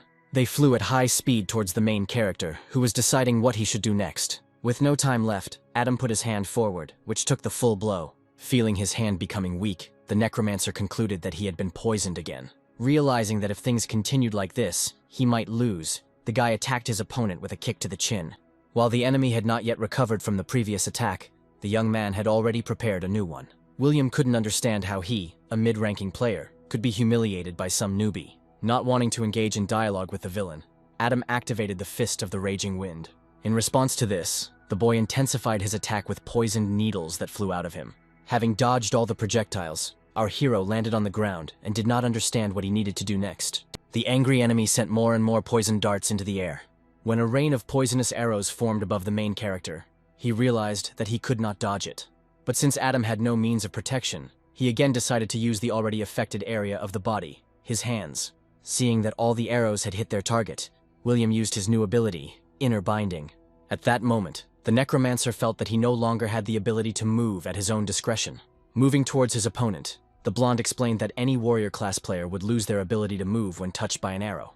As he approached, the young man asked Adam what it was like to be completely immobilized. William patted the Necromancer on the cheek and asked if he was the one who was acting tough a minute ago. The members of the Fire Guild were already beginning to celebrate their leader's victory over the newcomer. The comrades, watching how William was behaving, hoped that their comrade had another ace up his sleeve. With his arms outstretched, the blonde said that Adam was the strongest rookie he had ever met. But suddenly for the guy, his opponent tried to say something, which was impossible under the influence of the poison. William looked at the Necromancer with disbelief, hoping that what had happened had only seemed so to him. But his expectations were not met, and the young man admitted that he had never been a warrior class player. Recalling certain moments of the battle, the leader found it difficult to believe that his opponent was of a different rank. William refused to believe that Adam, with his level of strength and protection, was anyone else. Swinging his arm, the blonde said that there was no point in talking anymore, and tried to attack. The young man's hand rushed towards his opponent to destroy him. One of the guild members said that all rivals always lose to their boss. Thomas and Brooke lost hope that their friend could win this fight and looked at him with fear. William's fist was getting closer to Adam with each passing moment. But at the last moment, the main character was able to put his palm forward, which stopped the attack. Taking advantage of the pause, the young man asked why the head of the fire did not believe him when he admitted that he was not a warrior. But the scoundrel's face showed all the emotions he felt about what had just happened. Adam decided to take advantage of William's confusion and attacked him without delay, giving him no chance to resist. The guy asked how the main character could move if he was trapped, because he shouldn't have this ability. Moving quickly towards the villain, the player once again stated that he was not a warrior, but was simply born strong. By stabbing the guild leader in the chest, the young man lowered his health bar and admitted that he was actually a necromancer. Blood spurted out of William's mouth, and his eyes widened in fear, as he did not expect such a strong attack. Wanting to end the battle as quickly as possible, Adam raised his fist for another blow, and his eyes burned with the rage he felt. The blow reached its target, and the guy flew to the other end of the court, despite the fact that he was much stronger than the necromancer. The subordinates, suspecting that their superior was seriously injured, rushed towards him, wanting to help. But William did not appreciate their zeal, as he was unconscious, and with his whole appearance showed that their guild had lost. At this time, Adam had already appeared behind them, moving towards the opponents, wondering which of them would be next. The members of the fire were not stupid, and understood that they had no chance of winning, so they surrendered immediately. The system reported that the Assassin's Guild won the guild war, so all honor points go to the winning team.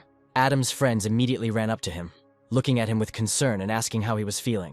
After making sure that the main character was completely fine, Thomas decided to tell one unpleasant piece of news about Brooke. Turning his gaze to the girl, the Necromancer saw a shield in her hands that could no longer perform its functions. Adam thought that since he no longer needed to train his defense in the dark forest, he could head to the copy for a new shield. Having looked into his subconscious, the guy asked the queen in which copy the equipment he needed could drop. I looked seriously at the player. The girl said that she knows one such, but does not advise him to go there, since he can handle even dogs there.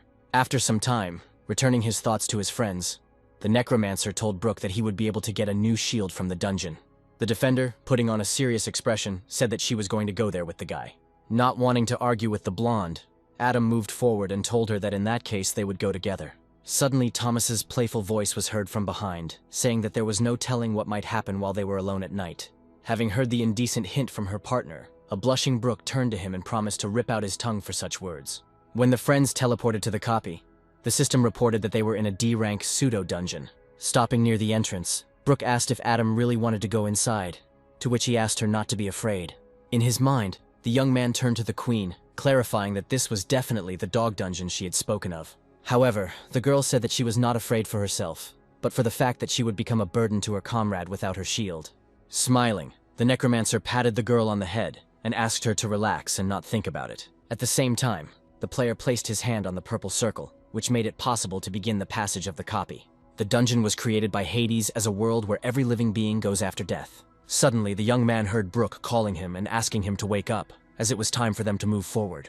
Opening his eyes, Adam saw his friend's worried face and tried to look around. Having gathered his strength, he stood up and asked his partner if they were really in the dungeon now. Brooke said that they were in the world of the dead from legends and asked if this meant that they were dead. Opening his characteristics, the Necromancer reported that most likely not, since they had not received any such notifications. The girl asked if this meant that they were here as living beings, and at that time Adam noticed something interesting. The young man's attention was drawn to the cross with yellow stones that hung around his girlfriend's neck. Noticing the guy's intense gaze, Brooke blushed with embarrassment and asked what he was looking at. But the player asked her not to move, and then he reached his hand towards the thing that interested him. When Adam picked up the cross, the protector realized that he was not going to do any of the things she had managed to come up with. Looking down, the girl said that she never wore pendants, which meant that this one appeared after they entered the copy. Looking at her friend, Brooke suggested that he check to see if he had the cross, which he did immediately. Pulling a pendant out from under his shirt, Adam said that he was most likely the subject of the mission. The system reported that the #1 task for players is to cross the gates of hell and reach the Acheron River without losing the cross. When a portal appeared in front of her comrades, the girl said that she had heard about this before. The gates of hell are the entrance to the dungeon. After listening to his friend, the Necromancer moved towards the opened entrance and suggested starting the mission. Brooke asked where they should go, to which Adam suggested following the silhouette that appeared ahead. It was a ghost that moved straight ahead, not paying attention to the small group of living people. After walking a short distance, the boys saw a sea of spirits who were clearly expecting something. Looking closer, the students saw that the ghosts were actually standing in a line that led to a tall building. In the arch of the building there was a poisonous green portal, which, according to the mission objectives, the players were supposed to get into. Brooke, hoping for an optical illusion, asked her friend if there were definitely souls of the dead ahead, and received a positive answer. Adam said that it could not be otherwise, since ahead of them were the gates of the underground kingdom of the dead. Suddenly, from somewhere above, a 3-headed dog rushed towards the transparent people with obvious bad intentions. The next moment, one of the dog's heads approached the spirit and swallowed it. The system reported that in front of the player there is a Cerberus, which has a level of 29 and 6,000 health points. Looking into the subconscious, the Necromancer asked the queen whether these were the dogs she had in mind earlier, and she confirmed his guess. Brooke reminded them that the quest required them to pass through the gate and asked how they would be able to do this. The young man confidently closed his eyes and declared that he was always lucky, so his girlfriend didn't have to worry. That is why in a moment Adam found himself in the jaws of a beast, for which it made no difference whether the person was alive or a soul. The monster suddenly raised its muzzle upward, tossed the young man into the air and sent him straight into the throat. The girl who remained standing on the ground was terribly frightened by what was happening and began to call her friend in hysterics. Another skill the dog had was spitting poisonous saliva, which he was about to use now. The monster opened its mouth and a poisonous substance poured out of it towards the defender, covering her from head to toe. The girl immediately realized that the beast was using poison, as her health began to decline rapidly. Ignoring the discomfort she was causing, Brooke mustered all her strength and screamed for Cerberus to spit out her friend. The system reported that the heroine had acquired poison resistance, as she had been under the influence of the dog's poison for more than 100 seconds.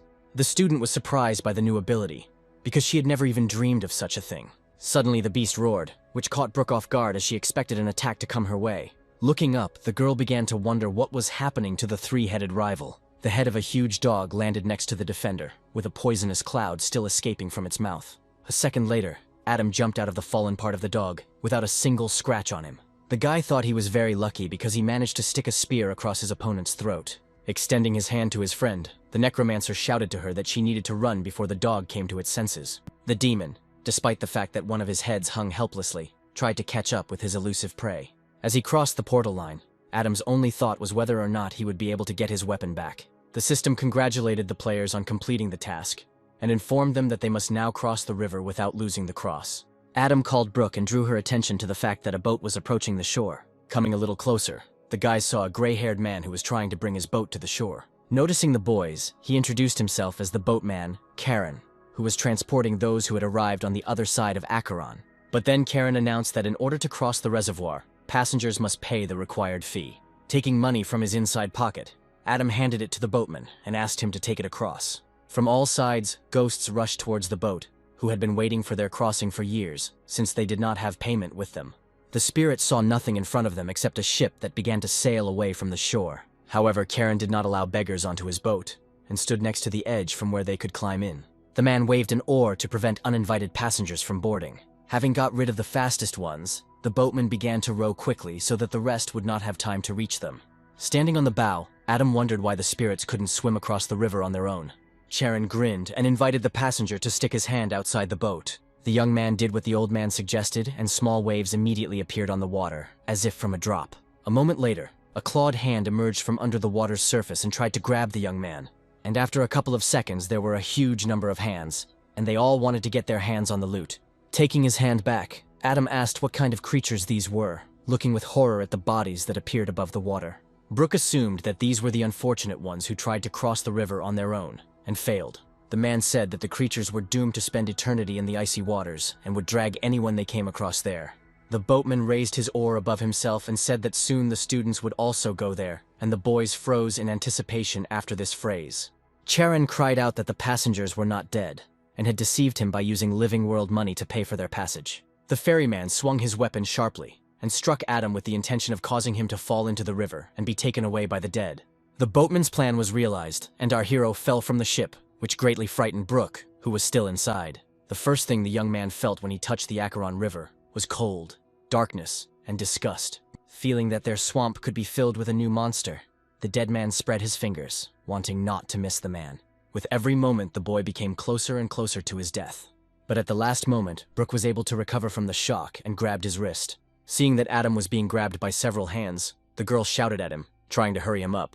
However, the friends forgot about Charon, who came up to the shield from behind and ordered her to go to the bottom as well. But when the man raised his oar to send the blonde into the river, someone stopped him. Adam managed to jump into the boat and activate the corpse ring, which helped the students escape. Feeling that Brooke was in his way, the young man jumped over her and confidently headed towards the carrier. Approaching Karen so that he could engage in close combat, the Necromancer raised his fist to strike. The attack was so powerful that blood poured from the man's mouth and he flew back. The only obstacle that saved the boatman from falling into the water was the structure that stood behind him. After watching the flight, the young man was surprised at how weak his opponent was. Charon, lying at the bottom with his chest pierced, said that Adam was finished, since he, while alive, penetrated into the dungeon and killed the boatman. Not wanting to listen to the man's nonsense, the guy walked up to him and kicked him into the water. The boatman spent the last moments of his life looking up and not believing that he had been killed by someone who was one step away from death. Gradually, the monsters pulled him to the bottom, and Karen had no chance of salvation. Brooke, watching the carrier go underwater, wondered if this would be a problem. Adam assured his friend that everything would be fine, since this place, although a dungeon, was still just a copy. When the students swam to the shore, they saw two more travelers. The man and woman stood next to the living Karen, who looked with displeasure towards the new arrivals. The friends immediately tensed up, as they did not expect to see the one who had been killed some time ago. Seeing the reaction of the newcomers to the carrier, the unknown man said that this was not the same Karen, and asked why the guys killed the man. Adam, squinting his eyes in displeasure, said that they had no choice, since the boatman was trying to throw them into the river. The man clicked his tongue and said that the travelers knew nothing about the copy. so they had fallen into the carrier's trap. The stranger warned that killing the boatman meant that the friends would have a hard time on the first circle of the dungeon's hell. But at that moment, Brooke approached the speakers, and the man rushed to her with an offer to tell the secrets of the first circle of hell. He said that the first circle, also known as the Judgment Hall of Hell, judges the sins of those who enter. Since the guys killed Karen, they will definitely be considered the worst of the worst and sent to hell for eternal torment. And then he told the girl that nothing would happen to them as long as they were with him, because he had already cleared this copy several times. The blonde was surprised by such words and asked what it meant, since the reward was only given for the first completion. With his hands on his hips, the man said his name was Larry Thornton and he was a replica guide.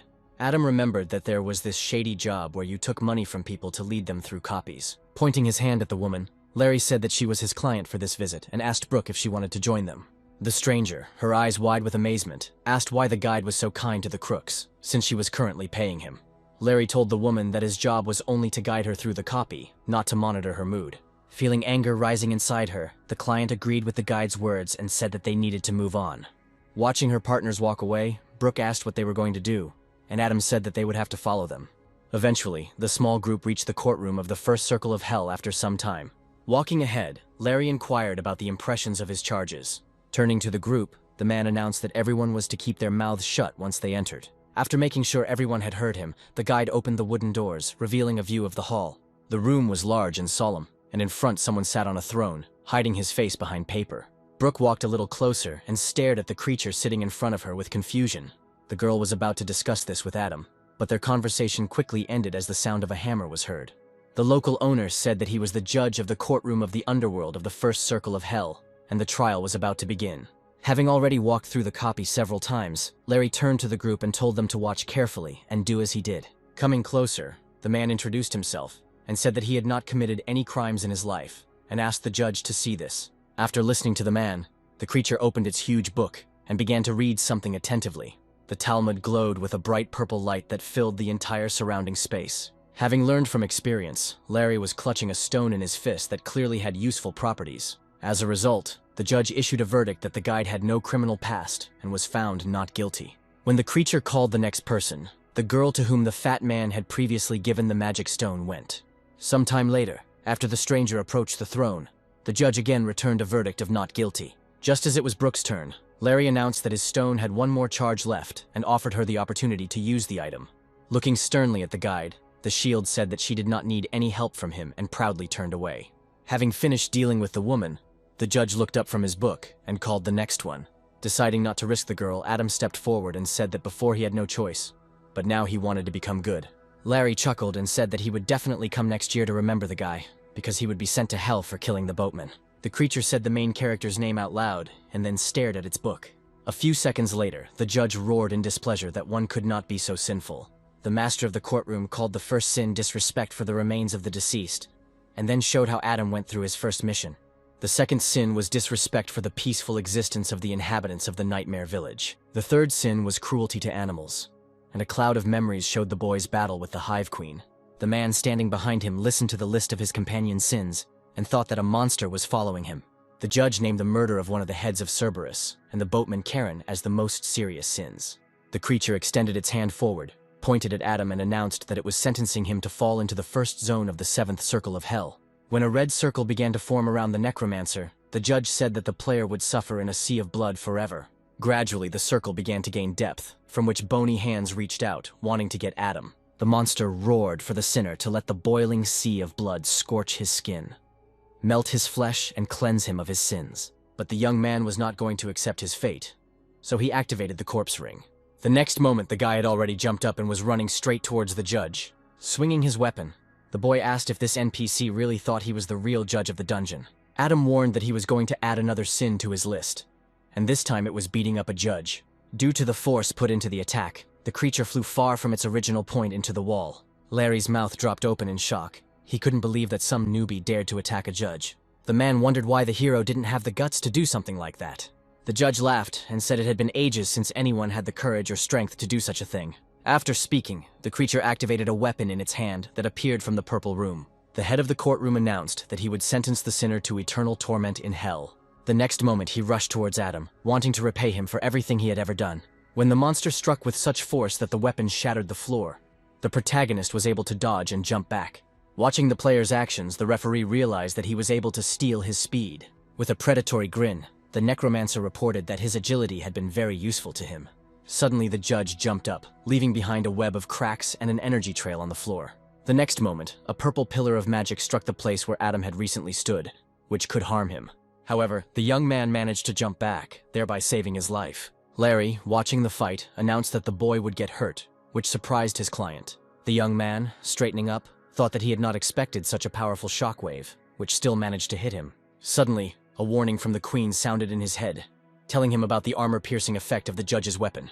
The girl said that she cannot fight in this world, as she is the boss of the mechanical kingdom and can be erased. Smiling slyly, she said that she could teach her friend one skill. Covered in a light sweat, Adam admitted that due to low willpower, he was unable to use his skills. The blonde said that the player need not worry, because her heart beats inside him. At that moment, a creature roared in the courtroom, demanding atonement for what had been done. The owner of this place was enveloped in the whips of his power, and he said that he was going to send Adam to hell. Squinting, the young man was forced to acknowledge the powerful energy of his opponent. Larry's client demanded that he help the guy, or they could be the next to die. Scratching his chin, the man said that he would wait a little longer and would not rush. At this moment, the creature approached the main character, and he decided to go on the attack. Brooke, who was standing nearby, let out a frightened cry, worried about her friend. Larry, clenching his fist, happily decided that Adam had an ace up his sleeve. It was difficult to analyze the judge's emotions as he hid his face under an iron helmet. However, our hero was absolutely not interested in the enemy's thoughts, as he was determined to win.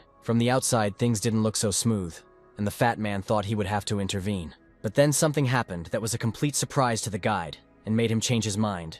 The Necromancer's chest was pierced by a sword, but he decided to use it to his advantage. Leaning forward, the young man attacked his opponent with his own weapon, piercing him in the chest. The energy that formed the weapon dissolved, and the judge flew back again.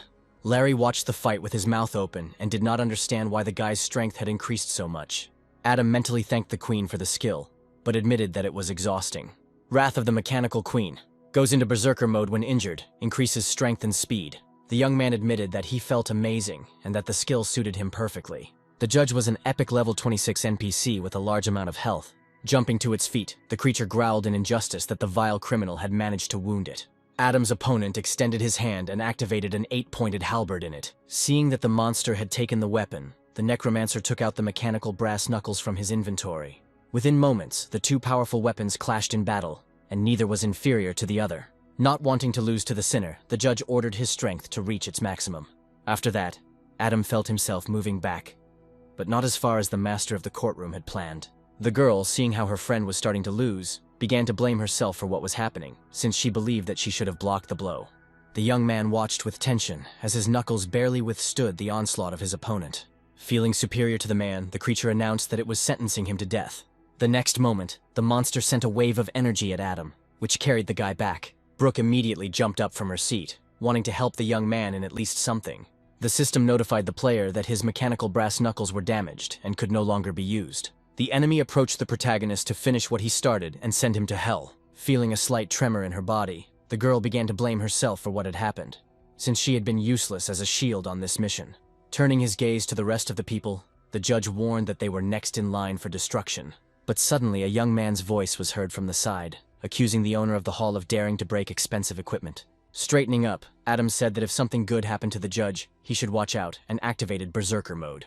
Unaware of the increased strength of his opponent, the monster laughed and said that the player could not change anything. Pointing its halberd towards the protagonist, the creature decisively went on the attack. However, Adam simply intercepted it as if it were a child's toy and not a serious weapon. The young man clenched his free hand into a fist and prepared to attack. The next second, the guy hit the judge, and this time emerged victorious from the mini-battle. Not wanting to let up, the young man decided to attack again before the judge came to his senses. With the next blow, the guy made a hole in the creature's body, which was significant damage. Larry, who was standing nearby, thought that this young man was merciless, and it was good that he did not fight him.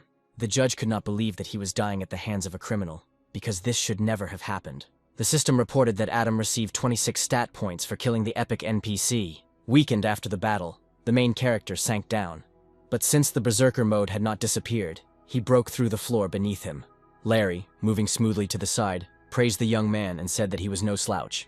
Looking straight ahead, the man told the young man about a serious injury that needed to be healed quickly. But then the guide's shoulder was cut by the halberd of the murdered judge, which surprised him greatly. Evil Adam said that if Larry takes even one more step towards the core of the soul, he refuses to vouch for the consequences. Unaware that his secret had been revealed, the man laughed awkwardly and said that he simply wanted to help the Necromancer. The secret that the guide carefully kept was his affiliation with the Bayes organization. Looking closely at the shoulder with the drawing, Adam still hoped that he had been wrong in his conclusions. But a swarm of questions immediately appeared in my head, and one of the main ones was whether Mr. Thornton came to this copy by accident or on purpose. Looking sternly at his fellow traveler, the protagonist thought that the decision to take Brooke with him was made at the last moment. And if Larry really is working for Baiji, then their intelligence system is truly terrifying. Remembering the core, Adam went to it to check what had fallen out of the judge's soul. Got a gear enhancement stone, a one-time B-rank item that can enhance one piece of gear. This discovery angered the guy, because he needed a shield, and not a thing that was useless in this situation. All players received a notification about the completion of the third task, and the receipt of a new one. The fourth task was to move forward through hell, reach the Temple of Hades, and not lose the cross. Looking ahead, the guide announced that the group could see a circle of gluttony straight ahead. Larry explained that people who overeat while alive end up here, but there's also the Hellhound to keep in mind. Brooke wondered what the dog had to do with it, since it should be at the gate, not in the circle of gluttony. Turning to the student, the guide said that Cerberus works at the gates, and that he lives here. It was at this moment that a strange sound reached Adam's ears, and the young man raised his head up. He saw 3 pairs of eyes glowing red above their small group. Turning around, Larry shouted to his friends to run, as the 3-headed dog had woken up. At that moment, Cerberus jumped from above, and his appearance was accompanied by red lightning and thunder. The whole group ran away in panic, hoping to save their lives, and only Adam periodically glanced at his opponent. Noticing one of the monster's heads approaching, the guide shouted that he had been here many times, but never once had this creature attacked the living. The young man confessed that he killed one of the heads, which is why Cerberus now hates him. Larry screamed in shock, accusing the Necromancer of being crazy for daring to destroy the dog's head. After a short dialogue with the man, Adam stopped and threw Brooke to run ahead. Smiling predatorily, the main character said that Cerberus had taken something from him, and now it was necessary to return this thing. Turning away from her friend, Brooke said that in that case she would wait for him ahead, and then ran away. Standing opposite his huge opponent, the young man waited for him to approach him. Clenching his hand into a fist, Adam hit himself in the chest to activate Berserker mode using the damage. Having achieved what he wanted, the Necromancer told the dog that it was time to get even with him. Not knowing about the trick on the part of the man, Cerberus rushed towards him, hoping to avenge the damage caused. But the guy, with a sharp movement, dove under the beast's neck and dealt a blow that took away 412 points of health. Moving smoothly between the heads, Adam attacked them point by point, decreasing their life bar each time. Angry at his failures, the monster decided to resort to one of his trump cards, to release poisonous vapors from his mouth. Watching his opponent, the young man couldn't understand how Cerberus was still standing on his feet. At that moment, poison flew at the guy, which was supposed to destroy him on the spot. However, since our hero had a large reserve of health, the monster could only reduce it, with lightning flashing from his eyes. Adam could not accept the fact that he could not cope with one dog, even if it had 3 heads. At some point, the opponents froze opposite each other, and each prepared to attack. The young man noticed a huge chain next to him and decided to use it in battle. Quickly moving around the monster, the Necromancer threw his acquisition and gradually wrapped it around the enemy. Feeling that there were enough loops, Adam tugged the improvised rope and pulled the enemy's body down. One of the chains got into the beast's mouth, depriving it of the ability to exhale poison and grab the protagonist with its teeth. The Necromancer yanked the chain towards himself, shouting for the stupid dog to come to him. Cerberus fulfilled the young man's wish, but the goal was not just to approach, but to destroy the offender. However, when one of the heads got too close, Adam punched her because he didn't want to be eaten. From the force of the attack, the dog's muzzle was thrown back and hit the one next to it. The creature roared in displeasure, as it was inflicted with severe pain, which it had never experienced before. During this time, the young man moved back and pulled the leash towards himself. Taking advantage of the enemy's disorientation in space, the main character jumped on the dog, trying to figure out how to deal with it. At this time, the rest of the team ran far enough away from the battle to be safe. Larry told Brooke not to worry, as her friend was most likely already in the hound's stomach. The girl got into an argument with a man, not noticing something large approaching them. But hearing strange sounds from the direction they came from, the blonde turned around and opened her eyes wide in surprise. The sight that opened to their eyes surprised everyone. Adam was riding Cerberus, controlling him with the help of chains. Approaching the people, the monster jumped high, obeying the wishes of its temporary rider. Watching the Necromancer's actions, the guide was very surprised by his maneuvers towards the dog. Turning to his friends, The guy said that he was fine, he just needed to walk the dog. Larry, who knew the copy better than anyone, warned that the hound was carrying the protagonist to the seventh circle. Adam, unaware of the trick, sat on top of the creature and tried to figure out how to stop it. While our hero was thinking, Cerberus carried him forward, along a route known only to him. Suddenly the dog stopped near some building, and the Necromancer asked out loud about his whereabouts. The building was a dark gray color with carved metal bars and lava flowing around it. The monster jerked its head, and because Adam lost his vigilance, its legs slid forward. A second later, the young man was already in free flight, and Cerberus was able to break the chains on himself. The monster noticed the man who was falling in front of his face and sent a column of flame after him. Due to the great height, the main character landed painfully on the ground, breaking through the concrete slab underneath him. Raising his head, he told the creature that he had not expected it to have cheating techniques. And then, when the creature growled at him once again, the Necromancer saw his weapon inside. Realizing that his blade was so close, Adam began to make a plan to get it back. He knew that there was not much choice here, so he took advantage of the moment and jumped into Cerberus's wide-open mouth. A few moments later, the beast's throat began to glow red from the inside, and it began to growl terribly. From a huge wound that appeared right in the center of the body, our hero jumped out with his blade in his hand. As the creature fell, Adam said that there was no point in trying to eat it a second time, because the outcome was obvious. Cerberus lay on the ground, with clouds of dust rising around him from the sudden fall. The young man thought that the murder notice had not yet appeared. And then above him came the roar of a beast that had just been lying unconscious on the ground. It dawned on Adam that in order to completely defeat the monster, he would need to cut off 3 heads at once. The protagonist fearlessly faced the danger, hoping to get rid of Cerberus once and for all. In a few seconds, the guy inflicted many wounds on his opponent, as he understood that his chances were not that great. A bright light was emitting from all the cuts on the dog's body, and it was clear from this that the creature had suffered greatly. The next moment, Adam flew up from his place and once again chopped off the dog's huge head. Taking cover from the rising wind, Larry couldn't understand why the hell the student was so strong. The man thought that now he was not surprised by the fact that the boss was interested in this guy. Cerberus's head flew high into the air, its eyes still burning with the fire of hatred. Our hero is determined to finish off the beast before its heads grow back. Having chosen his next target, the young man jumped in its direction, holding his weapon at the ready. A moment later, the head on the neck was no longer there, and all that remained of the blade was a barely noticeable energy trace in the air. Realizing that there was only one head left, Adam prepared himself for the final push in this battle. And now the moment of truth had arrived. The Necromancer was flying towards the monster, who opened his mouth in greeting. When the two powerful forces met, an explosion occurred, making it unclear who had won. The system informed Adam that he had defeated an epic monster and had earned experience and stat points. Thanks to the battle, the main character was able to level up and improve his weapon. Blade enhancement, Dragon's Roar Slash. When a player's attack is blocked, another one is automatically launched with increased damage. It was a revelation to the Necromancer that his weapons could be upgraded as he completed missions. But Adam's thoughts were interrupted by Brooke, who ran towards him and asked him questions about his well-being.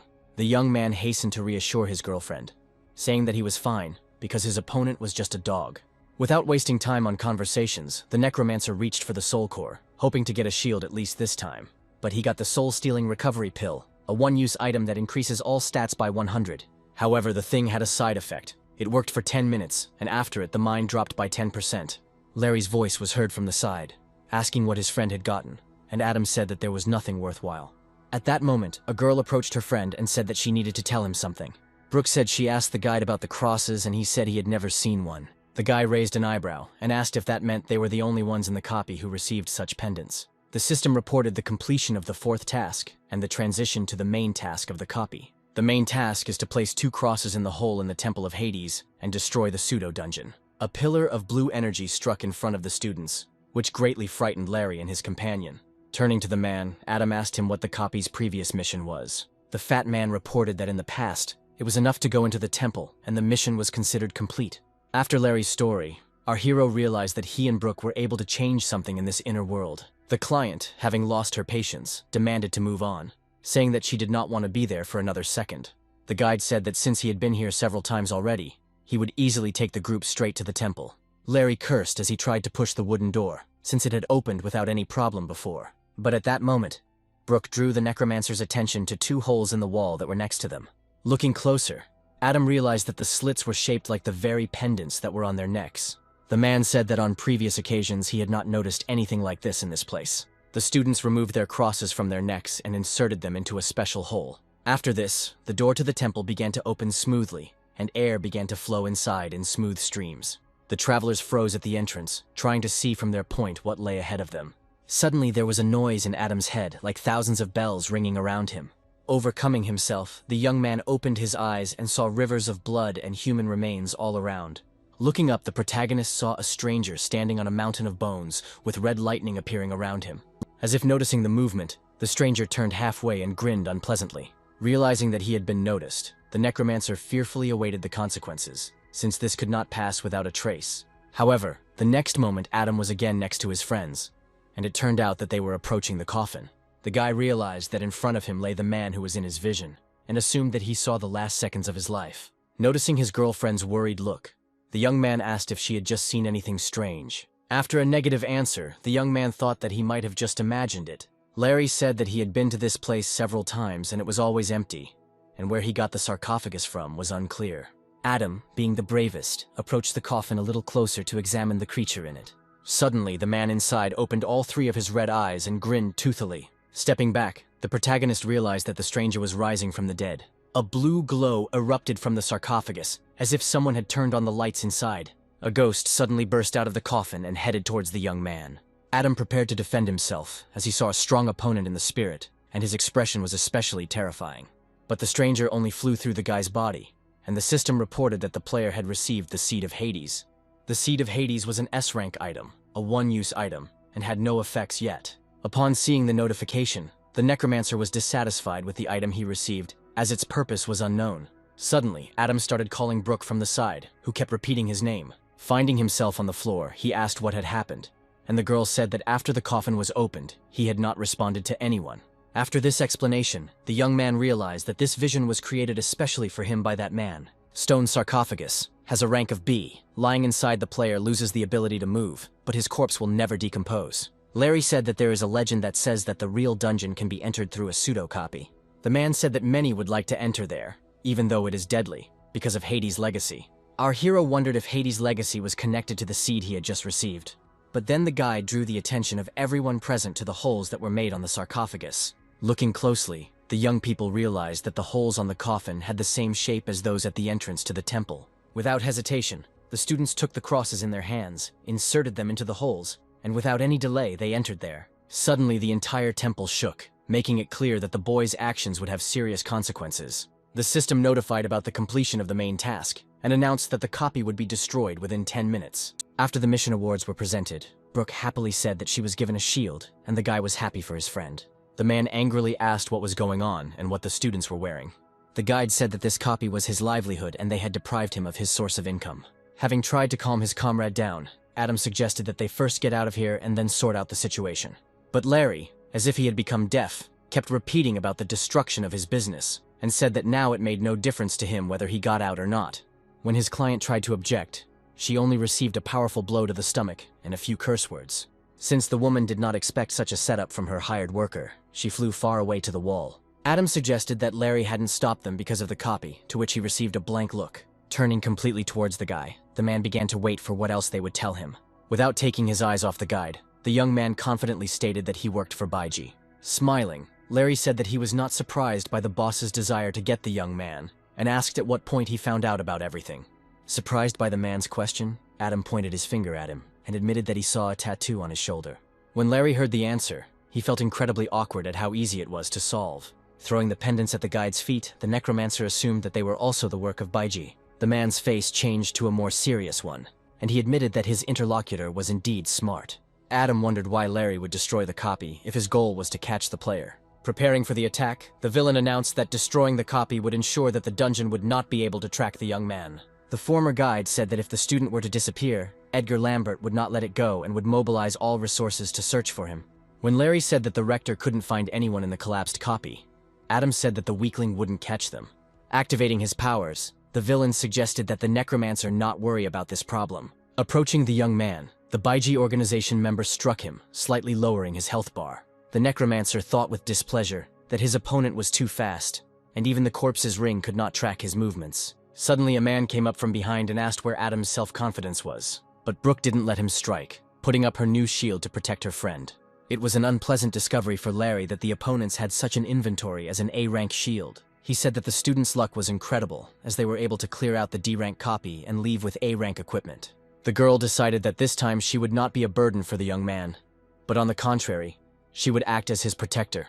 Activating one of Brooke's skills sent the former guide flying backwards, preventing him from getting any closer. However, the man was able to break and avoid crashing into the wall, as had happened to his client earlier. Adam opened his mouth and looked at his friend with admiration, as he had not previously suspected that she was so strong. Feeling a surge of strength, the blonde became bolder and shouted at the enemy to attack. Laughing in the boys' faces, Larry began to activate the weapon in his hand, saying that the two newbies thought too much of themselves. The man asked if the students really thought they could stand up to a mid-ranking person like him. A moment later, the scoundrel went on the attack, having previously announced that Brooke would definitely not withstand the next attack. Walking around the girl, he said that if she wanted to protect the Necromancer so much, then she shouldn't blame him for not giving in. Stopping the idle chatter, Larry attacked the object of his adoration without even thinking about the consequences.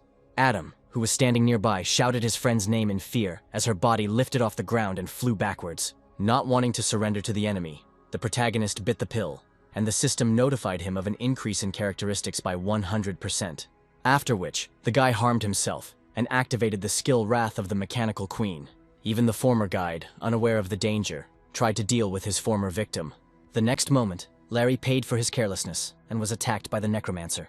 Running up to the girl, Adam asked about her condition, to which she immediately reported that everything was fine. Brooke realized that her friend couldn't see what was happening behind him and shouted at him to get out of the way. Realizing that he himself would not have time to do anything, the student ran forward and again put up a shield, covering the young man. The blow was so strong that the blonde began to suspect that she would not have enough strength to hold it back. But then Adam, who had increased his power thanks to the pill and the skill of the Mechanical Queen, ran out to help her.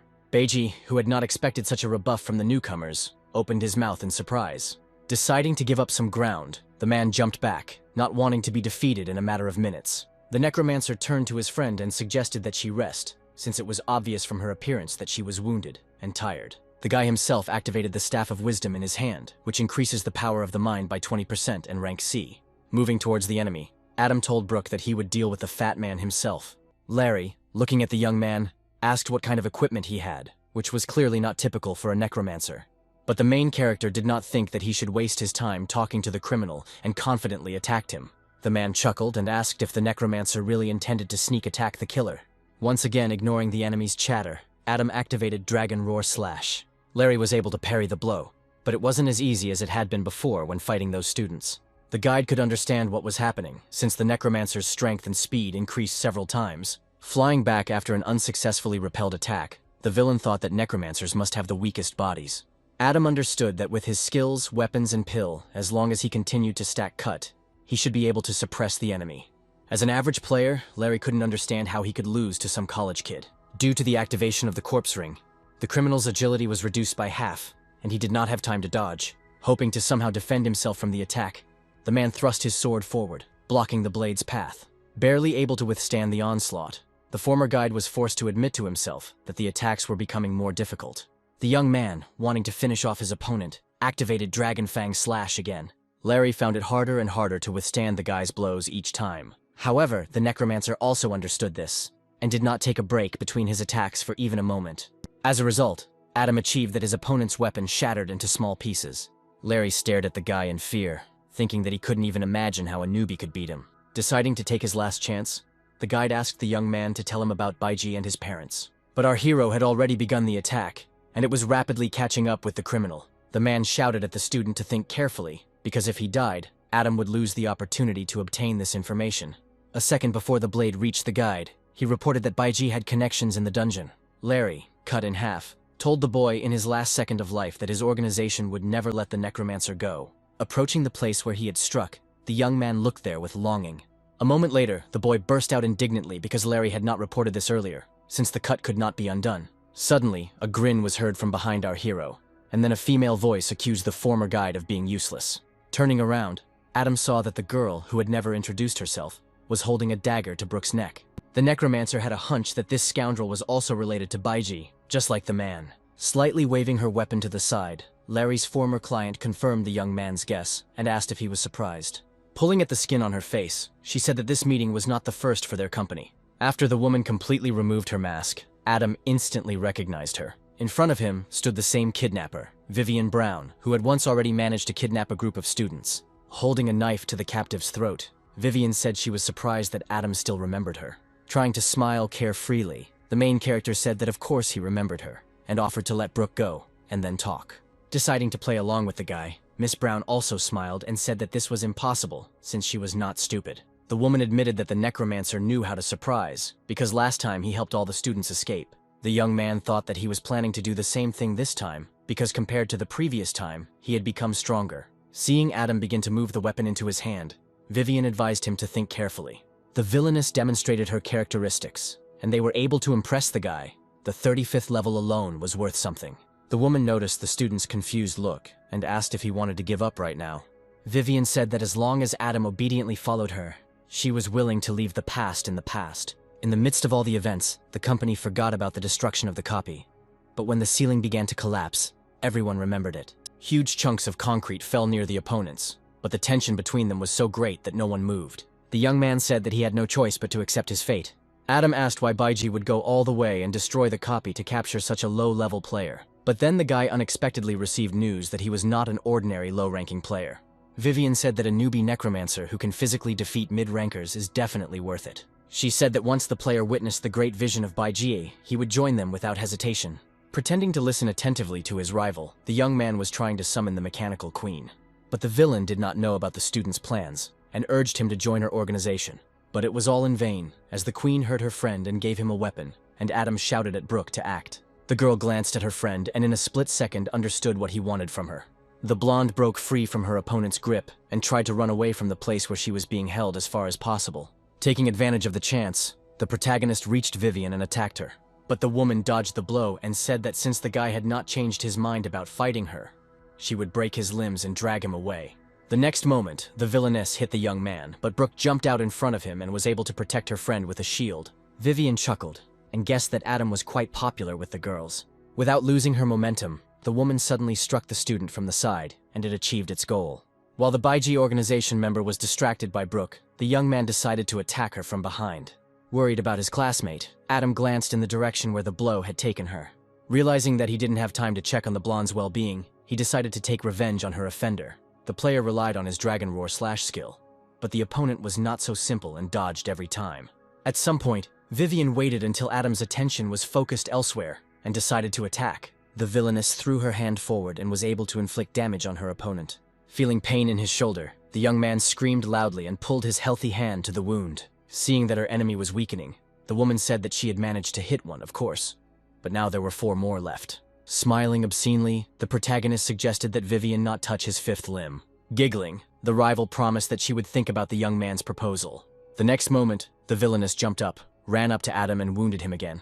The young man realized that his defense was nothing against his opponent, as she moved too quickly. Vivian had no intention of sparing the boy, and was pursuing her goal of inflicting such damage that he would not resist his capture. Time after time, the woman attacked the Necromancer, and all her blows hit their target. The finishing blow was a blow to the back, after which the young man fell to the floor. Having stopped, the rival walked around Adam and asked why he was making his life difficult when he could agree to cooperate. After waiting for the young man to get up, she rushed towards him and kicked him in the stomach with her heel. The blow was so strong that the guy flew back, and the end point of his path was the sarcophagus. As a result, the main character found himself inside a coffin, which deprived him of the ability to move. When Adam realized what kind of trouble he was in, he knew he was in bad shape, but suddenly he felt tired, and the only thought in his head was to go to bed. Approaching her victim, Vivian told him to sleep for now, and when he woke up, they would already be there. Suddenly, a stern female voice came from the side, demanding that the villainess take her hands off Adam. Turning around, the woman unexpectedly saw Brooke, who was safe and sound. Also, what surprised Vivian was the fact that the student's shield was engulfed in the flames of the dungeon. Adam, lying in the sarcophagus, tried with great difficulty to follow what was happening, but he could not make out where and who was. At this time, a battle between 2 girls was taking place in the hall, and the younger one was winning. Vivian, who had once again received an energy blow, was convinced that Brooke had somehow gotten the flames of the dungeon. The woman shouted that the blonde's shield couldn't just be A rank, otherwise how could it have had the dungeon flames in it? The player, who was somewhere in an unknown space, called his friend, trying to find out if everything was okay. Adam couldn't believe that newbie Brooke could handle Vivian, who was a high-ranking player on her own. When the student got the villain out again, she couldn't take it anymore and accused the girl of being crazy. The villainous's eye reflected the attack that the girl sent at her. Realizing that something bad was happening, Adam kept calling Brooke and trying to find out if she was okay. The young man asked his girlfriend to stop being afraid of him and to somehow tell him how she was feeling. And then the young man's prayers were heard. A female voice was heard above him, which informed him that everything was fine. Unable to open his eyes, the young man asked if Vivian had left, and received a positive answer. After which Adam suggested that Brooke get out of here, because the copy would soon collapse. In response, the girl placed her hand on the player's forehead and said that she would not be able to go with him. The Necromancer asked why his friend said that, but he did not receive a clear answer from her. The unknown began to anger the hero, and he demanded that she stop crying and pull him out of the sarcophagus. Leaning towards her friend, Brooke kissed him on the forehead and again did not answer his questions and demands. Tears began to flow from the girl's eyes. She admitted that she had been watching Adam for a long time and wanted to tell him a lot, but there was no time. The guy, who didn't understand anything, shouted for his girlfriend to explain everything to him. However, time had already been lost. Blue lightning flashed down on the students from above, indicating that the copy was about to disappear. Taking a step back, Brooke formed a shield around her friend and opened a portal, while she remained outside the protective contour. Gradually, the guy's body began to rise upward and smoothly move towards the funnel. Since he was no longer in the sarcophagus, Adam was able to regain control of his body and opened his eyes. Having quickly analyzed the situation, the Necromancer realized that he was moving to the real world alone and tried to call his friend. Looking into the space directly in front of him, the main character saw the one he had lost. Blue flames from the dungeon spread out in different directions from Brooke, and she didn't even look after her friend. However, as if emboldened, the student looked up and smiled happily, as if nothing sad had happened. Hoping to interrupt the transition, the young man reached out with all his might towards his classmate, but nothing could help.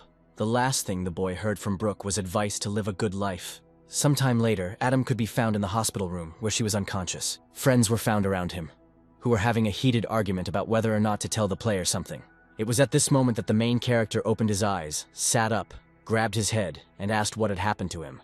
Thomas, laughing awkwardly, said that yesterday they had had a bit too much to drink at the bar, and on the way home the Necromancer crashed into a pole. Frowning, Adam said that he suspected his friend of lying, since his words did not sound like the truth at all. Realizing that he needed support, Thomas suggested asking Oliver, who, standing behind the guy, immediately confirmed his words. Feeling a headache, the young man pressed his palm to his forehead and thought that he had a feeling that he had forgotten something.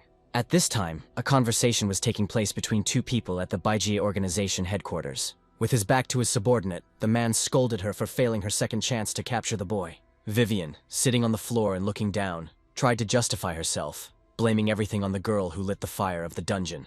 Looking up, the woman asked the gentleman for another chance, assuring him that she would definitely succeed next time. In response to the request, the man cast a sharp glance towards his subordinate, which reflected obvious doubt. Having finally come to his senses, Adam decided to check his characteristics and was surprised by their strong increase.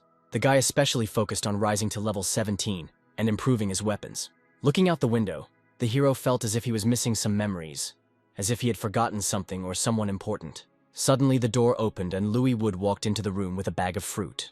Coming closer to the victim, the guy asked how he was feeling, but Adam asked what the visitor wanted from him. Sitting down on a chair, Louis asked if the Necromancer knew anything about the dungeon fighting tournament for universities. The guy explained that it is held for 3rd and 4th year students, and it is a great event that takes place once every 4 years. If you place well, you can win anything. Last time, the winner got an S-rank piece of equipment. Adam asked if this meant that he was being invited to participate in the tournament, but Louis replied in the negative. The blonde said that he wanted to call the Necromancer to clean up the copy, because only the one who dealt with it could participate in the tournament. Rising from his seat, Mr. Wood said that he understood that the young man could not participate in such a thing, but if he changed his mind, he should let him know. Afterwards, without saying goodbye, the student left the hospital room, as he no longer saw any point in staying there. Looking after his friend, Adam thought that Louis wanted to set him up. Otherwise, why would he invite a newbie on the raid? When the young man decided to have a snack, he was unable to do so because his friends burst in. The Necromancer was surprised by the guy's appearance, as their faces were swollen, as if they had recently been stung by bees. What surprised the main character most was that Oliver suffered exactly as much as Thomas. The fat man bitterly reported that he was forced to tell Adam the truth. In fact, he did not crash into the pole, but was in a copy. However, no one knows what happened inside, because when the Necromancer was found, he was simply lying on the road. After his friend's last words, the young man jumped out of bed, and on the way asked what the copy was called. Thomas reported that the name was a pseudocopy, and then Adam's memories began to slowly return. The mage admitted that he and Oliver had tried to find out something, and had found out that the Hunters Guild was also investigating that copy. They have a group of guides who make a living by helping others with cleaning up the spears. One of the members, Larry, disappeared into a pseudo-dungeon, and the guild sent a leader to the guys to find out about their research. Thomas immediately turned in the former headman, reporting that he was in his element, and the guild of 100 people beat them up. As Adam took off his hospital gown, he said that in that case, those people needed to be taught politeness. The fat man tried to reason with his friend, warning him that there were too many people there, and that the guild was considered high-ranking. Looking critically at his friend, the Necromancer declared that all the players in the Hunters couldn't be that cool. After listening to his eternal enemy, Oliver was charged with his mood and declared that he had never been so humiliated. Adam didn't wait for the medics, and a few minutes later, the entire group of students confidently moved towards the exit. At this time, all of the Hunters Guild members gathered at the residence to discuss an important event. The comrades convinced the young master Joey Connor that those brats who dared to compete with him were not in their right minds. The man demanded that those around him remain silent, as there was no point in bragging about beating up two worthless people. Joey gave one of his subordinates the task of finding Larry Thornton, alive or dead, in order to understand what happened to him. The guild member asked if the gentleman needed protection, to which he gave him a puzzled look. There was laughter from the side, and another man said that this was too far-fetched, since there were too few such brainless people as those two. However, as soon as Joey walked away from his guards, he saw 3 people walking towards him, 2 of whom he knew. Coming a little closer, the young gentleman was happy to learn that next to him were those 2 fools whom they had recently beaten up. Looking at Adam with interest, Joey assumed that the students had brought reinforcements with them, which only caused him to grin slightly. But the main character was angered by the man's carelessness, and he said that if the stranger apologized, he would suffer less. After Mr. Okotnikov heard the newcomer's warning, he laughed at him as if it was a funny joke. Abruptly cutting off the laughter, Joey informed them that once he hit the boys, they better shut up and take it. The Necromancer reacted ambiguously. He told Oliver that compared to this man, he still had a lot to learn about showing off. In response, the student folded his arms across his chest and stated that the guild leader's son was acting a bit too forced compared to him. It was at this point that Joey lost his patience and demanded that they stop making fun of him immediately. Adam seemed to be waiting for his opponent to lose his nerve, because after his disgruntled shout, he went on the attack. While punching the man in the face, the young man said that his face would swell more than Thomas's. Sitting on the asphalt, Joey howled, as he could not believe that someone dared to attack him, the young master of the Hunters. The guys standing behind the Necromancer mockingly suggested that all of their opponent's strength had gone into the performance. But these words reached the enemy's ears, and he, jumping up from the ground, threatened his friends that now they were nothing more than future corpses. Not wanting to be unfounded, the man activated a huge hammer in his hand and launched an attack. With a cry of death wish, Joey rushed at Adam, hoping for a lightning victory. Taking the entire blow on the blade, the young man concluded that this upstart was not so weak. But despite all his fears, the Necromancer was able to repel the attack and push his opponent back. Looking at the stranger with displeasure, Joey couldn't understand where the newcomer got such powers from. At this point, other students decided to join the battle, and the first attack came from Thomas.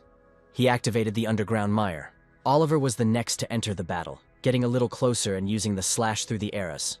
Looking down in surprise, the villain saw a spreading red spot on the perfectly white color. He touched the wound with his palm, then moved it away and looked at the mark in fascination. But then Joey laughed and said that when he was 18, during a cleanup, a player ambushed him and wounded him. When the man sent his men, he caught the guy, and then cut his flesh into pieces, fried it, and forced him to eat it.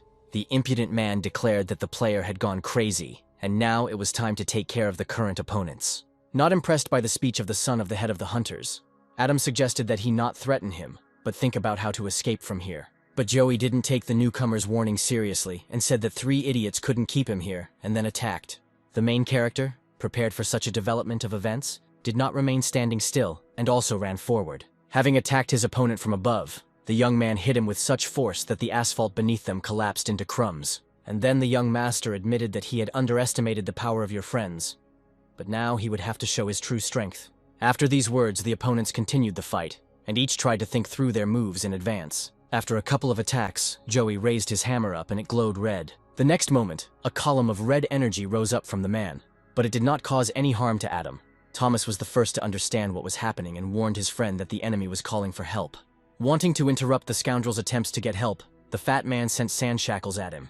Joey, with wild eyes, declared that it was too late to attack him and rushed at the Necromancer using Bloodstream. Since there was an explosion at the place where the rivals were standing and nothing could be seen, Adam's classmates began to worry about him. When visibility improved, the first thing the students could see was Joey laughing. However, his joy was premature, as the guy behind him declared that it was now his turn. Without waiting for a reaction from the enemy, the main character struck him in the face. Feeling humiliated, the man thought that his father would definitely skin the newcomer alive for the harm he had caused him. Adam walked up to the fallen upstart and looked with pleasure at the work of his hands. At that moment, his friends ran up to the Necromancer, and the whole company began to think about what to do now. The main character suggested running, and then, picking up the defeated enemy, rushed forward at full speed. After some time, a man in a business suit approached the place where the battle was taking place. Blue flames flared up around him as he was overcome with anger over the young master's blood on the ground. After standing in place for a couple of seconds and determining the direction of the kidnapper's movement, the stranger rushed in the same direction. At this time, the door to the office of the head of the Hunters Guild suddenly swung open, which was unusual for this place. A man ran into the room and started shouting bad news from the doorway, namely, that Joey was missing. Instantly turning to the speaker, the leader demanded to know the details of what had happened. After Todd was given all that was known, he stormed off, declaring that he would tear to pieces those who dared to do this. Without even suspecting the plans of the villain's father, Adam ran forward, not paying attention to the weight of the body that lay on his shoulder. Suddenly, the hunter member raised his head, opened his eyes wide, and looked angrily in Thomas's direction. Joey said that he acknowledged that the enemies had skills, and advised them to let him go. Otherwise, they would have to wait for the guild's retribution. Not wanting to listen to the nonsense that the offender was saying, the main character threw him off his shoulder and demanded that he behave appropriately. Lying on the ground, the boy called Adam a bastard, and threatened that his father would kill everyone present for what he had done. Oliver, clenching his fist, said that when Joey's men beat them, he didn't think so, and now the roles were reversed. The fat man happily announced that if he beat up his opponent, he would sincerely enjoy the process. But suddenly, a blue lightning appeared on the guy's path, blocking their way to their goal. The next attack sent the students flying in all directions, but it did the most damage to Oliver, who fell to the ground. Adam, not expecting the attack, turned around with a scream, wanting to see the impudent man. Behind his comrades was the butler Charles, who came to the aid of the young master. Smiling, the man said that the guys made him run after them. Feeling that he was no longer alone, Joey yelled at his friend to kill those students. Charles, turning his head to the chief's son, suggested that he remain calm, as he would not allow the villains to escape. Activating the weapon in his hands, the enemy offered the guys to surrender, and in this case they would suffer much less. Having lost his patience, Thomas threw out his hand with his staff and offered the butler to surrender, and then used earth explosion. It seemed as if the attack had achieved its goal, as an explosion occurred at the place where the scoundrel had recently stood. But as soon as the smoke and dust from the attack cleared, everyone present could see Charles safe and sound.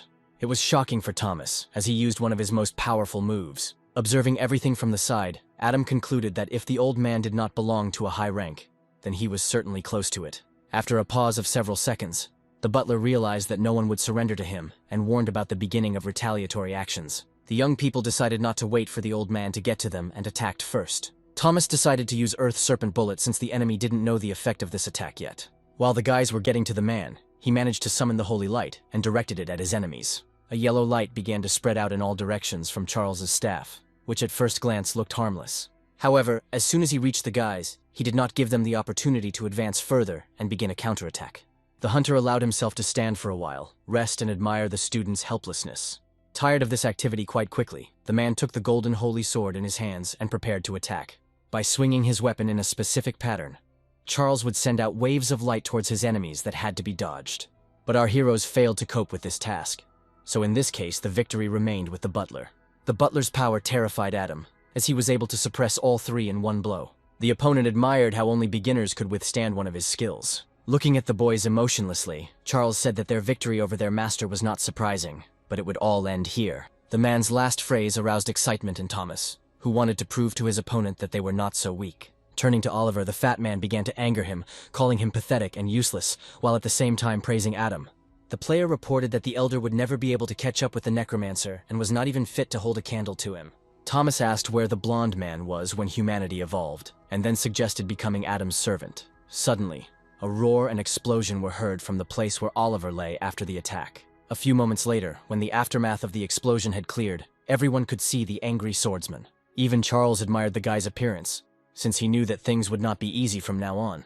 Due to his damaged ego, the amount of damage the boy can do has increased by 10,000%. Activating the sword in his hands, Oliver announced that the old geezer had put on enough airs, and now it was time for battle. The butler opened his mouth slightly, and began to wait with horror for what the blonde could do in such a state. The tension reached its peak when the man saw his opponent go on the attack. Oliver approached Charles with the speed of the wind, using the sword slash through the eras. The man, relying on his staff, prayed for the holy light to protect him.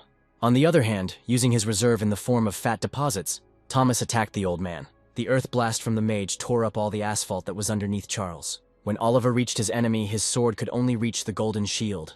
Under his protection, the man prayed incessantly for the holy light to protect him. But the power of the angry swordsman was so strong that a web of cracks ran across the dome in all directions. With a little pressure, Oliver destroyed the shield and the next moment reached Charles. A Hunters Guild member who was confident in his strength against the newbies was sent flying into the brick wall of a nearby building.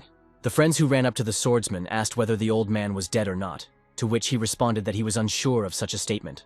Adam's gaze was drawn to a yellow circle of light that was forming in the fog made up of battle dust. Realizing that this was not a simple glow, the protagonist shouted to his comrades to run, and took the blow himself.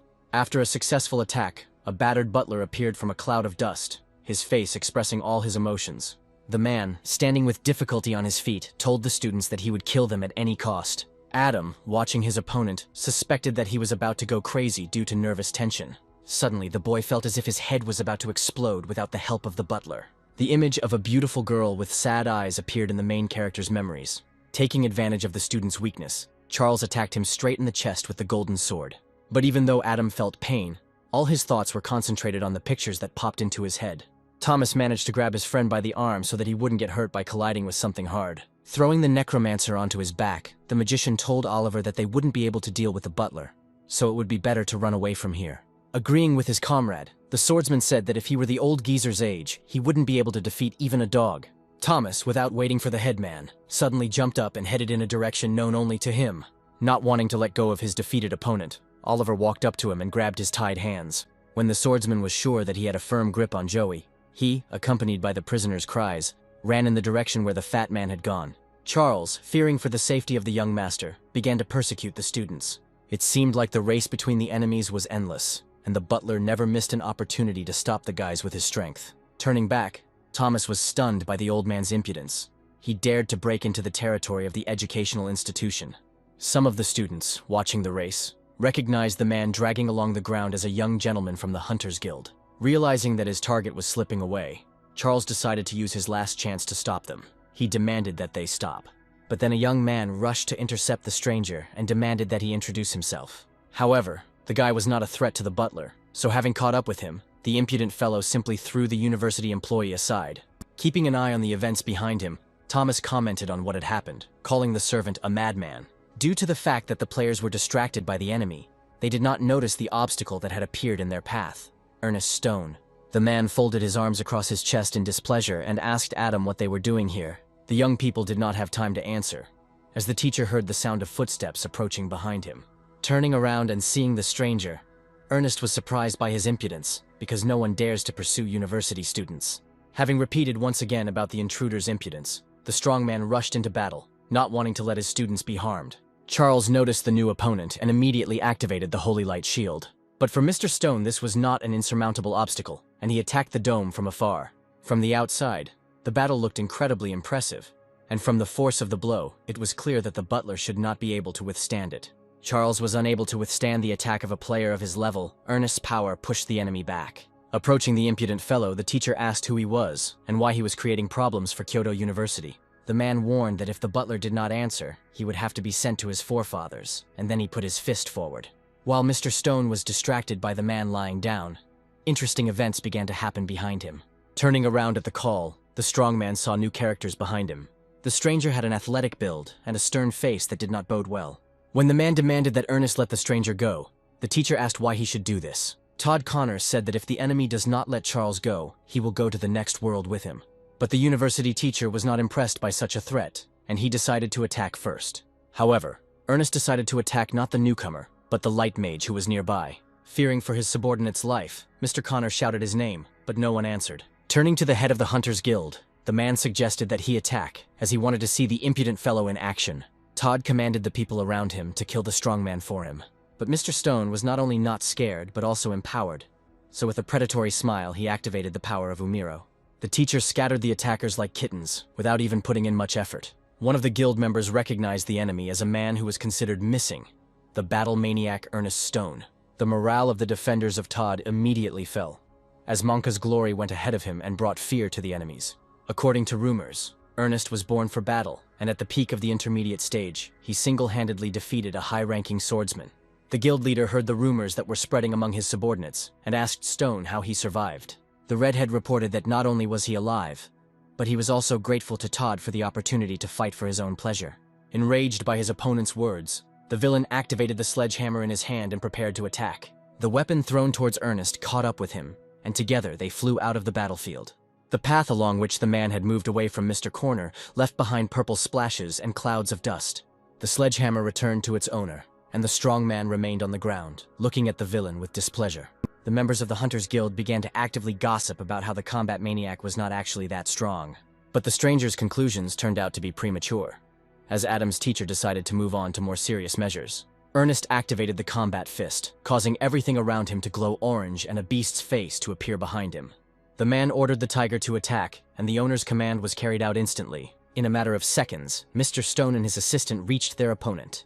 Ernest made a confident move to strike, but his path was blocked by Todd's sledgehammer. The Hunter Guild leader was able to push his opponent back without any harm to himself. Gaining confidence, the man told his opponent that he had truly decided to die. However, Mr. Connor seemed to have forgotten that the more the fighting maniac fights, the stronger his fighting spirit and fighting fist become.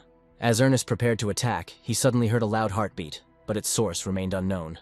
After a few moments, everyone around realized that the heartbeat was coming from the leader's sledgehammer. Moving closer to the enemy, Todd tried to calculate the shortest path to victory for himself. The students watching the battle watched what was happening with their mouths open in shock. Oliver saw an evil spirit emerge from Joey's father's weapon, its face not auguring anything good. Gradually, the two high-ranking players drew closer, and the battle was about to become bloody. The members of the Hunters Guild, knowing their leader, realized that this time he was truly intent on killing.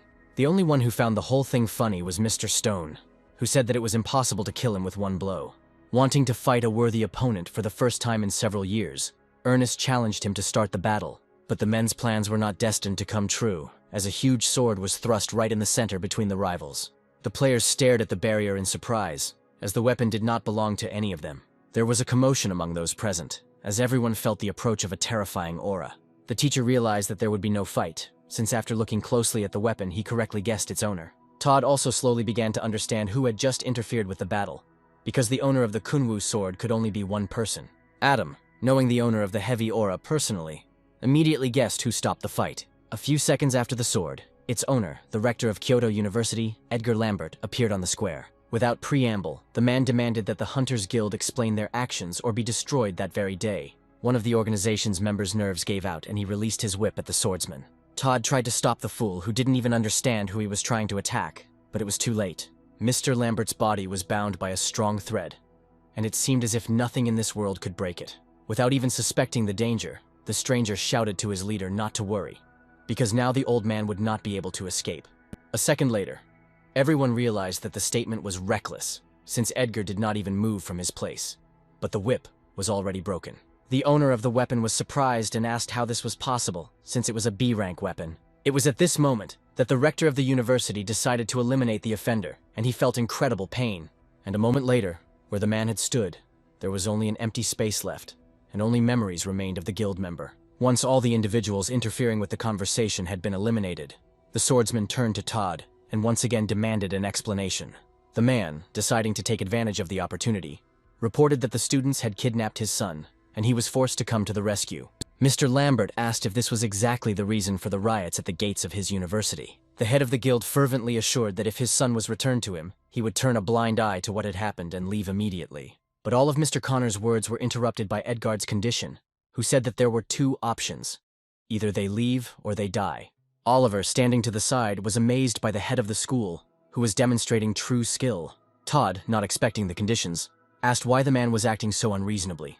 Edgar wondered if any of his rivals had thought about the reason when they had caused a riot and injured his students. Not wanting to give in, Joey's father reminded him that the boys had kidnapped his son, and then asked if the rector was going to cover for them. Thomas burst into the conversation, trying to justify his actions and saying that the guild attacked them first. Looking back at his student with displeasure, Mr. Lambert said that he would always be on the side of his charges. This statement greatly surprised the man, and he did not know what to answer the swordsman. Feeling that the enemy was surrendering, the head of the university announced that he was giving them 3 seconds to remove them from the premises of the institution. Todd realized that he had no choice, and after waiting a moment, he turned towards the exit. After quickly glancing at the members of his small squad, the man gave them the order to leave. Suddenly Adam, who was dragging Joey in his arms, stepped forward and asked his father to stop. Putting on a friendly face, the protagonist said that he had a proposal for a deal. Looking at the boy with indignation, Mr. Connor stated that blackmail in this case was outrageous. Todd turned his head towards the rector with disapproval and asked what they wanted for his heir. With a predatory grin, Adam asked the hunter not to worry, but to simply give him the huge hammer. Upon hearing the proposal, the man became indignant and said that if this was the final condition, then the students could keep the boy for themselves. The last person who expected to hear this was Joey, who stared at his father in amazement. Realizing that he might not get anything, Adam said that in that case, he would agree to a set of equipment of rank C or higher. Mr. Connor agreed to these conditions without delay and asked for the release of his offspring.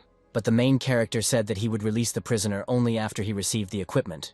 Todd turned his head towards the rector, as if he hoped to get some support from him. Realizing that there was no point in delaying any further, the head of the Hunters Guild angrily threw his inventory on the ground. Adam also decided to fulfill his part of the deal, and threw the defenseless Joey by the scruff of the neck towards his father. When all the enemies had left the university grounds, the rector approached the guys and said that this time they had been reckless. Edgar said that the students lacked strength, and it was dangerous to provoke such a powerful guild that led people through copies. When Oliver tried to justify their actions, the man said that even if they were right, it didn't make them more powerful. However, the teacher encouraged them by telling them that the boys had not been attentive enough and had allowed themselves to be tracked. Mr. Lambert said that in his younger years, Todd never knew who was to blame for the situation until the end of his days. Shaking his head in frustration, the swordsman stated that the students were still quite a long way from the level he had been in his youth. Friends don't even suspect about the rector's wild youth, they instantly gave him a thumbs up. Sometime later, returning to the dorm, the former classmates laid out their loot on the table. Deciding that everyone would get 2 items, Adam chose the storm boots, which gave him speed, and the silver lion helmet. Oliver and Thomas also looked at their updated inventory with interest. The Necromancer said that now he would try to simply study and restore his memories, since there was definitely something important there. The young men looked at their comrade with longing, and none of them wanted to experience the same feeling of loss. The next day, as Adam promised, he went to study to improve his level of skills and knowledge. One of the students said that anyone who wants to have the status of a strong man must kill the world serpent alone. Tired of listening to his students' gossip, Ernest asked them to shut up and focus on the lesson. Mr. Stone praised the boys for the way they had handled the first stage of training, but now it was time to move on to the second. Our hero was surprised by the fact that there are several stages for improving students' skills. The combat maniac asked his charges not to worry too much, since the second stage would be aimed at increasing agility. The man said that agility is important for physical fitness, because without it, everyone becomes a clumsy target. Adam was glad that they would be training in this particular direction, since he could not always rely on the ring. As Mr. Stone began transporting the students into the dungeon, he said that the second stage was much easier than the first. A C-rank copy called Deep Sea Abyss opened up before the boy's eyes. Ernest watched the emergence of his charges from a stone pillar that stood right in the sea. One of the students suggested that the teacher was going to make them dodge the waves. But deciding not to torment the young men with anticipation, the fighting maniac said that everyone would have to go through the columns. Adam thought that the pillars were constantly washed by water, which made them slippery, and some were corroded by sea salt. Seeing the group's reaction, the man chuckled and asked who wanted to go first. Denise Bishop stepped forward and announced that this time he wanted to start the test first and try everything on himself. The guy confidently jumped onto the first obstacle and began to calculate his next step. Her classmates were worried every time they saw Denise lose her balance or start to slip. But gradually the young man got used to the uncomfortable columns and began to overcome them with ease. The students who watched their friend jump decided that the test was easy and that everyone would complete it in a couple of minutes. However, suddenly something stuck into the guy's leg and he began to lose his balance. The next moment, Dennis flew down, and a blue fish with a sharp nose confidently flew above him. The strong man fell into the water, which meant that he would have to start all over again and catch up with his more cowardly classmates. Ernest had expected situations like this to happen, so he took a chain with him, which he now threw to the bravest student. 15 minutes later, when Dennis's struggle with the salt water and the waves was over, he climbed out onto the shore and threw the chain there. As soon as the young man returned to the ranks, the teacher informed him that the local fish were called swordfish, and they attacked all creatures. One of the students asked the teacher how many swordfish there were in total. The man smiled slyly and said that since the group was at the fish's lair, there were at least 100,000 of them here. Indignant conversations swept through the ranks of the guys, as everyone understood that it was impossible to defeat such a number of opponents. With his arms folded across his chest, Ernest announced that whoever completed the task first would receive a special reward. This news cheered up those present, because teacher awards never disappoint anyone. Dennis was the first to rush to take the test again, declaring that the reward would definitely belong to him. A whole battle unfolded among the young people on the columns, since the price of victory was too high. Adam, having waited until the main mass had started, slowly approached the training track and without unnecessary fuss began the test. Deciding not to neglect the ring, the player activated it and took half of Ernest's agility. The man realized what had happened and looked displeasedly at the Necromancer, but did not reproach him for his cunning. The main character jumped from pole to pole without any hesitation, as if he did this every day. Even his classmates present were amazed at the speed that Adam developed. One of the guys demanded that the young man stop and not come closer, since the column might not be able to support 2 people. But the young man didn't care about his comrade's words, since he understood that he was not bothering anyone. The students looked after the weakest of them and could not understand where he got the strength to do such a thing. Adam was happy that he received the storm boots in time, which allowed him to glide at the speed of a storm. However, the leader of the race was still Dennis, who again reached the point where progress was hindered by fish. The boy knew that he would come alive in this area, so he readily dodged the swordfish and batted them away with his fists. From the outside, the strongman's fight looked quite impressive, and for those watching, it was also educational, because they had yet to experience it. As Adam approached Denise, the queen's voice sounded in his head, telling him that there was something incredible on the mountain. Our hero asked when the girl had managed to return, to which she replied that she had always been inside and had never disappeared. Stopping abruptly, the Necromancer said that he didn't care about the mountain and demanded to know what happened in the pseudo-dungeon. Lowering her head, the blonde said that she was sorry, but she would not be able to tell her host anything. The guy didn't expect to be refused, and asked his friend why she refused to share information. She said that as soon as the world collapsed, the main will of the inner world concentrated its attention there, and had to fall into hibernation. However, the queen said that she was sure of one thing: Adam did not lose his memory by accident. The blonde said that the girl, Brooke, sealed all of the guy's memories because she didn't want him to remember her. Clenching his fists, the young man became angry at the one who couldn't remember and didn't understand why she did this.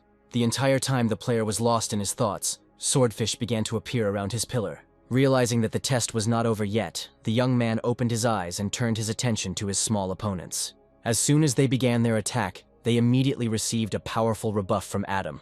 He took out his anger at Brooke on them. All of his classmates were deeply impressed by how fiercely the Necromancer fought. Mr. Stone did not understand why. Instead of training his agility, his student was busy beating fish. Not paying attention to the fact that all the strong men were looking at him, the main character continued to destroy the school of fish. When there was a lull in the battle, Adam asked the queen how to break the seal. The girl said that for this purpose, the guy must get one important thing. The young man, not noticing that a seal was spreading across his face, asked what the beauty was talking about. The queen, after a short pause, said that the main character should get the ghost eye, but that this should be thought about later. But as soon as the blonde said the name of the item, the power of the seal increased, so much so that Adam could no longer withstand it. Having lost consciousness, the boy fell into the water and quickly sank to the bottom, and all that remained was to hope that the teacher would save his protege. And perhaps the Necromancer imagined it, but an unfamiliar transparent girl with a frightened face appeared before his eyes. After some time, the main character opened his eyes and stared up. Sitting up, Adam grabbed his head and looked around, realizing that he was back in the hospital. Suddenly, the one the guy least expected to see entered the room: Amelia Adams, the girl from the competition.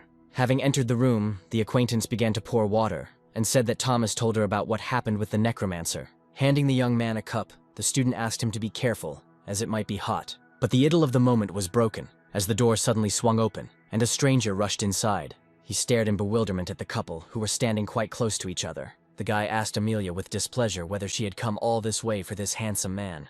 Adam, calmly finishing what was in his mug, looked at the troublemaker. Taking a step forward, the girl asked the young man, calling him Stephen Scott, what he was doing, and demanded that he leave. As if not hearing the words of the object of his affection, Stephen asked Amelia what she saw in this frail patient. The guest's gaze became heavier with every word of her acquaintance, and she again demanded that he leave.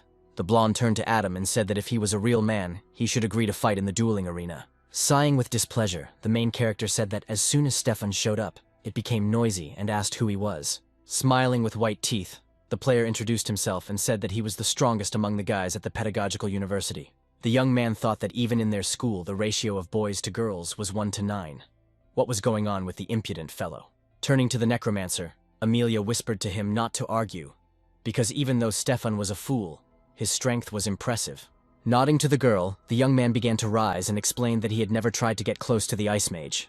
The bully grinned and rushed towards his beloved, telling her that a coward like this was not worthy of her. But Adam immediately said that the student had misunderstood him, because he meant that Amelia herself came to him. Our hero continued carefree, saying that she took care of him day and night, pouring tea, straightening the blanket. To further irritate his new acquaintance, the guy said that the girl thought he was more handsome and taller than the upstart. The young man got what he wanted, because the next moment Stefan came at him with his fists. However, an ice wall appeared in the blonde's path, preventing the attacker from reaching our hero. Tired of this childish behavior, Amelia screamed at her friend to stop showing off. Adam, who was already fed up with the uninvited guest, called security and summoned them to get rid of the screamer. While two stern guys were carrying Stefan out of the room, he managed to tell the Necromancer to come to the arena if he had the guts. When the door slammed, Amelia told the guy not to listen to the upstart, because she had been suffering from his advances for a long time. Duel Arena is a place for duels where players do not die, but when one player's HP reaches 1, he loses. After some time, when Adam recovered, he accepted Stefan's challenge, and many people learned about the battle. Someone even tried to make money on the upcoming fight and started taking bets on the victory. While people were busy with issues of their well-being, young people were already preparing to enter the arena. When their paths crossed, the bully admitted that the Necromancer was much better than he had been in his first year, but Stefan was much older now. Smiling, the rival said that he was going to turn the main character into mincemeat right in front of Amelia's eyes. Just before the battle began, it was revealed that the blonde man was a level 26 warrior. When the spectators heard the ranks of the opponents, an oppressive silence hung over the square. A moment later, the crowd revolted, as the upcoming fight seemed pointless to them, and Adam's chances were 0. But some remained on the newbie's side, believing that if he summoned a bunch of undead, he might have a chance of winning. Stefan found the situation suspicious, and Warrior warned him that if this was a scam, he was broke. Not wanting to listen to empty chatter, our hero suddenly jumped up and began the attack. The student looked at his opponent in shock and tried to calculate the blow so that the newcomer would not die after it. For the fans, it was also a great surprise how the Necromancer went head-on using his fists against the warrior. Amelia, who was standing nearby, listened to the guy's comments and thought that they were all underestimating Adam in vain. Stefan made the most wrong decision of his life, to pity the weak Necromancer and take the first blow himself. The young man did not waste his time on empty attacks and hit his naive opponent straight in the face. The guy from the pedagogical university was flying backwards at the speed of sound, unable to break. The spectators in the stands could not believe what happened in the arena, as no one had ever seen anything like it before. People roared, trying to prove that everything was a setup, and some demanded the return of the money they had bet on Stefan. The warrior's friends looked at him with criticism, because they did not expect that the strongest of them would show weakness. The next moment, a feeling of excitement swept through the arena as the older player found the strength to stand up. Stefan looked menacingly at his opponent and announced that he was no longer going to hold back. But the main character was not going to listen to any warnings, and was already making his next attack. Unexpectedly for Adam, the guy was able to intercept the fist and squeeze it tightly in his palm. The Necromancer was not going to miss his chance to engage in close combat, and swung his other hand towards the bully. However, the future teacher was able to stop this attack by putting his palm forward. The situation between the guys became tense, as our hero did not expect his opponent to be so agile. Suddenly, another pair of arms shot out from Stefan's back, giving him a distinct advantage. This time, it was the Necromancer who received a punch in the face, for whom the appearance of additional limbs was an absolute shock. Viewers who had been familiar with Stefan for a long time knew that this was the guy's signature move. Time after time, the warrior attacked the newcomer, because he could not even bear the thought of losing to the object of his adoration. Trying to defend himself from the blows, Adam did not understand where his opponent got such a skill from. As he advanced on the freshman, Stefan reminded him that he had warned him of the potential danger before the fight began. But then the main character gathered all his strength into a fist, activated his weapon, and began a counterattack. Not expecting that the first-year student would decide to attack again, the warrior looked at him in surprise. However, the guy was ready, and when the blade fell on him, he was able to catch it and prevent it from harming him. Yanking his weapon back, Adam realized that his opponent was not giving up the captured item. Meanwhile, Stefan pulled the blade towards himself with both hands and swung his remaining pair of limbs to strike. Thanks to his advantage, the senior student was able to reach the Necromancer and lower his health bar. The next moment, Adam found himself far behind as the strong man threw him away from himself. The player decided to use the Silver Lion helmet, which increased head protection by 50 points. Looking predatorily at the unyielding newcomer, the guy realized that the enemy's SU had high strength indicators, at least 500 units. When the blonde voiced his thoughts out loud, the spectators in the stands could not believe what he said. Approaching Adam, the warrior said that stat numbers alone were not enough. Only some could fully integrate the power. The student explained that this is called a conversion rate, and from what he sees, the enemy's is pretty damn low. At that moment, the hero realized why he always felt like he was missing something to become invincible. Conversion rate is the percentage of attribute points converted into combat power and determines the winner in a battle. The young man thanked Stefan for the short lecture and promised to work on this problem. And then Adam shouted that in gratitude for the lesson he would hit himself, and unexpectedly fulfilled his promise. The warrior did not know why the Necromancer was doing this, and demanded that he stop trying to fool him. Amelia, standing among the visitors, could not understand what exactly her friend was planning to do. In fact, the player did this to activate the Queen's Wrath mode and go into Berserker mode. When activating the Corpse Ring, Adam said that he was interested in high stats, not conversion rates. A moment later, the protagonist rushed forward to deliver the decisive blow in this battle. However, Stefan had foreseen this situation and was able to put the block out of his hands. While the opponent's attention was completely focused on his hands, the Necromancer penetrated behind his back. After which, Adam began a rapid series of attacks that the senior student was unable to keep up with. The speed of the young man caused a cloud of dust to rise around the combatants. The students, who knew how the battle would end, could not believe in the victory of a newcomer over a warrior at the intermediate stage. But then Stefan appeared, crawling out of the dust and coughing, and declared that nothing was finished yet. Getting to his feet, the boy shouted furiously that someone like him could not lose to someone like Adam. Swirls of blue energy began to form around the warrior, raising a strong wind in the arena. Stefan said that he originally planned to use this move at the international tournament, but first he would have to use it on a Necromancer. The guy decided to use 3 pairs of hands to show everyone present his skills. Time after time he struck the main character, reducing the enemy's health level. Feeling the smugness rising inside him, Stefan didn't even suspect that he would once again activate the newbie's Berserker mode. Swinging his weapon once again, the warrior shouted that everything had already been decided, and that all that remained for Adam was to die. But unexpectedly for the bully, his attack was stopped by the palm of his opponent. The system reported that the Berserker mode had reached its limit, and now mysterious consequences should occur. The main character said that it is not beautiful for a person to have so many hands, so it is worth removing a couple of extra ones. In front of the spectators present, the young man showed great cruelty. He tore one of Stefan's limbs from his body. This action made the player very angry at the intermediate stage, and he decided to take revenge for what he had done. But no matter how hard the young man tried, all his attempts to strike at the Necromancer were a failure. In the heat of battle, Stefan didn't notice that he had lost another arm, so that was what Adam focused on. The onlookers were surprised that the Necromancer's physical strength could reach such a terrifying level. Only one of the spectators was smiling contentedly now. The girl who had been looking for the main character for a long time. At this time on the battlefield, Stefan finally accepted the fact that he was going to lose to a newbie this time. The Necromancer flew towards the enemy, and a murderous aura reigned around him. Our hero's swing was so powerful that everyone around him already mentally said goodbye to the blonde. The system reported that Mr. Scott had only 1 health point left, which meant he had lost. The arena was filled with almost the same silence as at the beginning of the fight, but this time it was different in nature. Shock and surprise. Adam was able to defeat a third-year warrior, who was preparing for the World Dungeon Fighting Tournament. Feeling how the Berserker mode was gradually fading, the guy tried to leave the site as quickly as possible. The stranger who was watching him from the hall could not wait for the moment when the Necromancer was alone. The protagonist walked through the open door, feeling waves of fatigue wash over his body. Adam suddenly started coughing and blood started spurting out of his mouth as he had to take a couple of hits to defeat Stefan. The system reported that the mode was disabled and a mysterious side effect was activated. Immobilization for 1 hour. The young man felt his body stop obeying him and fly to the floor. But he was not allowed to fall completely because someone's hands confidently caught Adam. Everything was swimming before the Necromancer's eyes.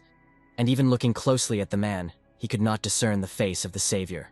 However, the next moment the young man received a strong blow to the forehead with the edge of his palm.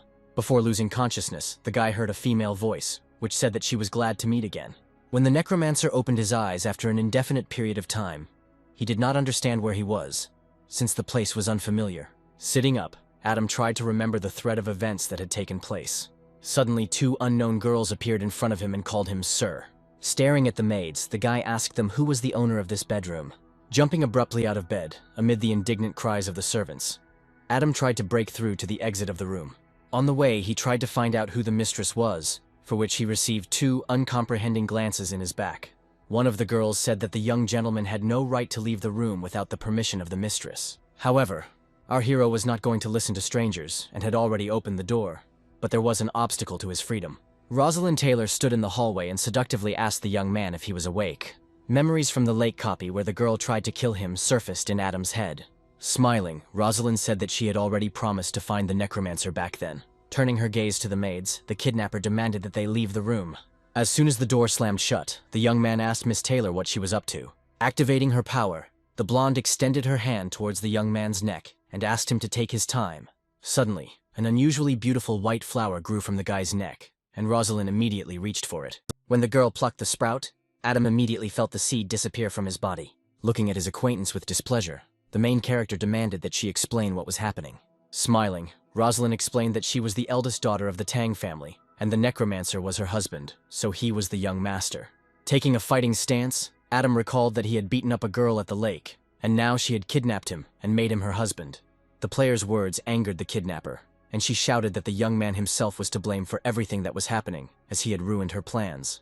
It was the Necromancer's turn to speak, and he said that he had done everything for his survival, and then asked about the meaning of the kidnapping. The girl said that in her family there is a rule. If you do not reach a high rank by 25, then you get married. However, if she finds her soulmate, she won't have to suffer from a marriage of convenience. It dawned on Adam that Rosalind could now seriously set him up and turn him into a punching bag. Turning away from his former rival, the young man said that since she had extracted the seed from his body, he could leave peacefully. While watching the captive, the kidnapper said that she had to lie to her father about her pregnancy from the Necromancer. Pretending to be sad, Rosalind said that if Adam ran away, his entire family would have to go after him. Having heard the girl's last words, the hero slammed the door and said that she knew how to put a spoke in the wheel. Suddenly, the young lady ran up to the young man and grabbed him by the arm. Looking into her victim's eyes, Rosalind asked him why he didn't want to be her husband. Tearing his hand from the girl's grip, Adam said that he would help solve the problem with the marriage of convenience, and then he would be released. The kidnapper offered to make a deal the Necromancer would undergo a family check and deal with the groom, and then he would be free. Looking at the outstretched palm, the guy realized that he had fallen into a trap, because the girl's original goal was to get rid of the marriage. Once the couple had come to an agreement, Rosalind headed out of the room and announced that they were going to a family dinner that night. But as soon as she began to open the door, the main character slammed it shut again, not letting the mistress of the house go out into the corridor. Miss Taylor turned to see a powerful figure looming over her. Rosalind asked what the Necromancer could do, to which he replied that he was now her husband and could afford the same. Moving away from the guy, the girl demanded that he stop playing tricks and not forget that they were at her house. Unexpectedly for the young lady of the Taylor family, Adam came as close as possible to her and hit her with his forehead. Rosalind, who received the push, was taken by surprise and did not have time to move away and staggered back strongly. When the kidnapper regained her balance, she bared her teeth in displeasure and called the Necromancer a psycho. As soon as the girl left the room, the main character realized that he was in trouble again. In the evening, opening the door, Rosalind, without going inside the room, asked if her husband was ready for dinner. When the young man came into view, Miss Taylor was a little taken aback, as she had never seen him like this before. The guy looked like he was getting ready for a family gathering that took several hours, with stylists in attendance. Feeling her cheeks blush with embarrassment, the kidnapper turned away and said that she was satisfied with the image. The Taylor family mansion looked like a royal residence. It was obvious that wealthy people lived there.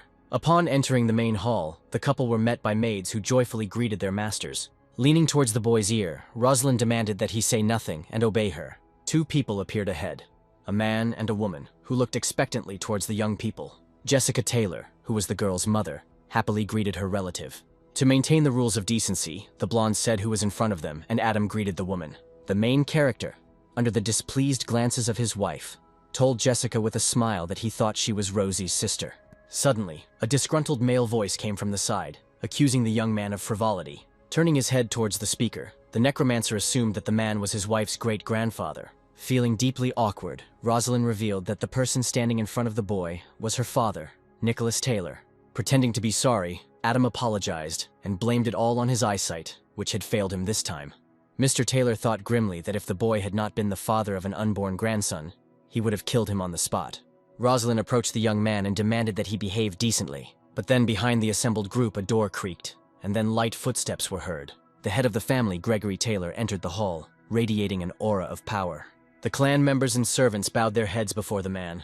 Only Adam began to look at him carefully. Rosalind noticed this and immediately introduced the head, hinting that the guy should stop looking at her great-grandfather. At this moment, the newcomer decided to demonstrate his strength and activated one of his strongest skills.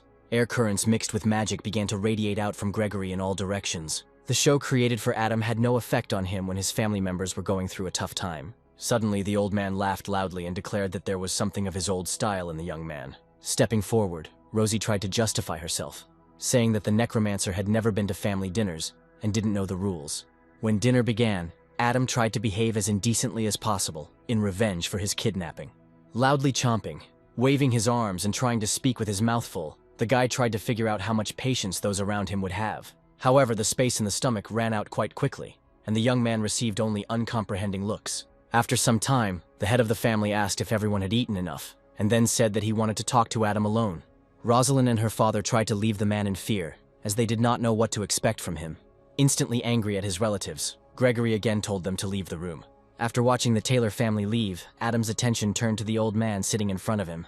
The man admitted that Rosalind was a spoiled girl since childhood, but she was quite good. All the sins of his pseudo-wife immediately surfaced in the young man's head, and his faith in her kindness immediately faded. Cupping his hands, Gregory said he wanted to ask his son-in-law a favor. The chief said that their family lacked a younger generation, and currently only Rosalind was good enough. He reported that every year a family meeting is held in the capital, where 4 new great families are determined. The man expressed hope that Adam would speak on their behalf, but was immediately refused categorically. Confused by this answer, Mr. Taylor noted that the Necromancer was the son-in-law and had every right to participate. To persuade the young man, the old man promised him access to the land of his ancestors, where the secrets of how their family came to power are kept. Picking up his glass from the table, Gregory admitted that he had no one else to rely on except Adam. The man said that if they failed at the family meeting, the family would lose its position among the 4 great families. When the Necromancer asked why they were so confident in him, the chief said that the guy's achievements speak for themselves. Giving in, the young man said he would attend the meeting, but he would not risk his life for the Taylors. Smiling, the man said that this would be enough, and then thanked Adam for the opportunity. Without answering, the main character stood up from his seat and headed towards the exit, waving goodbye. Because of this, the boy did not notice the predatory look that old man Gregory threw in his direction. As soon as the young man left the hall, Rosalind, who had been standing nearby the whole time, called out to him. The girl asked what the Necromancer had done that made her grandfather want to talk to him personally. Not wanting to tell everything, Adam joked that the kidnapper was no longer the head's granddaughter, and that he would now be her grandfather. When threats began to rain down on the young man, he turned to Rosie and, smiling, asked her not to repeat it in front of the boss. These words made the kidnapper even more angry. But she could not answer him, since she herself was to blame for what was happening. But then she pulled herself together, and deciding to use feminine charms, she clung to the guy and asked him to tell her everything. Adam sheepishly admitted that he had agreed to represent their family at the meeting this year. Rosalind suggested that the hero could have refused this, since he had dragged her here by force. But he asked her not to bother her head with it. Walking away, the guy decided to disturb the peace that had formed between them, and told the girl that none of this concerned her. A few days later, Adam, accompanied by Rosalind and Gregory, went to a family gathering. The leader activated the teleporter, and all that was left for the young people to do was step inside. When the transfer was completed, the 3 of them found themselves on Mount Chunling, where there were already a lot of people. The aristocrats present belonged to the Taylor, Hayes, Sinclair, and Coleman families. The head of the Coleman family, Gordon, asked with displeasure who the Taylors thought they were if they allowed themselves to arrive later than everyone else. Gregory, looking sideways at the man, said that if he didn't like something, they could start a war. The disgruntled man said that the old man should not pretend to be tough until their family confirmed its status among the greats. In the crowd of people was Charlotte Sinclair, who, seeing a familiar back, tried to convince herself that it was not a necromancer. But all the arguments were stopped by a man who came out onto the platform, and having confirmed that all the families were there, suggested that they begin. The judge of the meeting, Kurt Hoffman, asked representatives of each family to come forward. Our hero, among the rest of the Taylor clan, took several confident steps. Charlotte, who met the criteria for participation in the competition, was also in the group that would be in the trial. Casting a glance towards her rivals, the girl was surprised, as she was finally convinced of Adam's presence here. The main character attracted the attention of other people, who could not understand where a stranger came from in their ranks. Kurt, wanting to get started quickly, suggested that the teams prepare to enter the copy, but someone interrupted him with a shout. The restless Gordon said that, in his opinion, Adam does not belong to the Taylor family. The Necromancer's old friend continued to wonder where he came from. The old man stepped forward and announced that the boy was the husband of his great-granddaughter Rosalind and the son-in-law of their family. The head of the Kolomanovs asked not to take those present for fools, but to admit that they select everyone for the family for the sake of numbers. The stranger declared that he might as well adopt several geniuses from the capital's universities into his family. Someone around wondered why the newlyweds were standing so far apart if they loved each other. Gregory turned to the young man and asked him to stand closer to Rosie to shut these people up. Having received a negative answer, the old man asked what could make Adam change his mind. Smiling slyly, the main character said that in this case an additional fee would help. Turning away, the player said that when it was all over, the Taylor family would have to do something for him. No questions asked. Having put forward his conditions, the guy approached his wife and, hugging her, looked at her tenderly. A moment later, he leaned towards her and gently kissed her cheek, causing Rosalind to blush with embarrassment. But Gordon didn't believe the couple, and using his skills, he found out that Adam was a necromancer at the 17th level. The step on which the young man was standing amazed the head of the Colemans, and he announced out loud that he was just a newbie. With a heavy sigh, the head of the Taylor clan asked what was wrong with this fact, since it did not contradict the rules. The man said that the necromancer could participate, but he would have to try hard not to die on the ghostly mountain. Kurt, tired of the annual disputes among the families, demanded that all unnecessary people leave the platform. The judge said that there were 4 ghost eyes on the mountain, and those who could obtain them would become the new 4 great families. While thinking about the level of players on the team, Adam heard about the ghost eyes that he needed to remove the block. The next moment, Mr. Hoffman announced the beginning of the annual trials for the title of the best, and the players began to move. Gradually, the girls and boys disappeared to appear in the inner world. One of the remaining men asked Kurt to get his divine artifact. The judge activated the mirror in his hand, which had long helped him to fairly evaluate the tests. Everyone realized that the object was working, because after the bright shine on the mirror, an image of a forest appeared on the screen. The world where all the participants were transported was called the Ghost Mountain, and its appearance made it clear where this name came from. An unknown young man got separated from his group and found himself near a cliff. The next second, his cry was heard over the mountains, and Adam thought that he wasn't so unlucky after all. The head of the family, who was watching the test, looked at the boy's death with sadness, as he had hoped for his potential. One viewer was outraged by the fact that the Taylor family already had all 4 players together, but then something happened on the screen, causing the old man to cough and curse angrily. Some time ago, when the participants had just met, one of the comrades asked what our hero's name was. After receiving the answer, the guy said that his name was Jacob, and warned Adam that he must obey the instructions. Looking at the speaker with displeasure, the young man asked why he had to do this. Red stated that since he is an intermediate level player, he is the strongest and most experienced of those present. The only girl in the group said that Jacob is the #1 genius among the Taylors and no one will listen to a freeloading son-in-law.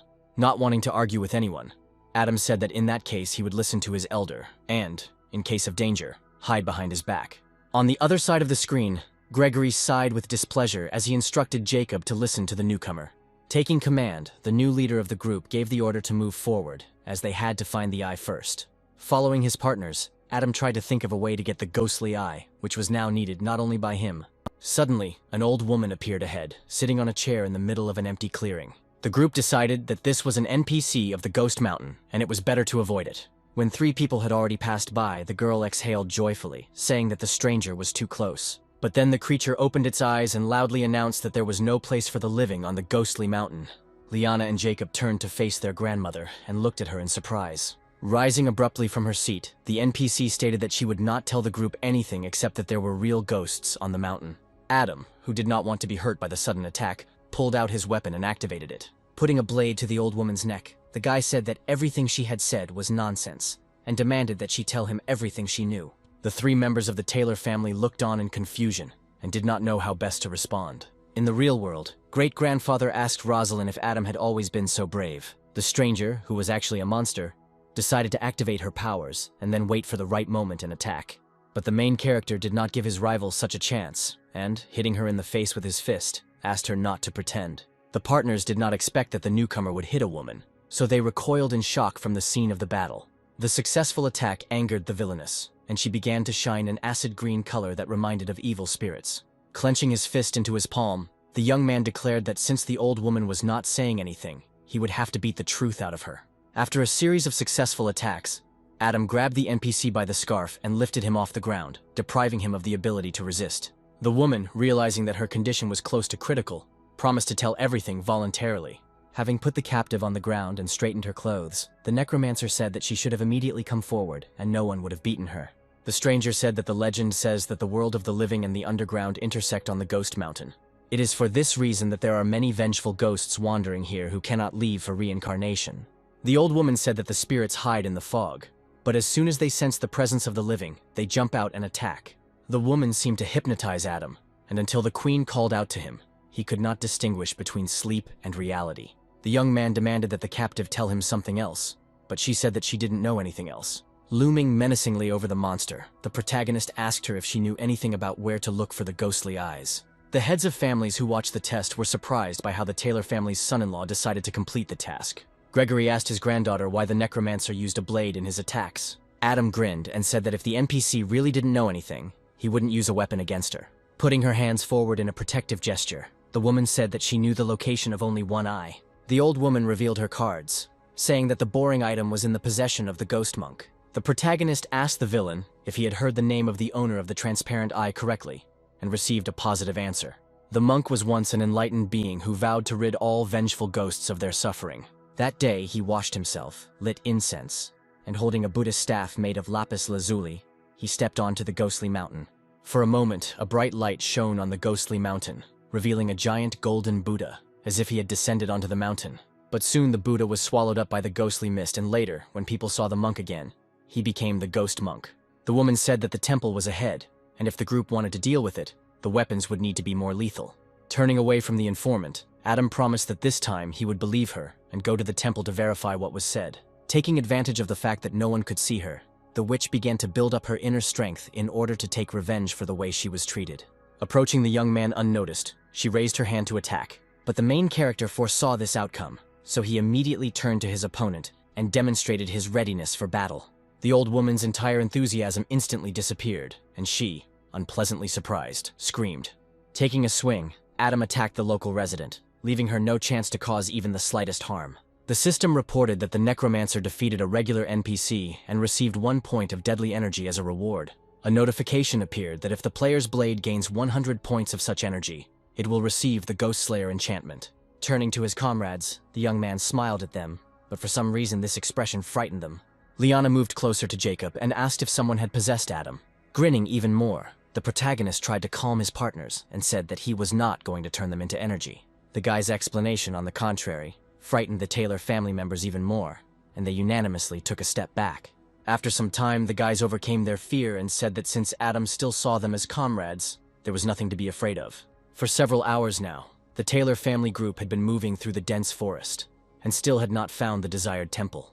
Jacob, feeling responsible for the team, asked them to ignore the sounds and pretend they had not heard anything. The audience acknowledged that although the leader is arrogant, he is actually quite capable and not impulsive like the rest of the youth. But then the attention of observers was drawn to Adam, who again decided to do everything his own way. Rushing forward, the player demanded that all the ghosts come to him, as he needed deadly energy. Jacob tried to stop the madman, warning that if the ghosts targeted them, they would die right there. But it was already too late, as an enemy landed from somewhere behind the Necromancer. A monster with red eyes attacked the protagonist in a swift jump, but he was able to dodge. With a precise attack, Adam destroyed the evil spirit and received +1 point to his much-needed energy. But the battle did not stop there, as hundreds of equally evil ghosts appeared ahead. Looking at the crowd of enemies in fear, Jacob indignantly asked the Necromancer what he had done. But the young man did not pay attention to the cries of his comrades, telling himself that these spirits should be enough for him. The opponents all rushed towards Adam, who waited impatiently for them to catch up with him. Every movement of our hero was calculated and brought him several points of deadly energy. The creatures, cut in half, flew in different directions, and some did not even realize that their fight was already over. At some point, the system reported that the energy scale was filled to the maximum. The blade received a first-stage enchantment, Ghost Slayer, and damage to spiritual entities increased by 50%. Adam also received 30% to the fear of entities, which he could immediately see. The spirits rushed away from him. The group looked at what was happening with confusion, as no one expected the ghosts to run away from the young man as fast as they could. Gregory looked at the boy peacefully, and thought that this kid was stronger than he initially thought. Catching up with his opponents, the hero thought that he didn't even expect that the deadly energy would have several stages. But then a male voice rang out over the clearing, singing as it demanded that the demons and ghosts disappear. The stranger activated the fire dance, and all the creatures found themselves in the middle of a fire the next moment.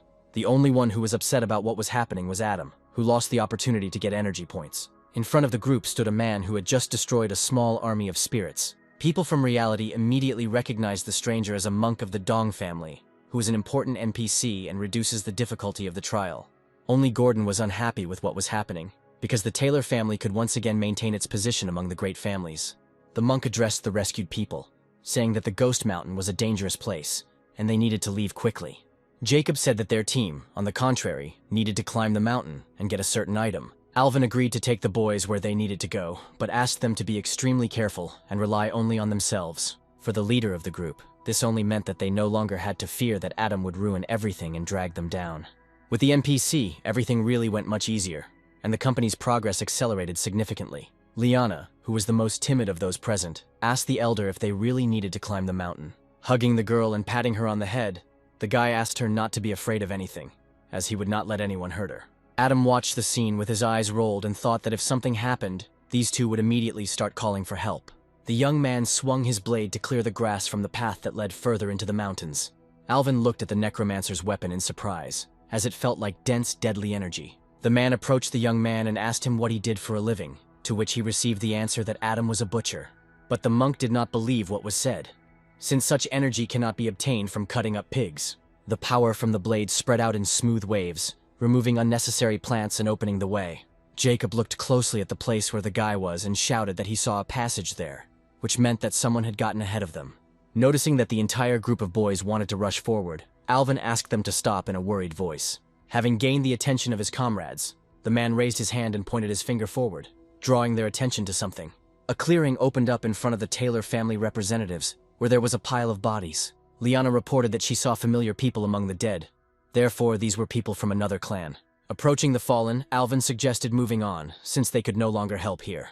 Walking a little forward, Jacob heard a strange sound coming from somewhere to the side. Turning around, the young man saw a strange creature with red eyes, and then asked the monk if it was a ghost. Having heard the word that interested him, the main character rushed forward, pushing everyone in his path. Distracted from its next victim, the monster turned its attention to the moving target. Adam, anticipating the battle to increase the enchantment level of his blade, smiled predatorily. It only took one blow for the guy to save his group from the danger of the dead man. Even the monk, who did not expect such rage from a living person, was impressed by the newcomer's actions. Grabbing her friend's hand, Liana said that she wanted to go back home, to which she received the answer that first they needed to find the eye. Suddenly, someone's voice was heard over the clearing, singing a song about unhappy love in a drawn-out and sad voice. Looking down, the girl saw that all the space around her was beginning to disappear underwater. With every second, the water level increased, and in a few minutes, it was already waist-deep. Jacob walked up to Liana and took her hand, telling her that she didn't have to be afraid of anything. However, the guy's suggestion did not work, as she saw something terrible behind her and tried to report it. A woman with black hair rose out of the water into the air, her outline illuminated by an otherworldly green light. Turning around, the young man saw nothing and told the girl that she had most likely imagined it all. However, Liana knew for sure that she had seen someone, and for support, she turned to the monk, asking if he had seen a ghost. But Alvin had not noticed anyone before, so the only witness to the spirit's appearance was the blonde. The man thought that he shouldn't ignore his partner's words and recited a spell to drive away evil. The NPC's eyes lit up blue, and he began to summon Heavenly Sight, which was supposed to help in the current situation. When he opened his eyelids, a column of blue light burst out of his eyes and headed towards the water. The effect was not long in coming. A woman with black hair appeared on the surface and attacked the monk. The green slime rushed towards Alvin and hit the target, the eyes emitting light. The man lowered his eyelids, feeling wild pain, and thought that he did not even have time to see the ghost's face, but was already wounded. The only one who was not afraid of the monster was Adam, who, with a weapon at the ready, tried to find the evil spirit. But Alvin wasn't going to give up so easily, and he pulled out the seal and began to activate it. Pointing his hand with the paper towards the direction where the ghost had recently been, he ordered her to go through 7 killings of gods and demons. The man got his way, and the woman showed her true colors as the spell was causing her pain. However, she quickly recovered, and having correctly identified the source of her troubles, decided to attack him. It was a shock to Alvin that after such a powerful seal, the spirit could still move. At this moment, the opponent put her hand forward and hit the monk right in the chest. Taking advantage of the fact that he was in direct contact with the spirit, the man cast another spell. A moment later, the ghostly body was struck by a bolt of lightning, which should have left no chance for survival. Jacob, watching the fight from the sidelines, was very impressed by how skillfully the man worked. However, the moment of triumph was interrupted by Adam, who saw that the spirit was again trying to get out of the water to the surface. The angry ghost began his mournful song again, as if warning of impending danger. Having learned from experience, Alvin gave the group the order to flee, as he realized that he did not know how to deal with the embittered spirit. The whole group rushed away, since the opinion of this NPC was authoritative for them. But as soon as it seemed that land was close, the water came there too. Tired of running, Jacob turned to the woman and shouted that he was going to fight the monster chasing them. Trying to calm the fear within himself, the young man prepared his weapon for attack. However, the monster readily dodged the spear thrust forward and began to rapidly reduce the distance to the guy. But the observant Jacob realized that the ghost did not want to run into the weapon. Therefore, it could cause harm. The young man flew into the air, hoping to end the fight in one blow. Swinging his spear, he confidently activated the attack, Ice Numbness, and struck the place where the spirit had been a second ago. When the effect of the blow wore off, Jacob hoped that the woman was gone. But a warning cry was heard from behind. But the ghost was faster and managed to touch the player's body, after which he felt cold and his body stopped obeying. The villainess threw the warrior away from her so that he would no longer have the opportunity to harm her. Alvin closed his eyes and thought that if there really was no other way out, then he had only one thing left to do. But then Adam confidently stepped forward and headed towards the otherworldly singer, ignoring the warnings. Wanting to calm the man down a little, the Necromancer turned around and said that times had changed, as had the methods of fighting. And then, turning away, the young man instantly jumped up from his place and, holding his weapon in front of him, prepared to attack. He struck the creature and was able to do what none of his comrades could, cause damage. It was a great surprise to the man that the boy hit the spirit with an ordinary blade. The streak of light that remained after the attack shone with a bright golden light, as if the sun had come out for a second. But then the young man realized that his rival was nowhere to be seen again, even though he had managed to touch her. Suddenly a coldness began to spread through Adam's body, penetrating him to the bones. Turning his head to the side, the main character saw a woman next to him who tried to repeat the same thing as with the red-haired man. However, the young man smiled and turned to the ghost and said that she looked pale. The ghost was unpleasantly surprised that her victim could still move and speak coherently. Taking advantage of his opponent's proximity to him, Adam activated the Silver Lion helmet. Then the main character summoned the Storm Boots and, deciding to try his luck again, attacked the ghost. The guy, having grabbed the blade more comfortably, activated the Dragon Roar Slash. Not wanting to be destroyed, the ghostly woman rushed away from the would-be killer. Viewers in the outside world were amazed at how the newcomer was chasing the ghost. At this time, the young man did not give up hope of catching up with the monster and receiving deadly energy for eliminating it. Decreasing the distance between them, the guy asked the spirit not to run away from him. And yet, no matter how hard the ghost tried to slip away, the moment came when Adam caught up with him. Looking to the side, the monster saw a blade rapidly approaching its head. A moment later, the weapon pierced the ghostly woman, dealing critical damage. The system reported that for killing this NPC, the young man would receive 100 points of deadly energy. After the destruction of evil, the water disappeared from the clearing, and the main character received gratitude from his comrades. Adam said that everyone contributed to the victory because the creature was much stronger than those they had encountered before. Gordon, who was watching the test, asked Gregory where his son-in-law got such strength from if he was just a newbie. These words angered the head of the Taylor family, and he, turning his gaze to the speaker, said that he did not have to explain anything to him. Mr. Coleman felt the old man's eerie aura, mixed with power, affecting his body. Jumping up from his seat, the man asked his opponent if he had really been able to achieve such a level of strength. After moving away from his enemies, the boy suggested to the leader to postpone his plan against the Taylor family, but received a negative answer. In the copy, the young people continued to move towards their goal, and suddenly Liana turned to Adam. Grabbing his hand, the girl asked why the Necromancer wasn't paying attention to her. Watching what was happening in reality, Rosalind remained silent with displeasure, not commenting on her relative's actions. But our hero understood what was causing such attention from his partner, so he abruptly snatched his shoulder from the tenacious grip. Clenching his fist, the young man promised to hit the blonde if she didn't leave him alone. At that moment, Jacob approached the couple from behind and asked if Liana was okay.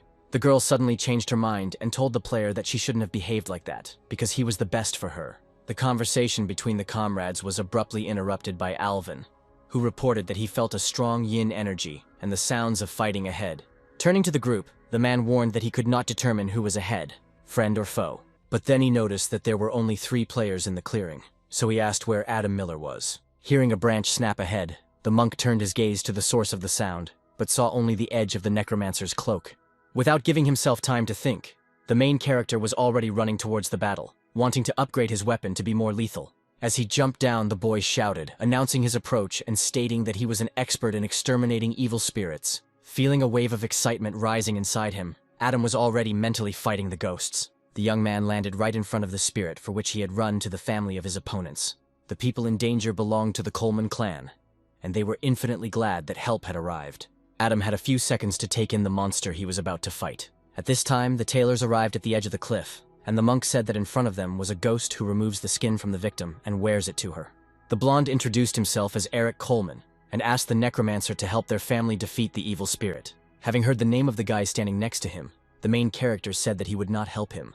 Turning around and putting his hands in his pockets, Adam said goodbye to the player and headed towards the forest. The action of the Taylor family representative angered Gordon, who did not expect such a setup from them. But Eric understood that there was nowhere else to expect help from, and promised that he would not remain in debt. Turning around, our hero smiled rudely and said that he wouldn't refuse 5 million. The blonde's eyes lit up and he said that these conditions suited him perfectly. The ease with which his rival agreed to the offer made Adam wary, and he suspected deception. The young man called out to the monster, after which he recited by heart the spell that he had previously heard from Alvin. The man standing nearby looked critically at the young man, as he understood that what he said would have no effect. The next moment the Necromancer jumped up and began to attack with a cry of disappear. Adam was able to reach the monster and successfully deal damage to it, meaning that the ghost was not that strong. The guy, while his opponent had not recovered from the previous blow, attacked again. It was a complete confusion to Eric that the Necromancer could deal with a monster that the 5 of them couldn't defeat. Turning around for a split second, Adam shouted angrily at his frozen comrades and asked for help. Having come to his senses, the blonde gasped and tried to build a plan of attack in his head. He commanded his friends to move forward, and he himself ran after them. From all sides, the monster was bombarded with blows and spells that disoriented him. A green liquid was pouring out of the monster, replacing its blood. But then Eric noticed something that made him freeze for a few moments. In the ghost's only eye, the ghost eye, which was so necessary for those present, shone in scarlet color. The young man could not tear himself away from the subject that interested him, losing precious time allotted for the battle. It seemed to him as if the eye surrounded him and would not let him go from its chains. But Eric was able to break out of hypnosis and told everyone present that he had found one ghostly eye in this spirit. Upon hearing this, Adam immediately perked up, as he could now get one eye for himself and the other for the Taylor family. The blonde, unaware of the main character's plans, commanded his partners to attack the ghost. Blows rained down on the monster from all sides, and surprisingly, it did not resist the attacks. The guys managed to make the cut near the eye bigger, and now everyone was absolutely sure that the spirit had the necessary thing. Eric said that if he managed to get the eye, he would definitely become the object of everyone's attention in the family. Looking back at Adam, the young man asked him for help, promising to pay 10 times more. After receiving consent from his ally, the boy ordered his wolf to attack. The beast, obeying its master, enveloped itself in energy flows and rushed towards the evil spirit. Having caught up with the ghost in 2 leaps, Eric's pet grabbed his head in his mouth, intending to deprive his opponent of his head. The monster, feeling that one of its limbs was captured, began to lose its original shape. The next moment, the wolf received a blow from the ghost and howled, flying back without causing any harm to the NPC. The main character did not interfere in the battle and watched, trying to figure out the monster's weak points.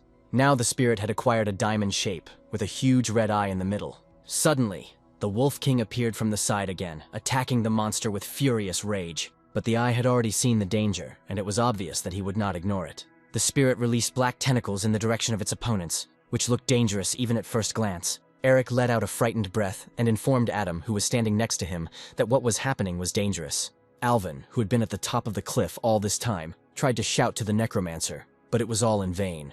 The judge said that the Colemans and Taylor's son-in-law were sucked into the world of the Ghost Eye, and the mirror would not show what was happening inside. There is a ghostly energy raging in this space, but to gain the recognition of the eye, it is necessary to enter it. When Adam opened his eyes, he saw that he was in a dense forest. Suddenly, a thin female voice was heard from the side calling the young man.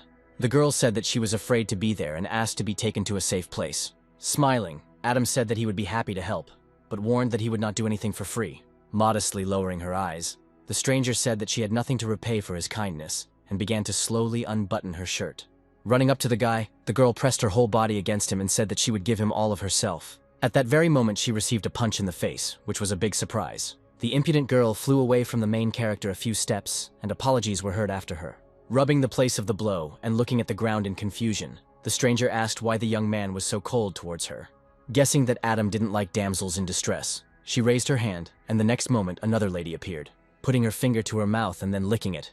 The woman asked if the Necromancer liked his current image. At this moment, the main character realized that there was another monster in front of him and took the dagger in his hands. Frowning with displeasure, the stranger stated that this victim could not be taken in this way. Moving closer, she said that she wanted to look into the young man's heart to understand who he liked. Looking at the outstretched palm, which was glowing red, the young man advised not to do this, otherwise he would attack. However, the warning did not work, and having penetrated the guy's body, the woman reported that in this space, she was the strongest. A second later, a painfully familiar girl in a blue dress with stars stood in front of Adam. Sitting down on the ground, the creature began to carefully examine the acquired body, and then asked who this girl was to the hero. What was happening angered the young man, and he demanded that she stop looking at his girlfriend's body, and then attacked her. The woman said that the young man would not be able to leave even a scratch on her, and then asked how he could raise his hand to this body. Smiling, Adam said that there was someone else in his heart that the monster should be afraid of. The next moment, someone else began to smoothly emerge from the main character's body. As a result, the stranger found herself in front of the mechanical queen, whose very appearance was terrifying. The monster ran to the side, as it was scared of the girl, shouting something about a ghost as it went. But the queen did not want to let the deceiver go so easily, and directed bone fetters in her direction. They wrapped around the body, which was so reminiscent of Brooke, like ropes, and then contracted and deprived the creature of the ability to move. The girl, without turning to Adam, said that the ghost was now vulnerable, so it was time to begin extracting the eye. There was no need to remind the protagonist several times, so he headed towards the NPC and confidently struck him in the neck. The system reported that the player would receive 200 points of deadly energy and the ghost eye as a reward. Taking the object in his hand, Adam asked the girl if this thing would help remove the memory seal. The protagonist handed the eye to the queen and informed her that it was now her turn. Having intercepted the thing, the blonde confidently began to bring it to the guy's face, and he asked if what was coming would definitely not hurt. Staring at the glowing object in fascination, the queen assured her friend that he would not feel anything. When the artifact came into contact with the real eye, the entire area began to glow with a scarlet light. Looking at how the young man was suffering from unpleasant sensations, the girl admitted that she had no idea about pain. As soon as the eye was inside Adam, black seal patterns immediately began to creep across his face. Moments from the pseudo-dungeon began to emerge in his memories, but he still couldn't remember his friend's face. Observing the thoughts in the necromancer's head, the beauty reported that the seal was stronger than she thought, and the eye was unable to get rid of it. However, the girl immediately clarified that if he found and used the 3 remaining artifacts, he would definitely be able to restore his memory. Another plus was the fact that Adam's vision had improved, and the ghost fog would no longer affect him. Suddenly, the sky above the young man split, which meant that the phantom world was collapsing, and it was time to leave. When the necromancer moved to the ghost mountain, there were only dead bodies lying around. But suddenly, Eric's voice was heard from behind. He was glad about the young man's return, and then demanded the eye. The guy said that all of his family members who came with him died in the ghost eye space. Extending his palm, the blonde demanded that the artifact be given to him, promising that Adam would receive a reward as soon as he left here. Pretending not to understand which eye was being discussed, the guy looked at his interlocutor in surprise. Eric said that since the necromancer didn't want it the easy way, he would have to do it the hard way, and sent the wolf behind his opponent's back. The beast jumped on the main character but did nothing, since the goal was only to scare the guy. Clenching his fists, the blonde declared that since the student did not want to give up the eye himself, he would have to take it by force. When the Wolf King was given the command to attack, he immediately opened his mouth and pounced on Adam. Our hero prepared to repel the attack and took his blade in his hands. It took the necromancer only one attempt to get rid of the enemy in the form of a beast. Eric felt undisguised horror at the way a creature close to him was dealt with. The system reported that for killing a fierce evil spirit, the player receives 100 points. Ignoring his rival, the young gentleman ran up to the wolf and fell to his knees before him, not wanting to believe in his death. Adam concluded that the Coleman family was no longer a threat, and turned around and walked away. Breaking into a run, the boy tried to find at least one of the tailors in order to continue passing the test with them. At this time, a scandal was brewing in the outside world. Gordon approached the old man and demanded an answer for the boy's actions. Gregory calmly said that when people set foot on the mountain, their life and death are determined by fate. The man began to catch the indignant glances of the remaining heads of the 4 great families and decided to put off the argument for later. The impudent man only sighed with displeasure, realizing that he was not in the best position now. However, the head of the tailors himself noted Adam's uncontrollability. He tried to understand what was going on in this guy's head. Moving without stopping, the young man periodically called out to his comrades, but in response, he heard only silence. Suddenly, Liana's voice was heard from somewhere, no louder than the breeze, begging for help. Jumping to the ground, the main character saw the girl's body in front of him. Coming a little closer to her, Adam saw that his partner was lying in a pool of her own blood and was practically not breathing. Although the necromancer didn't really like Liana for her behavior, death was too cruel. Leaning over the girl, the protagonist promised that he would avenge her and get rid of the monsters in the fog. Suddenly, the silence of the forest was broken by the noise of a spell, and then a column of flames shot up into the sky from the side.